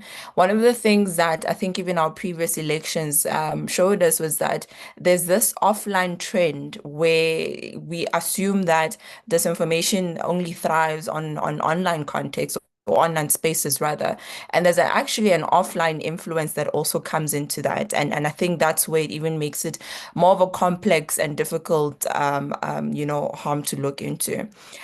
And I think even looking at the mere fact, I think a previous speaker did speak about how, AI, or rather technology, continues to become more sophisticated in split seconds. And the mere fact that this is also something that a lot of disinformation actors try to leverage on. So the usage of artificial intelligence, the usage of digital technology to amplify these narratives. We've also started seeing coordinated networks, manipulating your platform algorithms, getting into people's different echo chambers, formulating that credibility and trust. We've also started seeing the trends of influences, being put into the mix. And I think there was a study done, particularly it was Kenya, where we started seeing the trend of influencers being used to push these narratives as well. And I think this really urges one to start looking at the information space a bit differently, because like it or not, it is something that continues to grow. And I think there's always been a push of digital literacy being one of the biggest pillars of solution. But then there's been, more bigger questions around, for example, there's additional layers when it comes to this, the rise of AI, the potential narratives across an exploitation rather across platforms, WhatsApp being one of the most increasingly difficult platforms to even try to tackle these campaigns or these initiatives that are created by disinformers, particularly because obviously it's an end-to-end encrypted space, but also it's a direct messaging platform. And now you begin to ask yourself, how does one start to tackle, these narratives in spaces like those? Although, yes, there are various, I think, initiatives such as WhatsApp tip lines and so forth that are trying to, infiltrate that space. But I think it raises the question of, are we really seeing it as a threat that it actually is indirectly connected to democracy, because it is infringing rights in every form of way? I think I'll stop there in terms of just giving a layout. Thank you so much, Nomshato, for that. And I think just to dovetail on, the reference to democracy and AI and how we manage that, I'm going to move over to Prof. Van Niekerk, and he's going to take us through, particularly with his background in tech and the legal tech space in particular. Prof, with the proliferation of AI and also the disinformation trends that we're seeing across the African continent in particular, how is it that democracies are susceptible to misinformation? Is there an intersection between misinformation and AI? And if there is, what is that intersection? Thank you very much. Yes, I'll start off with the question on democracy, because as Nomshato has just said, misinformation, disinformation can happen offline. It's actually been around for a very, very long time. The only thing that's really been changing is the technology which enables it.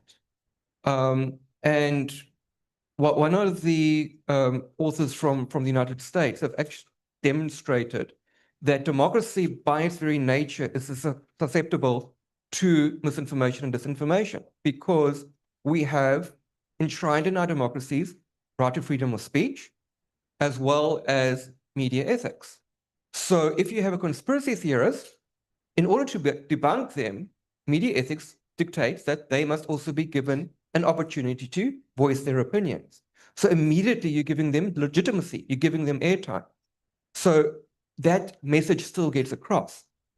If you look at an autocratic or a totalitarian government, they might just shut down the media freedom and you don't get to hear the story at all. You only get the state perception. So democracy by its freedom actually is very, very susceptible to the misinformation and disinformation. And when we start bringing in technology, first it was the internet, And even way back 1990s in Mexico, insurgents started moving online to get their message across. Then it became social media. So just over a decade ago, social media was becoming the next big thing. And a number of researchers then started predicting this is going to be a problem. Now what we're seeing is massive influence operations. If we look at the 2016 US elections, European elections, and so on.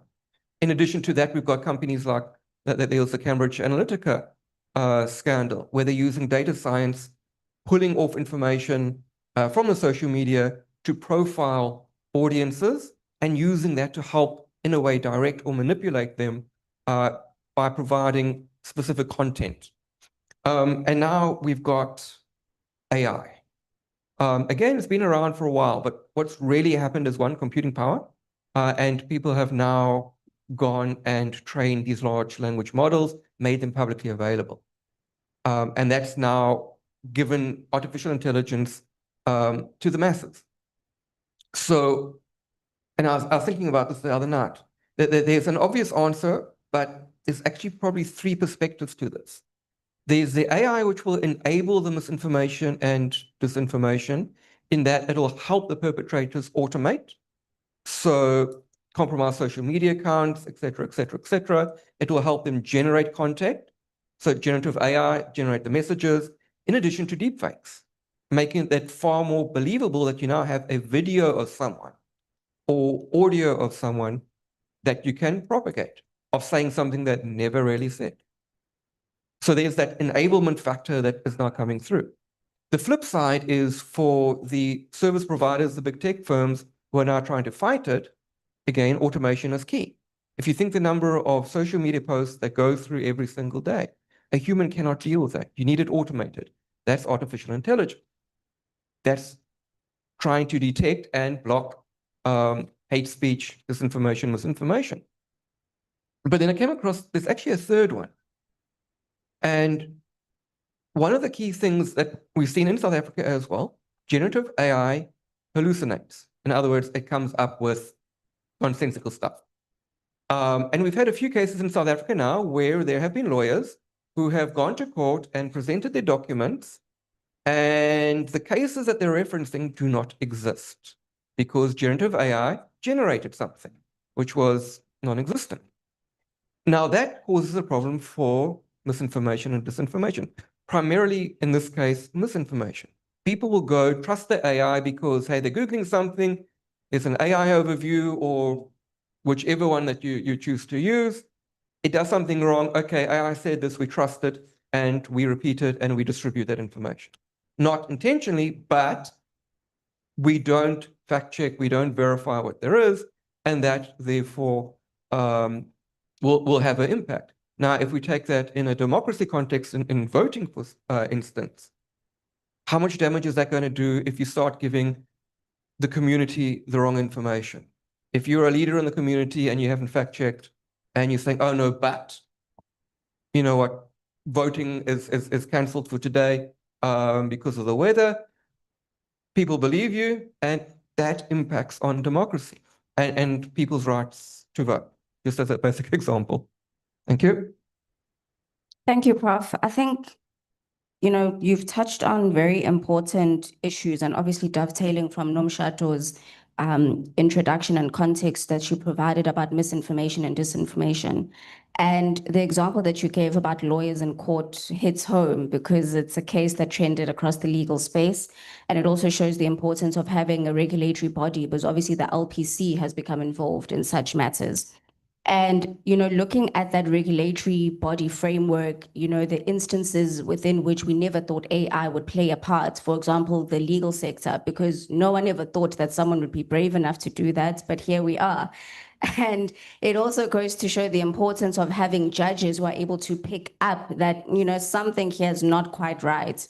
And this is where I include you, Doreen, and your contributions, particularly with your business, CyberSec Clinique, in terms of how do we harness the utility of artificial intelligence?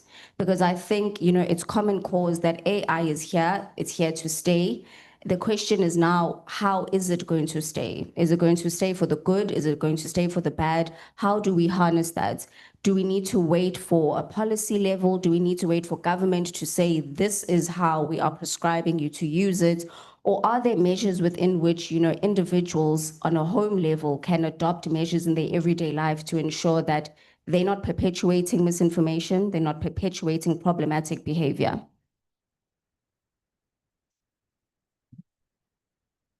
Thank you so much.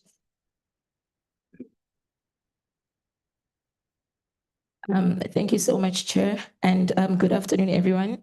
All protocols observed. My name is Doreen Mukwena. I'm from Cybersec Clinic, and today's topic is very crucial and it's very important because, over and above being a policymaker, I'm also a developer as well, and I'm also a hacker. So basically, we play with code every day of our lives.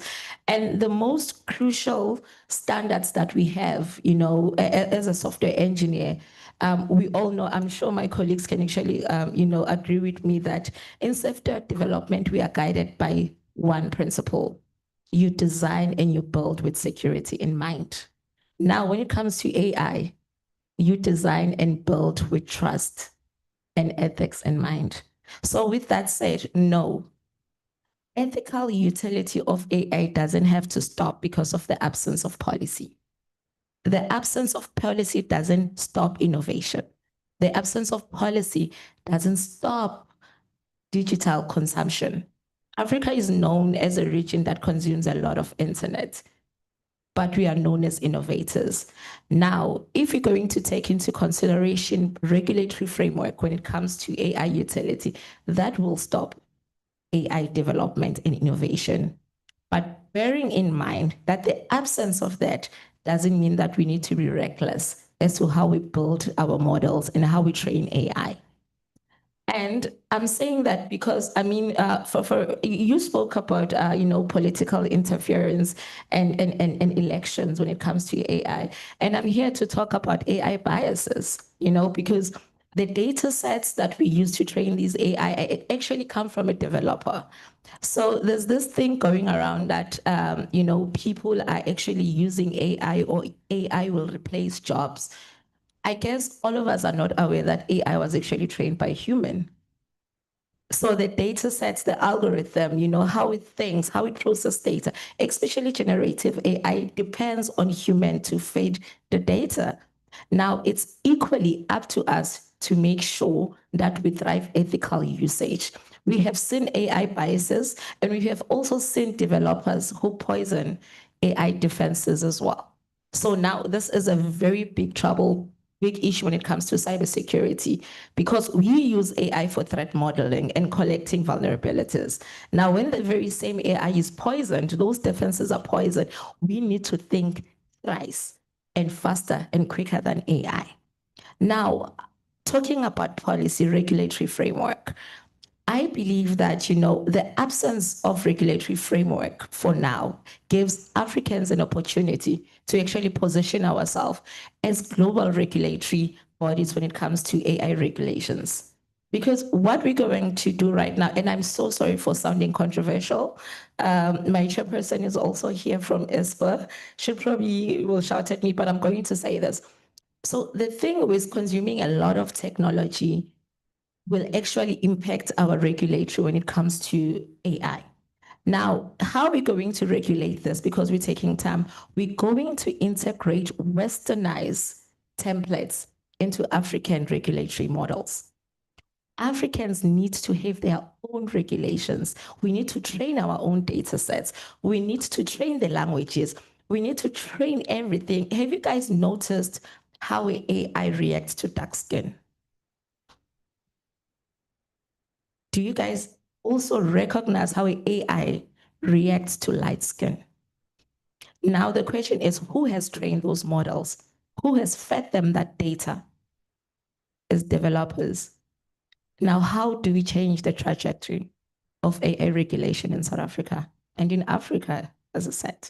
Now, as a developer, I'm going back to say, as long as there's absence of data sets, because right now the data sets that we have are data sets that have been made public, but we have data at rest that hasn't been cleaned, that hasn't been sanctioned and sanitized. But we do have other AI models who are actually using that data to actually train the AI that is being fed to us. So I'm just going to hit the call as a developer and to other development houses. Please give us AI data sets. Let us train this algorithm based on the African context. Let us impose how we think technology can actually work in Africa. And I'm always going to say it again.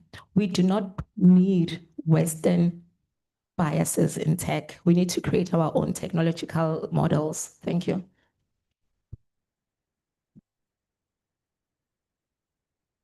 Thank you for that, Doreen. And I'm going to dovetail particularly on the point of developing and enhancing African models of operation. And over to you, Theodora. My question to you is in line with what Doreen has pointed out about Africa doing things for Africans. When we look at initiatives, for example, the IEC signing the framework of cooperation, the discussions about the feasibility, possibility, finance considerations of e-voting, for example. How are we moving within that factual matrix of countering misinformation, but doing so by implementing initiatives that are pro-African and that are going to be feasible and sustainable within our continent across the world? Right, thanks very much for this opportunity. When we get academics like us get opportunities like that, I think we take advantage of the platform to share what we have been looking critically into.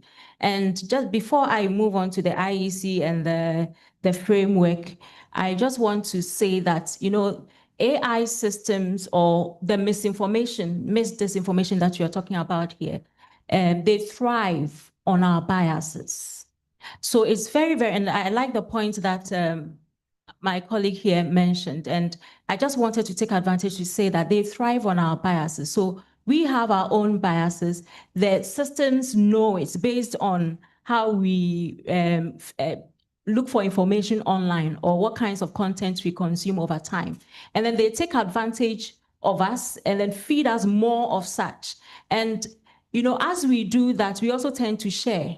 And then, but we should also note the echo chambers and that is created as we tend to consume such information, and the fact that we are not open to other information. So if there are too many information going on, but you are feeding on the unreliable, the inauthentic information, you are likely going to act based on that. And in our democracy, information is everything. It is the air for democracy. So if we are making wrong decisions or we are making decisions based on wrong, information, that is really very dire for us.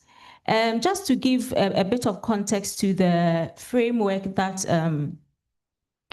the moderator, I'm trying to mention your name, talked about. Okay, so there was this framework that was signed by, or that was agreed upon by the IEC, the Media Monitoring Africa, and then the tech giants during the elections, so that they work in a coordinated manner to ensure that any misinformation or disinformation is flagged. And at the end of the day, you realize that Meta, Google, and TikTok were part of the framework, but X opted out. So that in itself gives us, a perspective of how sometimes these tech giants are not ready to work along the lines that will help us get quality information. And not too long ago, I decided to read around when it comes to flagging of misinformation, disinformation by X. X is largely relying on individuals themselves and they call it, I forgot the term that they use it. So it's like a community of people who would keep sharing a certain kind of information or pointing, yes, the community nodes.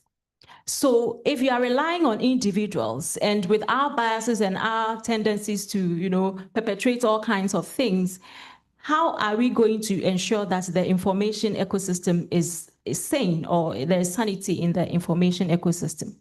But one of the weaknesses that was found with the framework, well, it was a good attempt, I must say. It was a good thing that was done. There was some level of results that were achieved. But some of the biases or some of the critiques or the shortcomings one of them was that it was not legally binding. So if something is not, it just basically relies on your goodwill. You know, if there's nothing legal binding on your side. So I think that going forward, maybe more conversations like this one has to be had as to how exactly we can draw that into policy frameworks and regulations and laws. I use that advisedly, so that these tech giants would be willing and would be bound by something to be able to ensure that there is that sanity in that space. And another thing that was also realized was that I think my colleague mentioned the Western focus or Western centric ways of doing things. In the process, when people reported content they thought to be disinformation, the platforms did not agree because they don't have the context. So context is very, very important. And that is why we have to, and we come back to it, we have to develop our own ways of doing some of these things. And once it is also roped into laws and regulations and the rest, it makes it easier because then they clearly know what is disinformation in our context and what is disinformation elsewhere, and they will comply with what pertains in our context. There was also the issue with, and of course, when it comes to content moderation, we are concerned about censorship.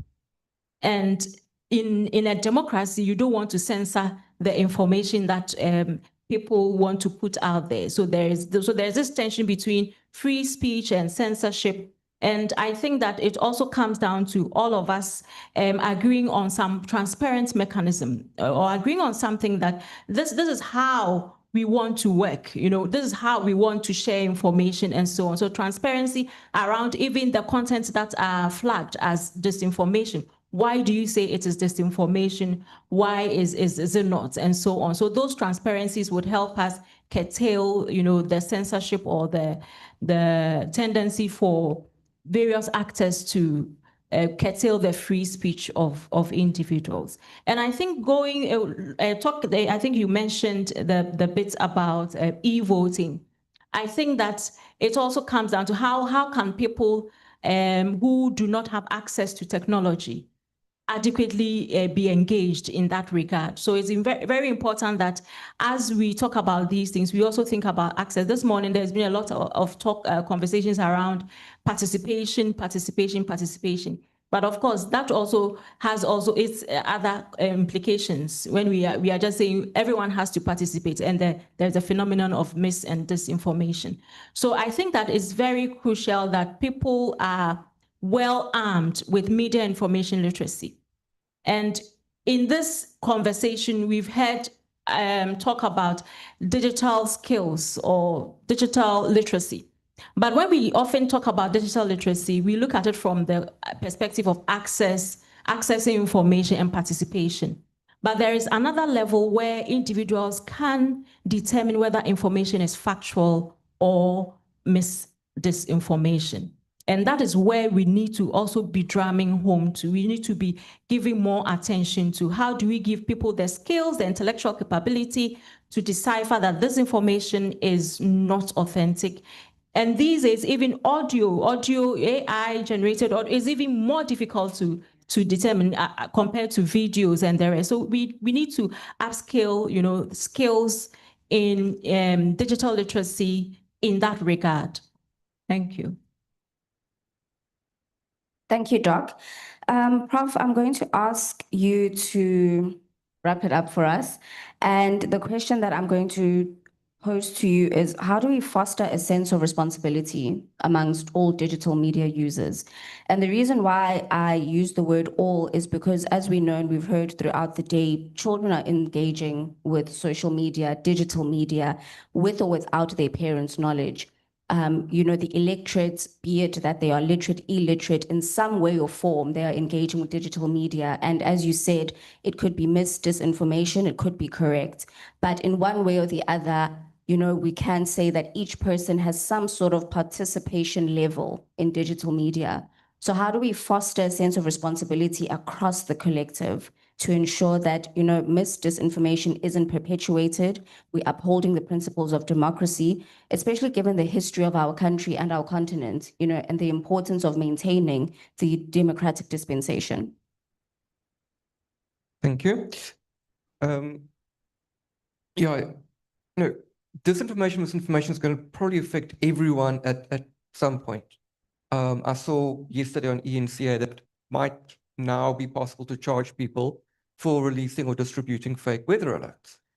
Now, I haven't seen one of those for ages, but I can remember seeing it more than a decade ago. So clearly it's still a problem.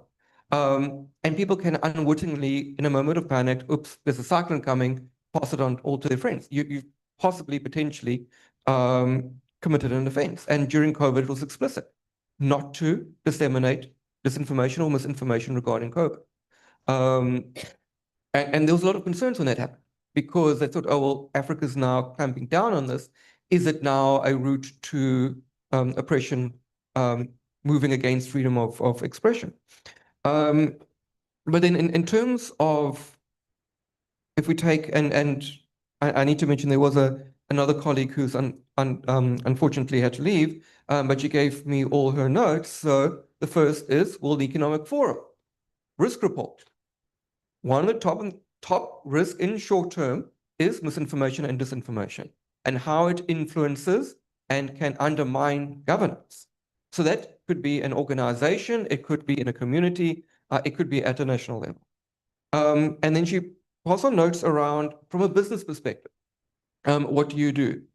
And I think this also overlaps with cybersecurity and a number of other areas. Develop a clear response plan, be prepared. Monitor and detect early. The sooner you can detect it, the sooner you can respond. One of the disadvantages with the fact checking is it's reactive. The false message is already out there, and now you have to try and reverse it. If you can detect it, so much is better. Educate and empower employees. One, they can help detect. Two, how do they respond to it? How do they alert? How can they critically think to identify it so they don't accidentally perpetuate and distribute? That aligns to the fact checking before actually sharing anything. And then it's part of response plans, respond transparently and authentically, build and maintain trust, i.e. repeated, authentic and transparent communications.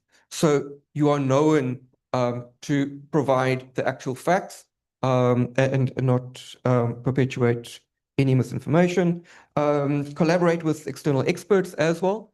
We've been talking about collaboration, engagement, very important. And then obviously learn the lessons. If something's gone wrong, learn from it. How can you improve in the future? And you also asked to bring in from a parent perspective. Children are engaging quite a bit. Parents need to learn about this. Parents need to take responsibility, upskill their digital literacy, and then help the children question, what are they reading? Is it true? Don't believe everything you read online. Just because it's on social media doesn't mean it's true. Just because it's on TV doesn't mean it's true. So you can start helping model good digital habits from a disinformation, even from a safety perspective. How do you protect your privacy online? How do those controls work? Parents, as was mentioned earlier, is the first hero, the first role model. So use that to your advantage. It's not only up to the schools.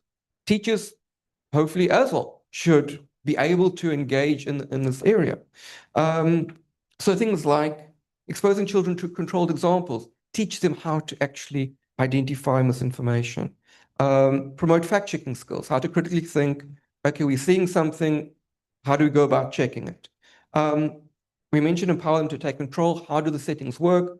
How do we ensure we're not getting content that is inappropriate? but also maybe distressing to them for a variety of reasons. Support digital literacy initiatives in schools and communities, and ultimately lead by example. Thank you very much. Thank you, Prof. I think with all of these insights and contributions that we've heard from the panel, the overall message that we want to impart is everyone should care on every level, because in one way, shape or form, it's either you are forming part of the electorate, you have kids that are going to be part of the electorate, you are looking to possibly have children, you have family members, you have friends, you have peers, you have colleagues. But in order for all of us to actively and meaningfully participate in democracy, we do need to care. It cannot be on an operation of ignorance. And it starts with being aware of the biases. It starts with being aware of the fact that we are Western-centric and we need to move away from that and develop African ways of operating and thinking. And that needs to manifest in how we do things and how our technology reflects to citizens. It's also about discernment, but with discernment comes media literacy, comes digital literacy, because you can't discern if you don't know. And it's about empowering yourself. So in terms of engaging with the regulatory bodies, in terms of engaging with individuals like Doreen, who have companies that deal in these sectors, it's dealing with academics, going back to them, asking them for their papers, asking them to explain, because it's work that they specialize in. It's approaching individuals like Unomshatu, who are working with important organizations that collaborate with institutions such as the IEC to ensure that our democracy is forever maintained. Thank you so much for joining us once again.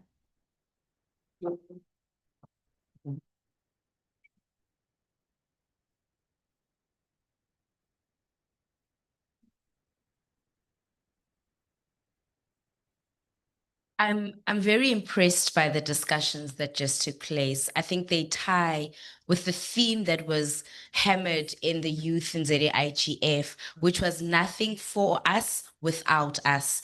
And I think even with AI and security measures, nothing for Africans without Africans. Actually, everything by Africans that affects Africans. Is AI, data and the internet that we want, as WSIS +20 review seeks to see where South Africa is coming from, where are we currently in, and where are we going. I would like to call my panelist. Let me start with the one who should have remained here. Doreen Mokoena, the CEO and the founder of CyberSec Clinic. And she's also a board member of ISPA, which is the Internet Service Providers Association. Cedric, I want to check, is Prof. Ojo online and if he can hear us? Sunday Ojo. He's been online. So he's been. And the second speaker who is physically here is Mr. Sipongo Beni, who is a research group leader for governance, privacy and trust at the Council for Scientific and Industrial Research, that is CSIR.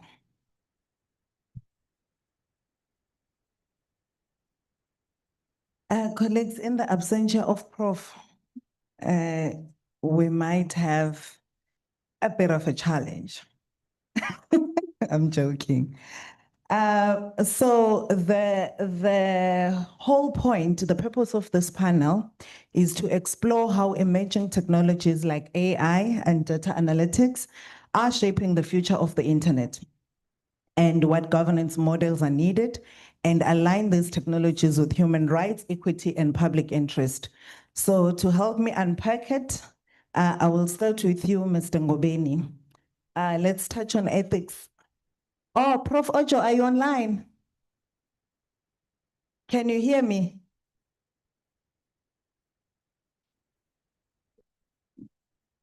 Okay, colleagues, just to, Prof, can you hear me?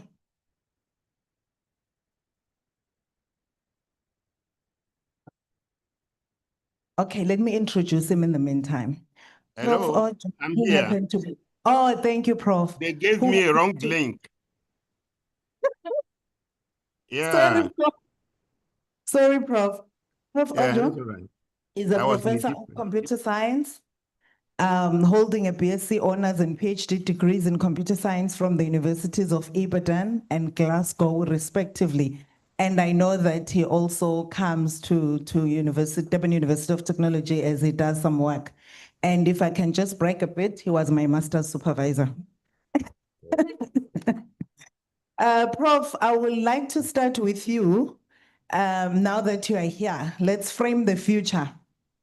What does the internet we want look like in an AI-powered world? How would you unpack that? Because we are saying this is the internet that we want, but in this AI world, how do we then, how does it look like? Thank you very much. If you don't mind, I will have to close my video because of the bandwidth to make sure that, all right. That's fine, Prof. Okay, that's fine. You can hear me? Yes, we can. You can go ahead, Okay. Prof. Thank you very much. If you look at the internet is a network of pipes, and the information that flow through can be looked at as water flowing through those pipes. And the implication of that is that anything can happen in the process of that water flowing through the pipe.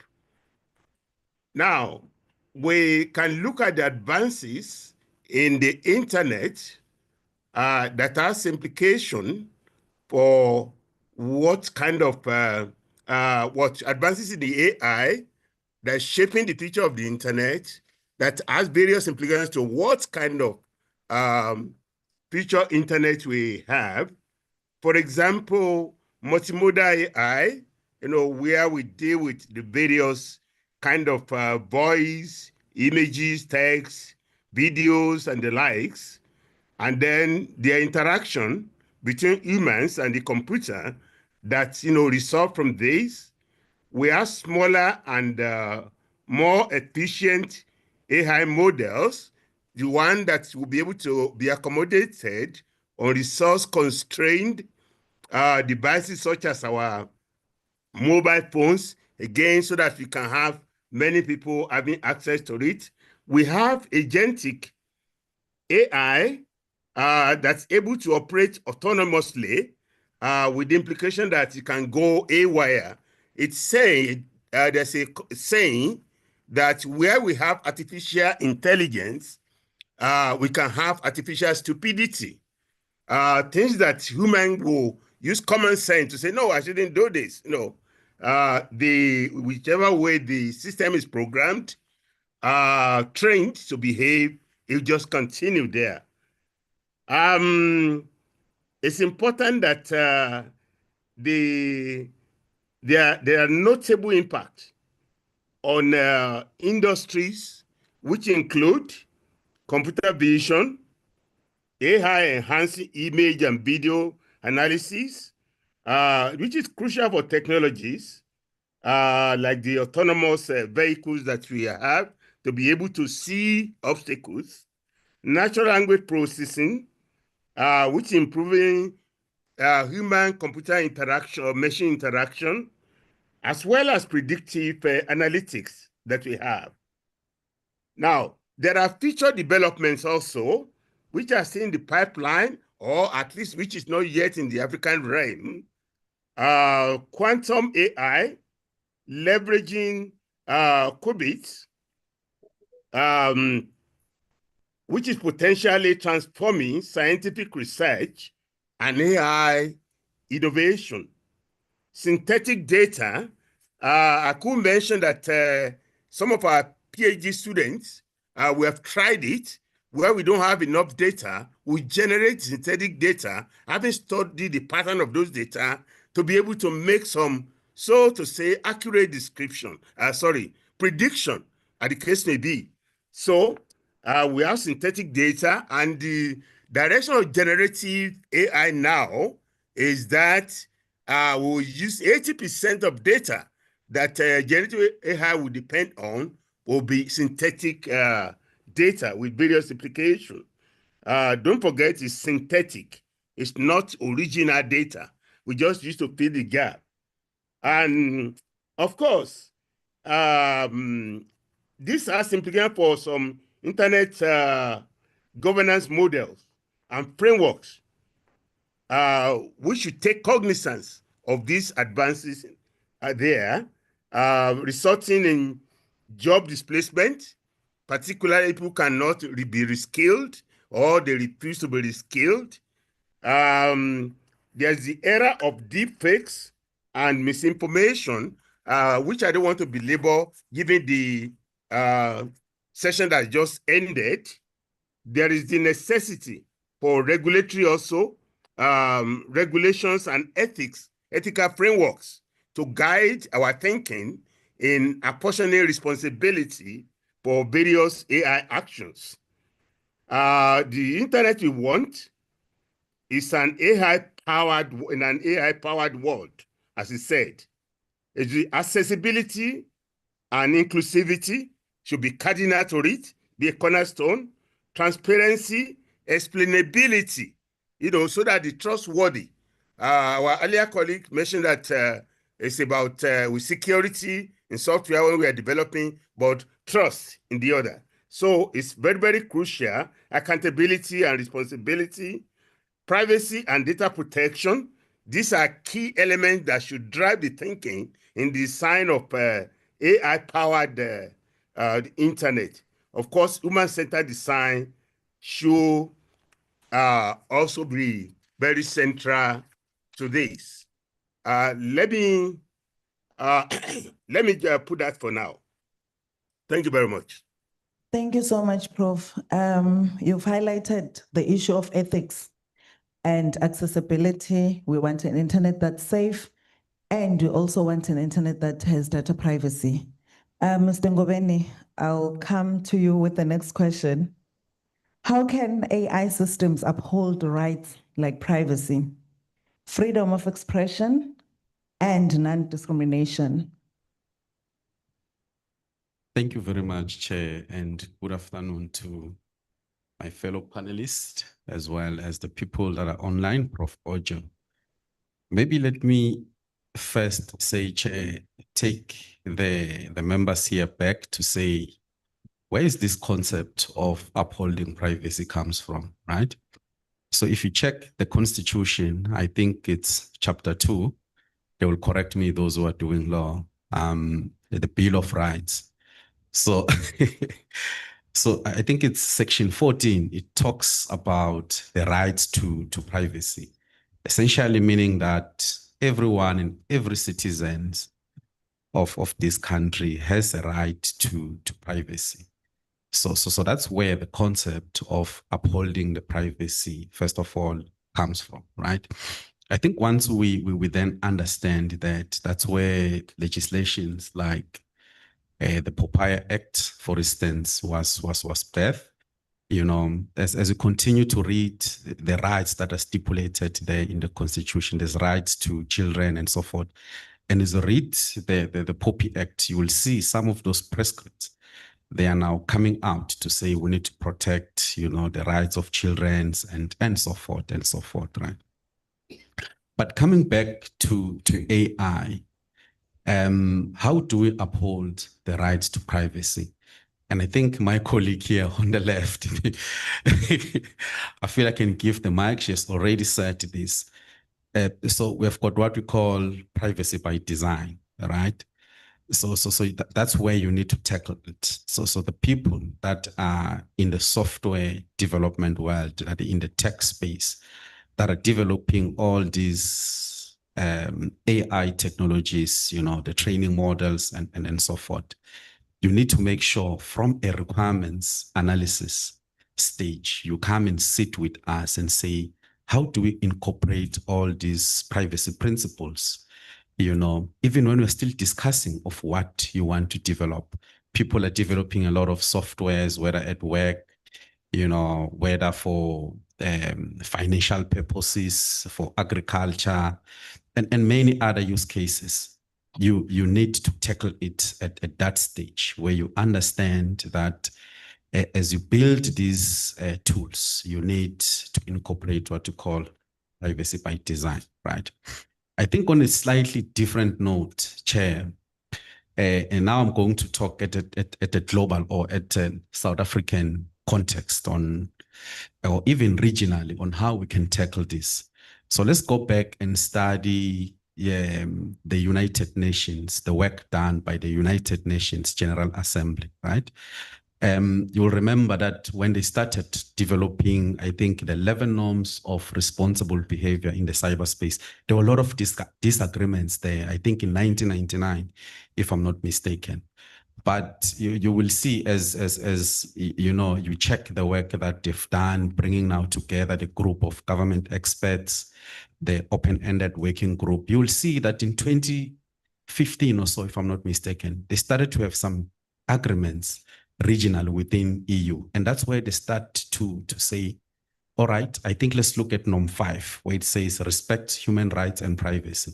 So they will develop those prescripts and request all the regional countries, you know, within EU to make sure that they abide by those regulations that they came up with.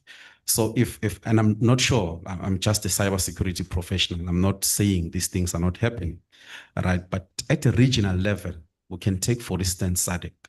In South Africa, I know we've got a legislation. I'm not sure if Mozambique has, I'm not sure if Botswana, but if we can come and build those type of regulations, you know, we can be able to tackle some of these issues as early as possible. Let me stop here before I speak a lot, Chair. Thank you. Thank you so much. And coming from a research council, so I give you that homework to find out what legislation are they inside. During that governance, who controls this data? Sipo spoke about privacy, but who is in control? How do we build trust and ensure that this data is accessed equally?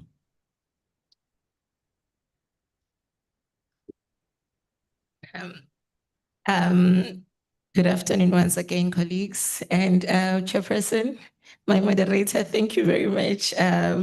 This panel is very biased, it's like AI. It's full of cybersecurity professionals. So yeah, well, actually, that's a very good question. I'm so glad today that I met the South African Internet Governance because I once worked for ZAIGF. So I'm going to jog ZAIGF's memory of an event that happened in 2018. I think it was the 28th of May, 2018, when myself and the previous CEO, we went to ZACR and we asked them to redact all the information on the WHOIs because of GDPR.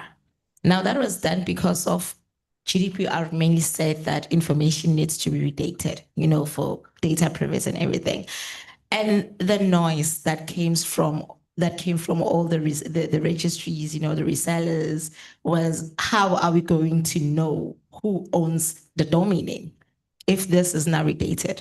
It was a huge, you know, issue for us as a regulator back then, and as South Africa as a whole, because we didn't know how to navigate data privacy. You know, that was the first time we were actually slapped with a big regulation that requires us, you know, to act in this manner. So the reason why I'm saying this is because data, you know, we used to say that oil is everything a person needs, you know, is rich, but actually data is literally the new oil right now. It's the biggest currency. And back to your question, who owns the data?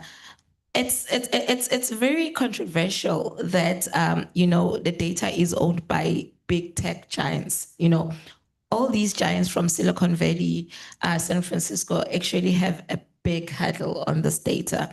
You know, the amount of data that we're talking about, not even governments or, you know, healthcare professionals or civil society or the research community has access to this data. Now, this data was actually, I'll make an example of Meta because they are the, you know, like, I think they own about 20% of the data actually. You know, data actually Meta used this data a few years ago, you know, to fuel their Cambridge Analytica scandal. So big tech giants own this data and they actually use it in ways and manner that we did not even agree. I always love giving colleagues practical examples. Just 2 weeks ago, not long, 2 weeks ago, all of us were posting, figures on our WhatsApp statuses, on Facebook, on Twitter.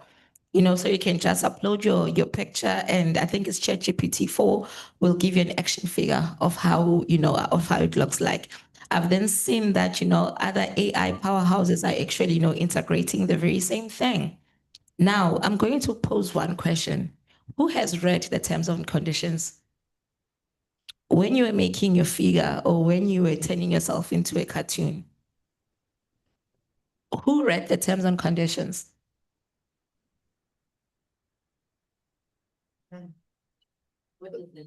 So we willingly gave away our data to be harvested for training these AI models. Okay, another question. How many times do you download an app on your phone in a day?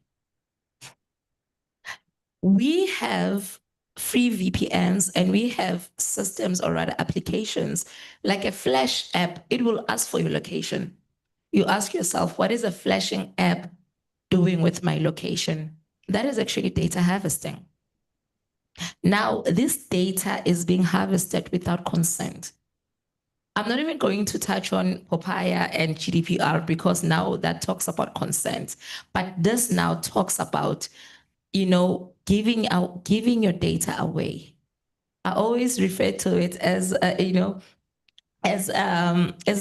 data charity, because you just give it away. You don't care what happens. Now, that very same data is being used to train. And can you go back and say, that is my data, I want it back? Because first of all, you're not even aware that it is being harvested. I want you to take a look at the calendar app on your phone and look at what it actually harvests from you. What is a calendar app doing with my location? Because if it's a meeting, I will still attend it, even if I'm in the North Pole. So all that I'm trying to say is that we really need to be careful as to how we move around when it comes to giving away our data.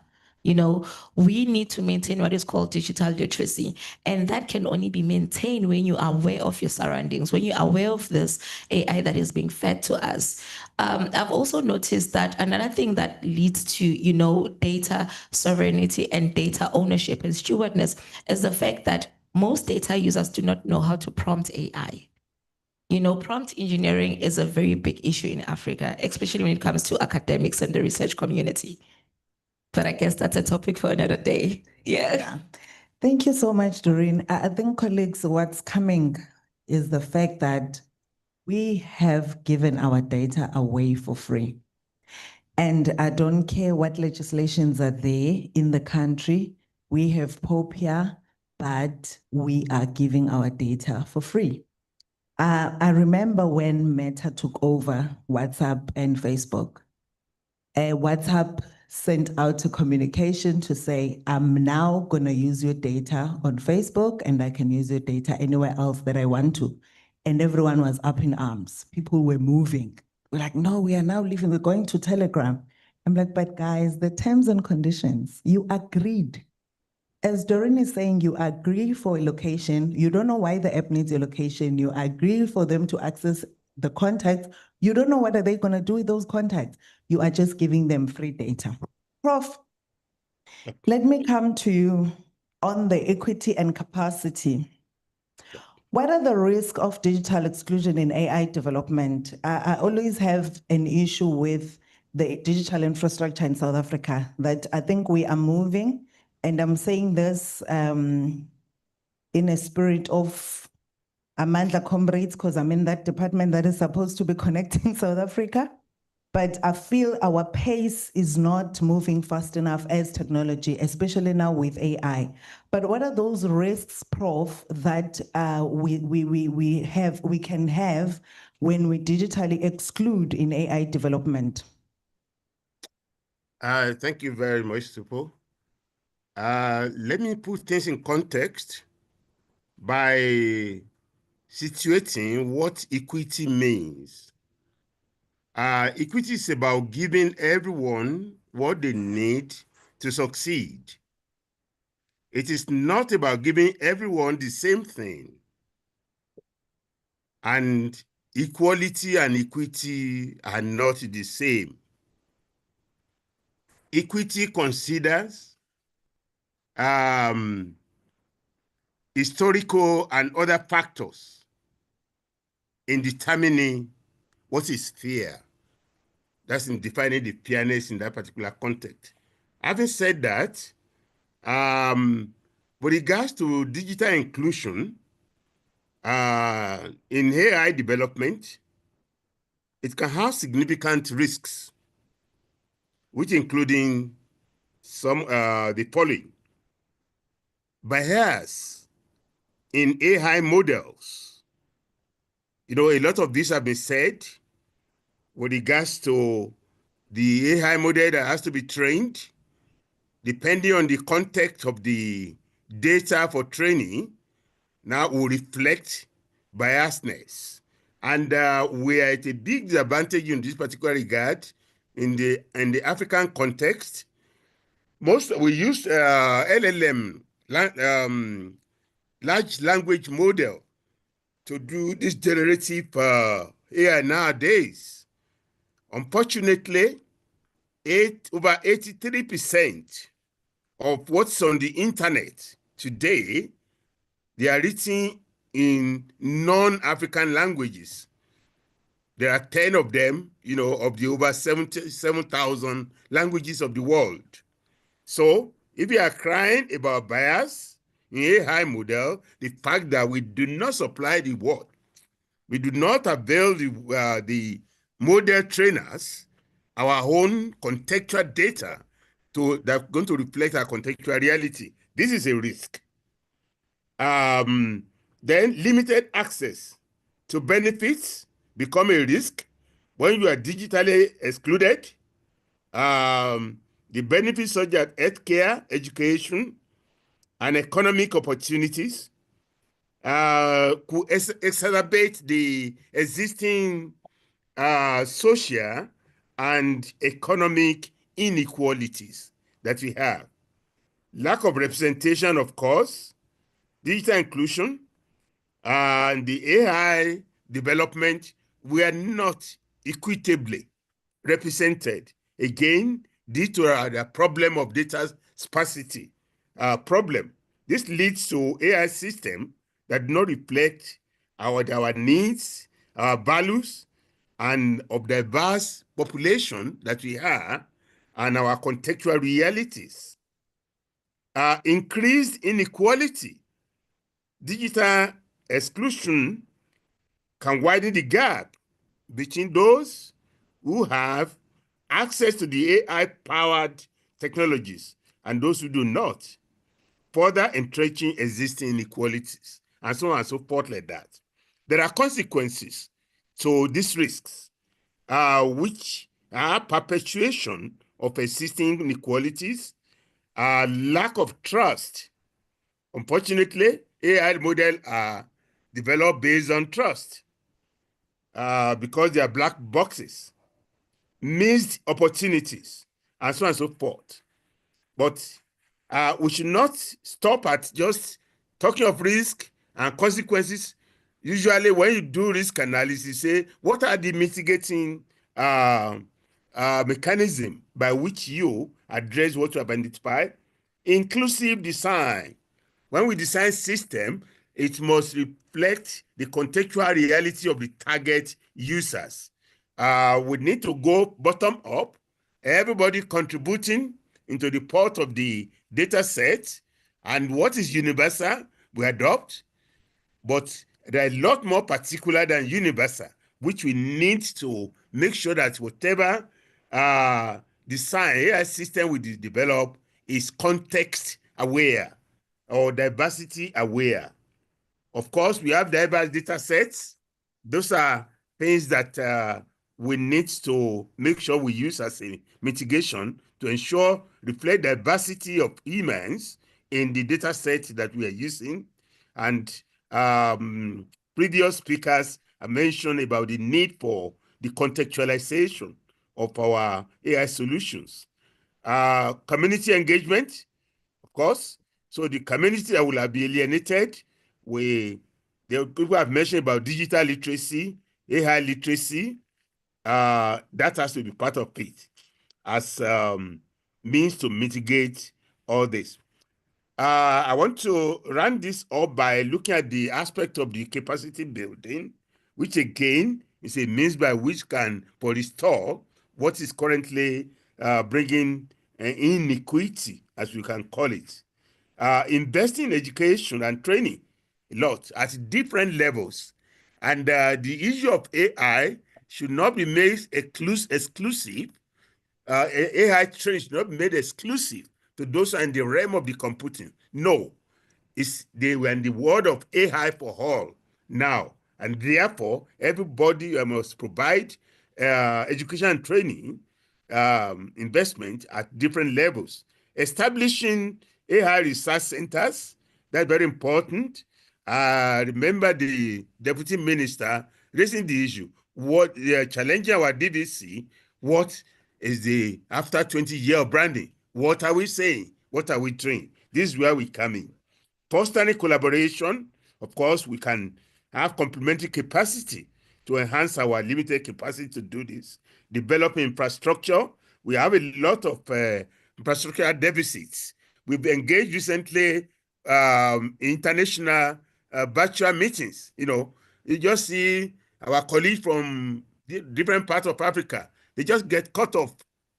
They are either due to internet infrastructure deficiency, deficit, or electricity supply.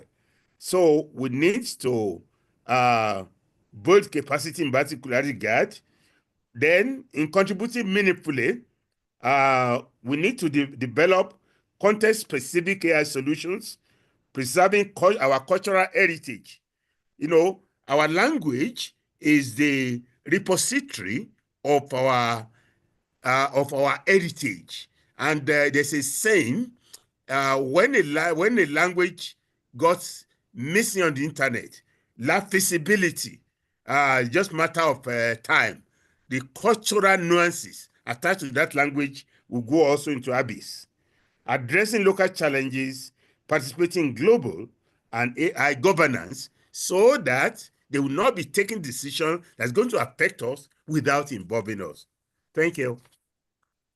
Thank you so much, Prof. Inclusivity, infrastructure, digital literacy, and I think somewhere there we could identify policy gaps. Sipho, I'll come to you. Let's discuss governance.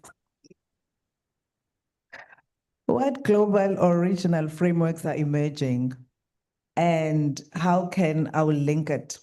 How can multi-stakeholder approach shape inclusive governance? I think we can all agree this is a multi-stakeholder initiative. Thank you.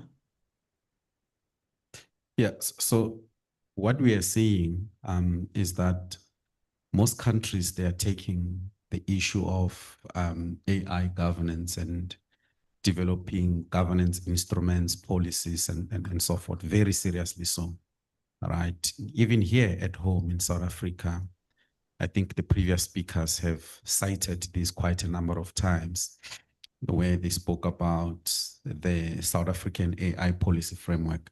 There are several prescripts that are stipulated in that framework as a guideline, when you want to formulate your own AI policies, whether at an organizational level or institutional level. But what is interesting for me is that there is no one size fits all here, right?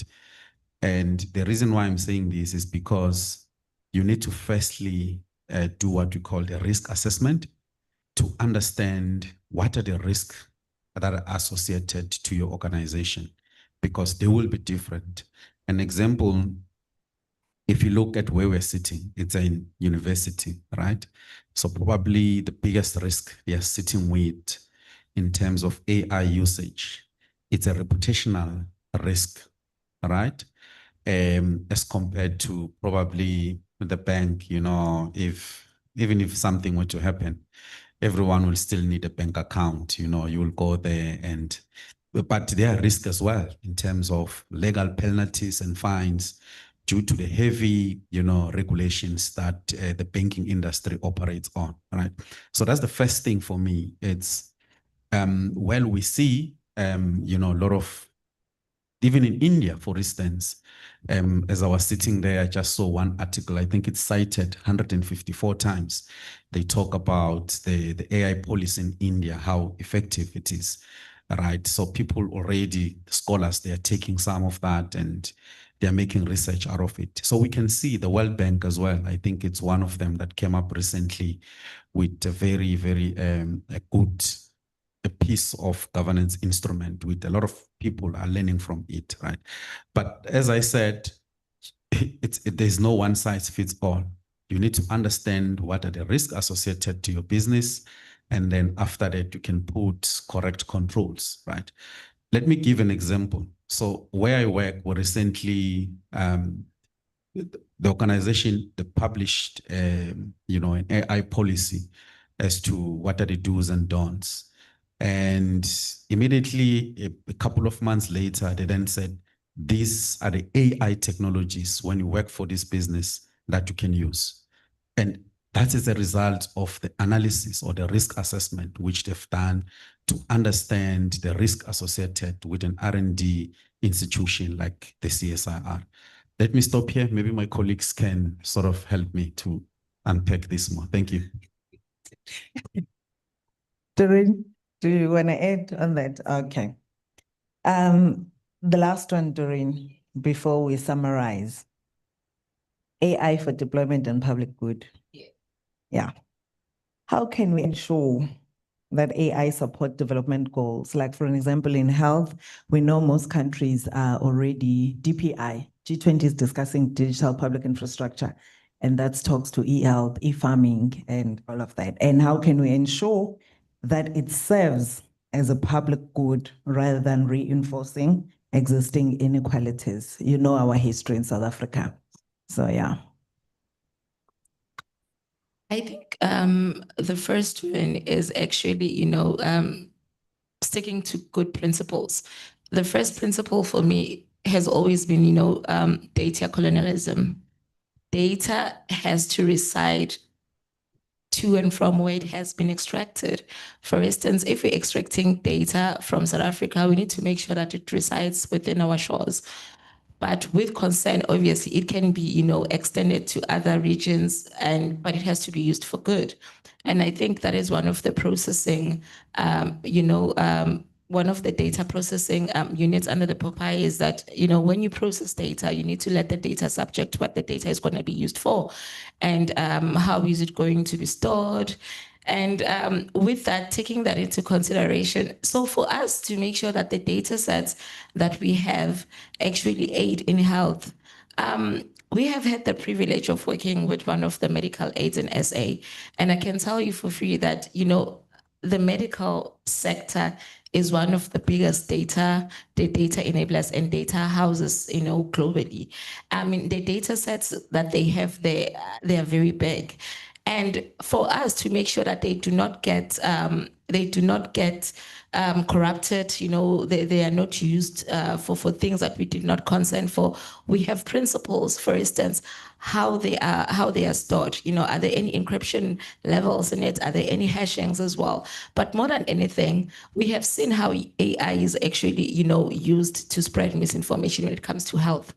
Now, how we build, good health pipelines when it comes into data is to make sure that the data that we extract, the data that we store, and the data that we process has been sanctioned. It has been cleaned, it has been sanitized, and it's stored in a place that, doesn't question integrity. So in cybersecurity, we have what we call the CIA triage.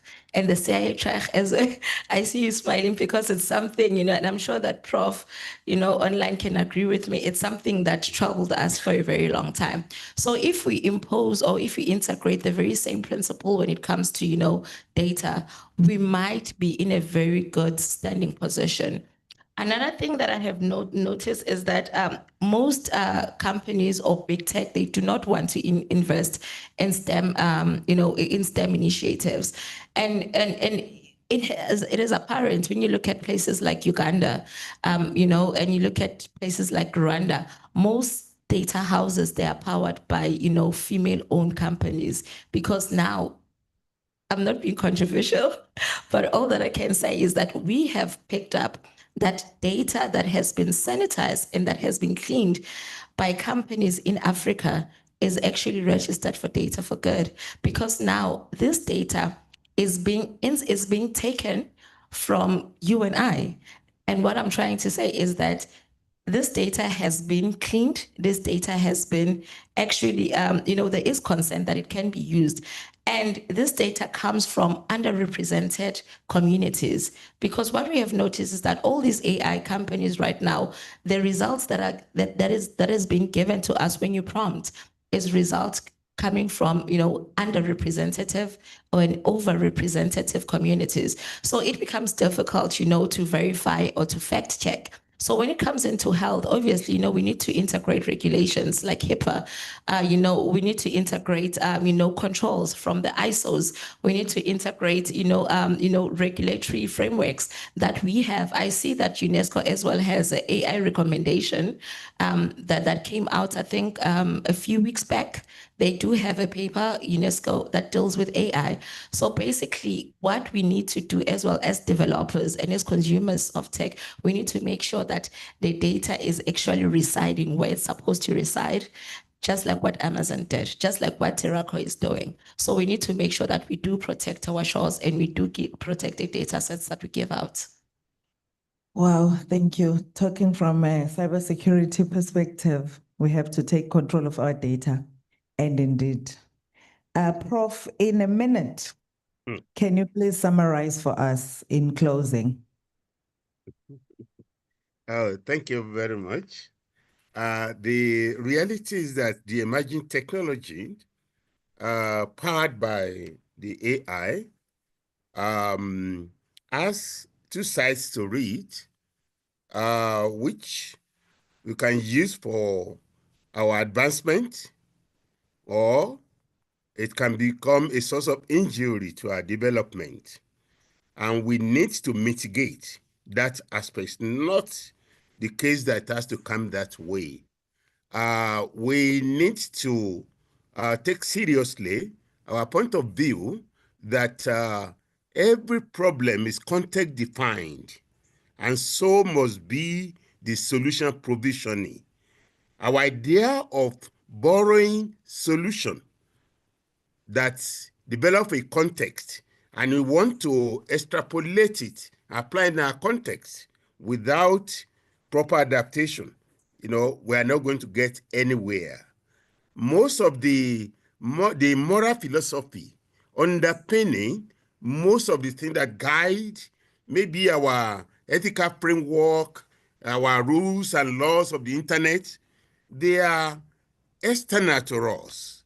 We have Ubuntu as our moral philosophy, so many others within the African context. We need to work towards providing African solution to African problem. Thank you very much. Thank you, Prof. Just to wrap up key takeaways, I think AI awareness is needed. We need to engage in the AI and tech governance discussions. I'm glad that South Africa is already busy with the AI policy. And we must advocate for inclusiveness, because we do not have that inclusiveness, and privacy by design to ensure security of data. And you need to protect your own data by reading those terms and conditions before you give them access to your data.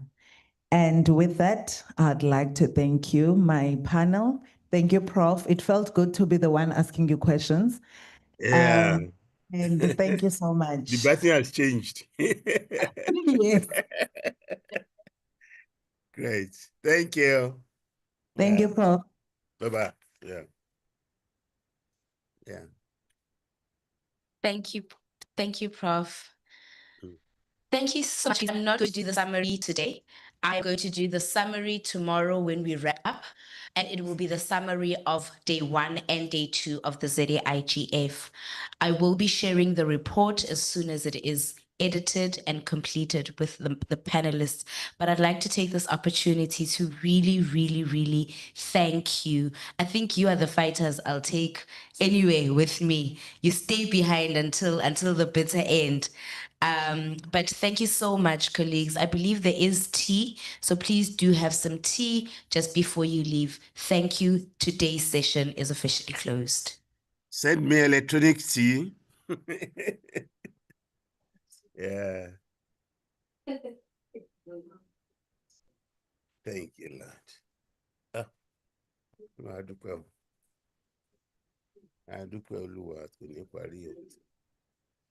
Okay. No.